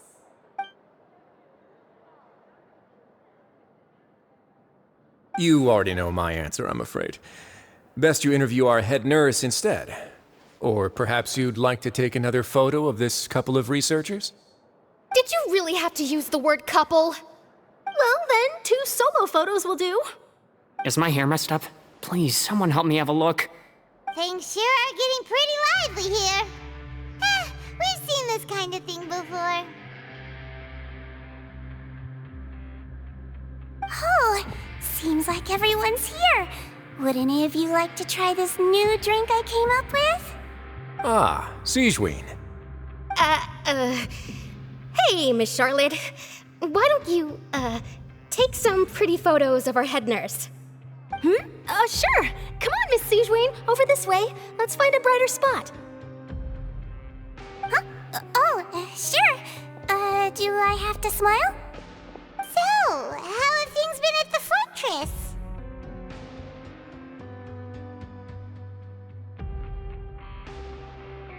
Same old, as you can see. Fontaine's undergone some changes, but this place is still more or less the same. Other than that flying ship, it got a tad too much attention, I think. That's why I decided to let the interview go through. We should direct more public opinions toward the behind-the-scenes heroes. Am I right, Mr. Jurier? Miss Lorvine? You're too kind, sir. I believe that you too should have your day in the sun.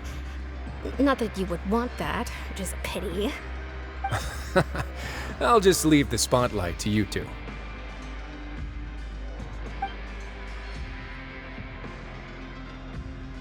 I see. Lots of things happened that day, huh? Anyway, regarding that Harbinger, I'm not sure you remember, but his 3 young followers are still waiting for his return. He sure did win them over, huh? I'll tell them that there's good news and bad news. The good being that their boss seems fine, and the bad being that they must face extended sentences for abetting his escape. Oh, actually, what about you? Are things gonna change for you too? What change can there be?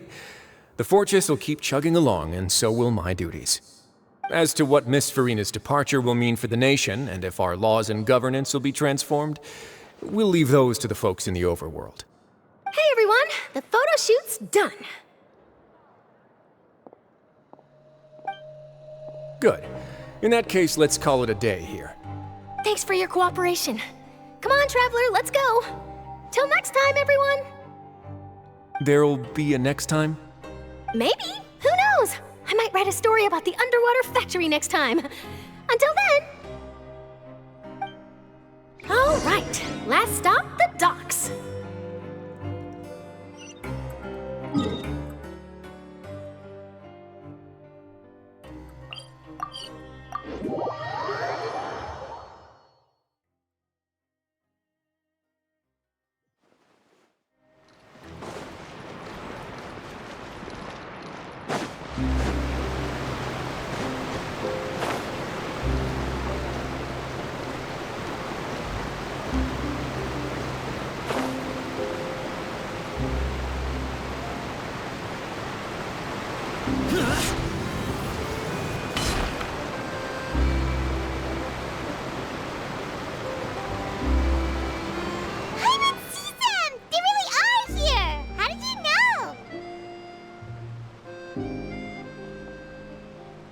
Flavia mentioned that she stayed in touch with Linny and the others after working together.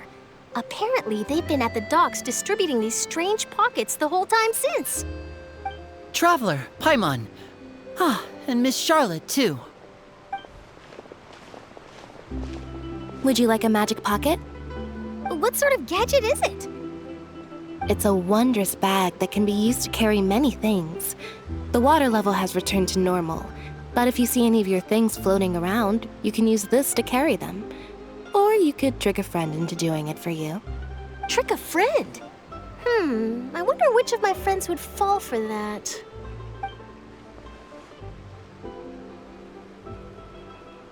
You could just make a friend like Fremine here. Isn't that right, Fremine? Is this what you meant by, I'll help you make some more friends? To be honest, that sounds pretty sweet. Could I have your contact, please? Sure.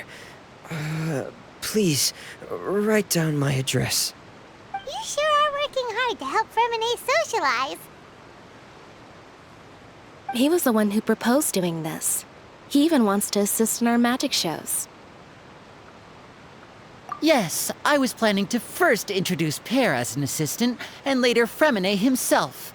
In the future, I think we can leave underwater escape magic to him too. That said, would anyone want to see a diver escape underwater? Oh, it'll work out. Every journey begins with the first step. He'll become a part of our show eventually. Lynette, could you come over? Miss Charlotte says she wants to take a picture of us. Got it. My, that Charlotte is rather perceptive.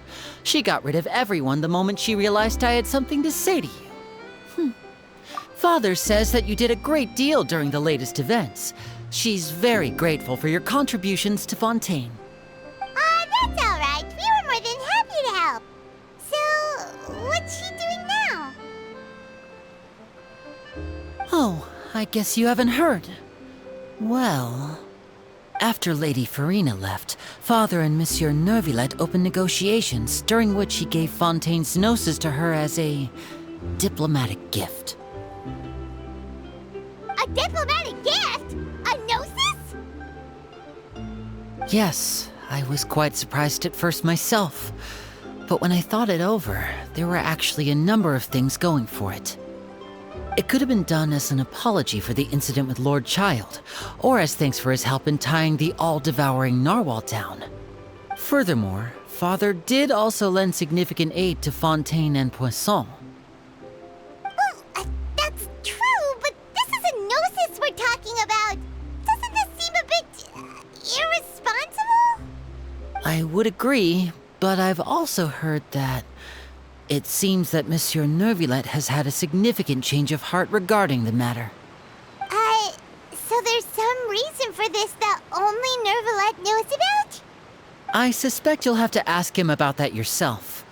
Ah, yes, speaking of which, I did see him strolling around the entrance to the Fortress of Meripede a while back. Isn't he real busy and stuff? Paimon didn't think he'd have the time for that. But back to the topic. The gnosis was given to the knave, right? What about Child? They say that he's returned to Snezhnaya to recover from his wounds.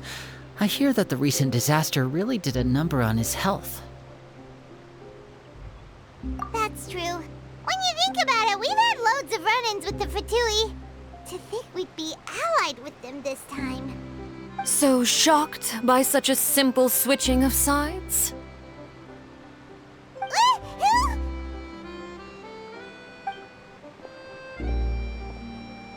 Father! Well, what do you know? Come to the docks to see how my children are doing and meet the traveler by chance. Please do not pay my accomplishments in Fontaine too much mind. I would have done them regardless. Are you going to take the gnosis back to Snezhnaya? That is our duty as harbingers, yes. Don't be too preoccupied with sides. The goal of the Fatui concerns not a single place or person, but the entire world. With such a grand goal in mind, it is inevitable that we must wear many masks. Switching my masks is something I've always done. Well, that depends on many things. No one truly knows what the future holds. What good is honesty if you can't rely on it forever? As for you, I very much look forward to our next collaboration. Good things cannot be achieved alone, and you've proved yourselves to be great partners. A vision? All right. I'll remember to return it.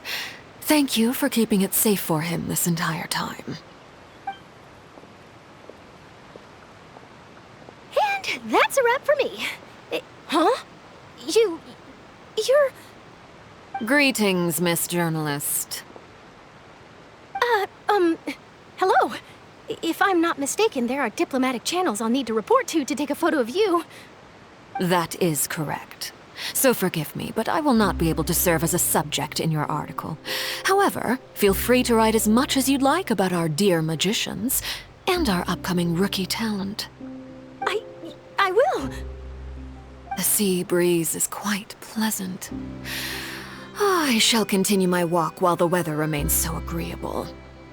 Farewell. Farewell, Father. Oh, she has such an intimidating presence. I didn't even dare to take a picture. Thankfully, I've already wrapped up all my pre-scheduled interviews. Thank you all. This'll be more than enough for me to write about, I'm sure. Don't be too nervous. Why don't you take a magic pocket before you go? Here, Traveler, Paimon, you take one too. To move things about? That's right. Funny. I was giving out magic pockets when we first met too. And what do you know? I'm doing the exact same thing right now. So many things have happened, but the pockets are still the pockets. I guess this must be life. We will all follow our own paths, and serendipity will lead you to your fated friends. All right then. We'll be handing out pockets in some other districts later, so we'll get going now. Have a good day, you two.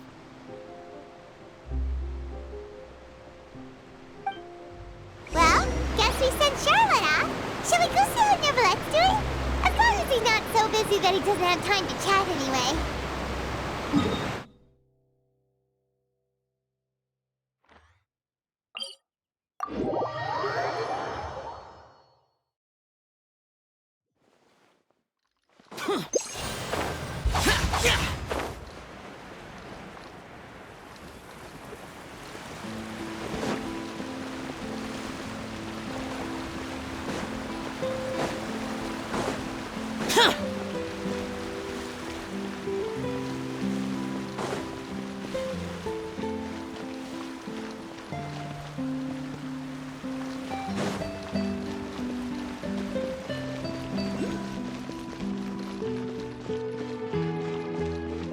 The entrance to the fortress!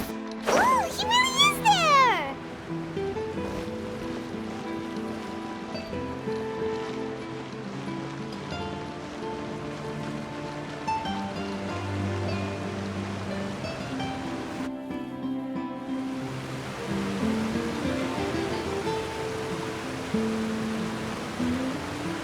So, you really are here, Neverlet!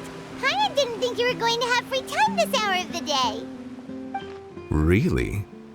Oh, I suppose you must have met Mr. Linney. He took the time to greet me earlier when he passed this way. In any case, you came at a good time. I was just considering reaching out to you to set up a meeting, so I may explain some things that I haven't had the time to before.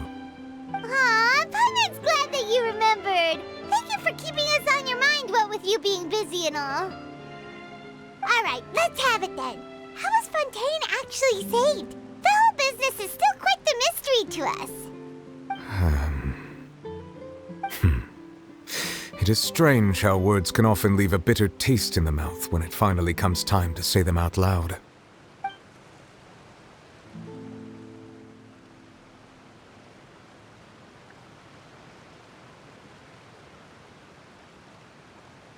Whoa. So that's what happened?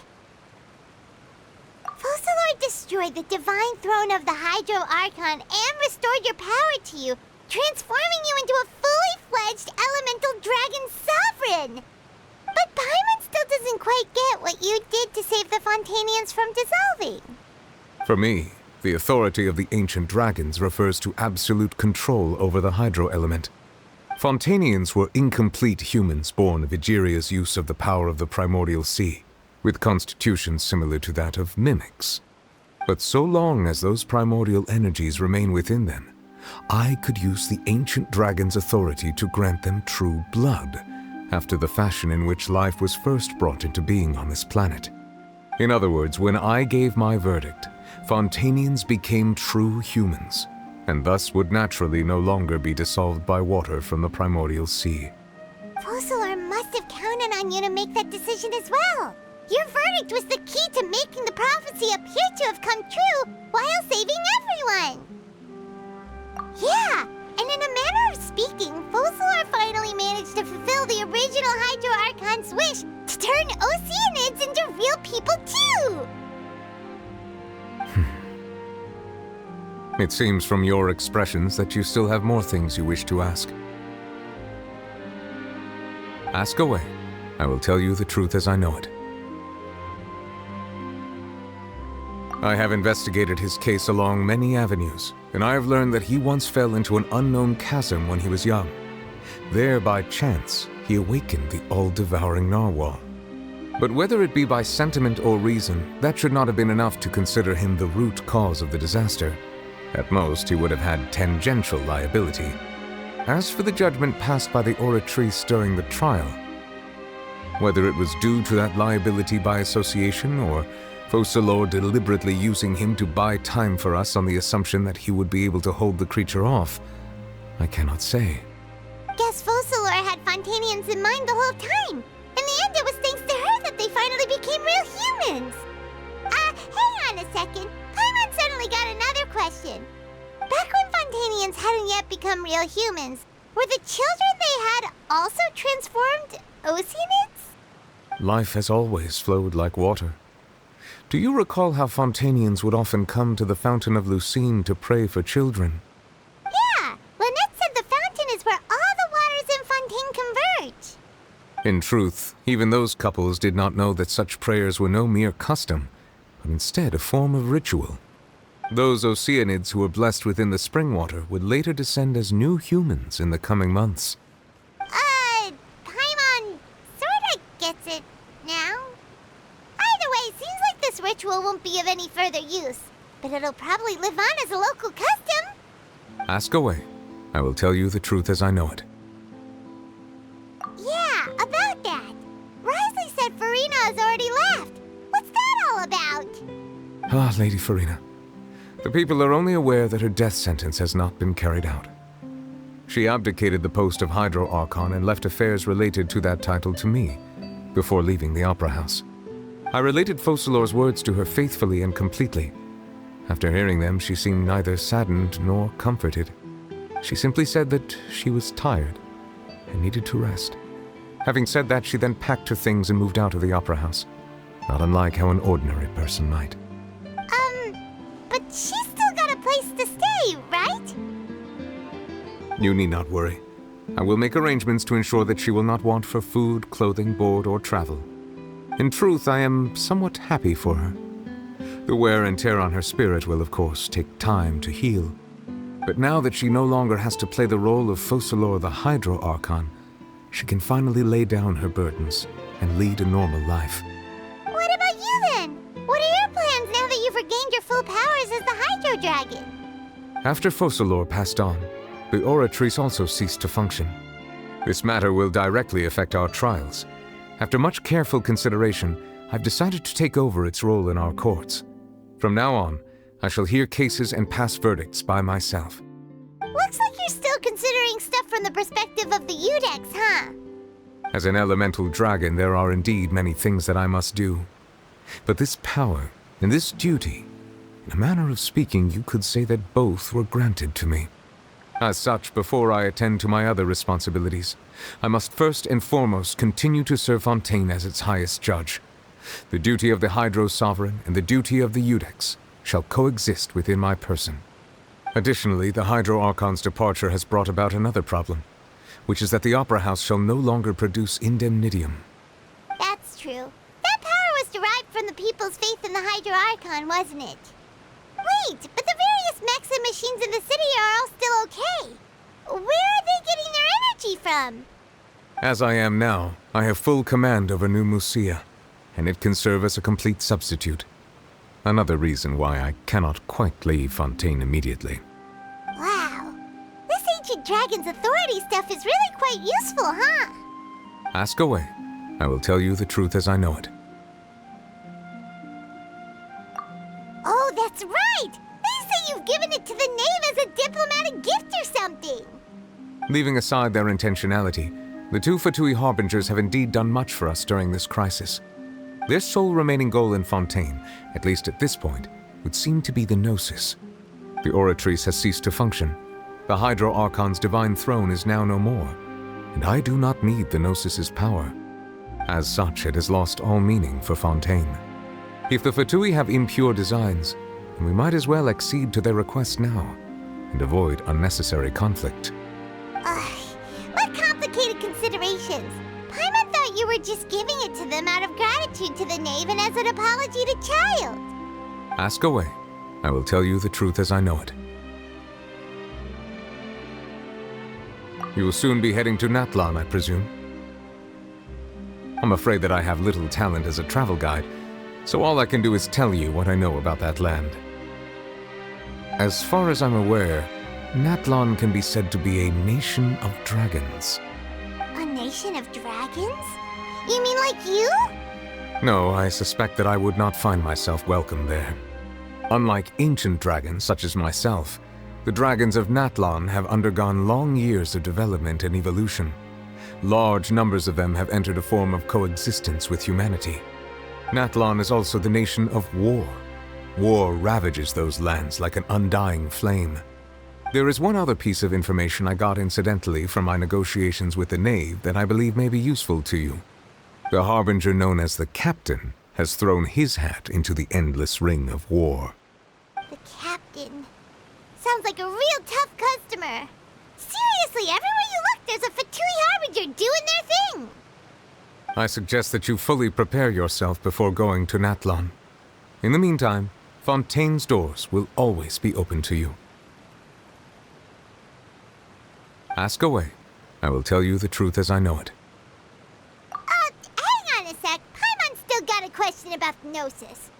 When we spoke to Linny earlier, he mentioned that your attitude towards giving away the Gnosis had clearly changed. We guessed that there might be some reason for it that only you were aware of.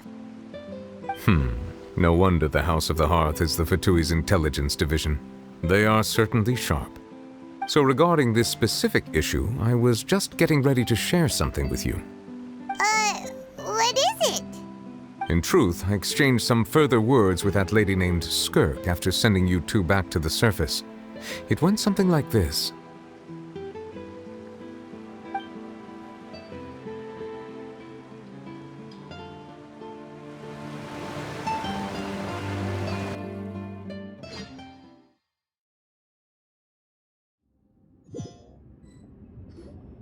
Well, we're going to head topside to see what's going on. You hurry over soon as well, all right, Nervalet? What next? The all-devouring narwhal isn't here, so I'm no longer getting any interference. I can finally catch the scent of your power, what it's made of. It is the authority of the planet's primordial dragons, but with something very similar to a god's curse mixed in. It's quite a novel blend. I'm sure I've encountered something like this before. What was it again? I do not know what you speak of. Of course. How could I forget? You should have the remains of the third descender on your person, yes? Remains? I've never heard of any such thing. According to your parlance, I believe it may be called a gnosis. Well, that much is true. After Focalor's divinity faded, she handed her gnosis to me. but I fear I have never heard of it described in the manner that you just did. I've been training with my master, the Fowl, ever since I was young, and I have never returned to the surface since. So most of the information I possess, I got from him. It is only natural for those who are greater than humanity to possess a different sort of common sense, which is why there are so many problems in our attempts to communicate with humans. Regardless, you should probably get rid of objects of misfortune to prevent any disasters from befalling you. To live in itself is a blessing. But once a person dies, the bonds he once had with this world shall all turn to curses. What do you mean by that? No need to fret. These are just my personal thoughts, and my reason for no longer wishing to return to the surface. This third descender you refer to, who are they? And when did they die? Master never mentioned them to me. Perhaps it just wasn't that important for me to know. If you're interested, though, I could ask him. I'll be sure to pass the answer on to you next time. Next time? You believe we will meet again? I do. Wait. I have a disciple of my own, don't I? He can be the messenger then.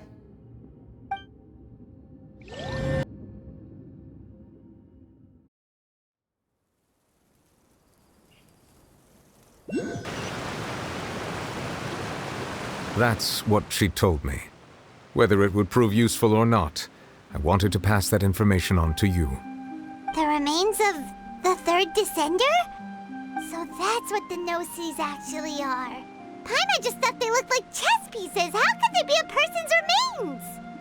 All the same, assuming that there was no misunderstanding or special metaphor at play, that is what she meant to say. And she said that it would bring misfortune and that you should check it, which is why you gave it to the Fatui. If she speaks the truth, then I would simply be putting Fontaine at unnecessary risk by keeping it here.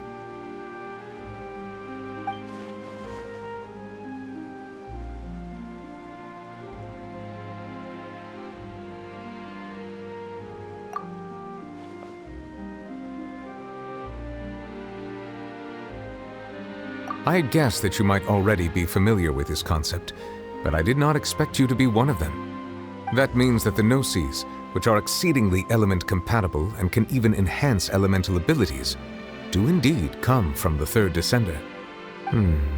I wonder, does your body also possess similar properties? Like being able to use elemental powers without a vision! That does sort of count as special compatibility, right? No, let's not think about this stuff right now. It just feels creepy. Comparing the Traveler to the dead third descender and all. That's what you say, but this topic still feels like bad luck. Once Child recovers, let's get some more answers out of him. Or go look for his master and get the answers that way. I too believe it unwise to make too many blind guesses when information is lacking. The same is true of being at court. All right. Whatever the case, it seems like the crisis here in Fontaine's over for now. Yes. All of Focalor's efforts were for this moment as well. But she sacrificed herself in the end as a god, and she suffered through all those years as a human. Was that really what she wanted? I suppose that would be the mystery of a god's will. I suspect not. But once in a while I too would guess that if wishes were like the clouds in the sky, they will one day return to the earth as raindrops. Life flows like water, and rain is the final answer. The water levels may sometimes tilt one way or another, but the rain falls fairly upon all. And what ultimately is the difference between the rains that fall upon all of us?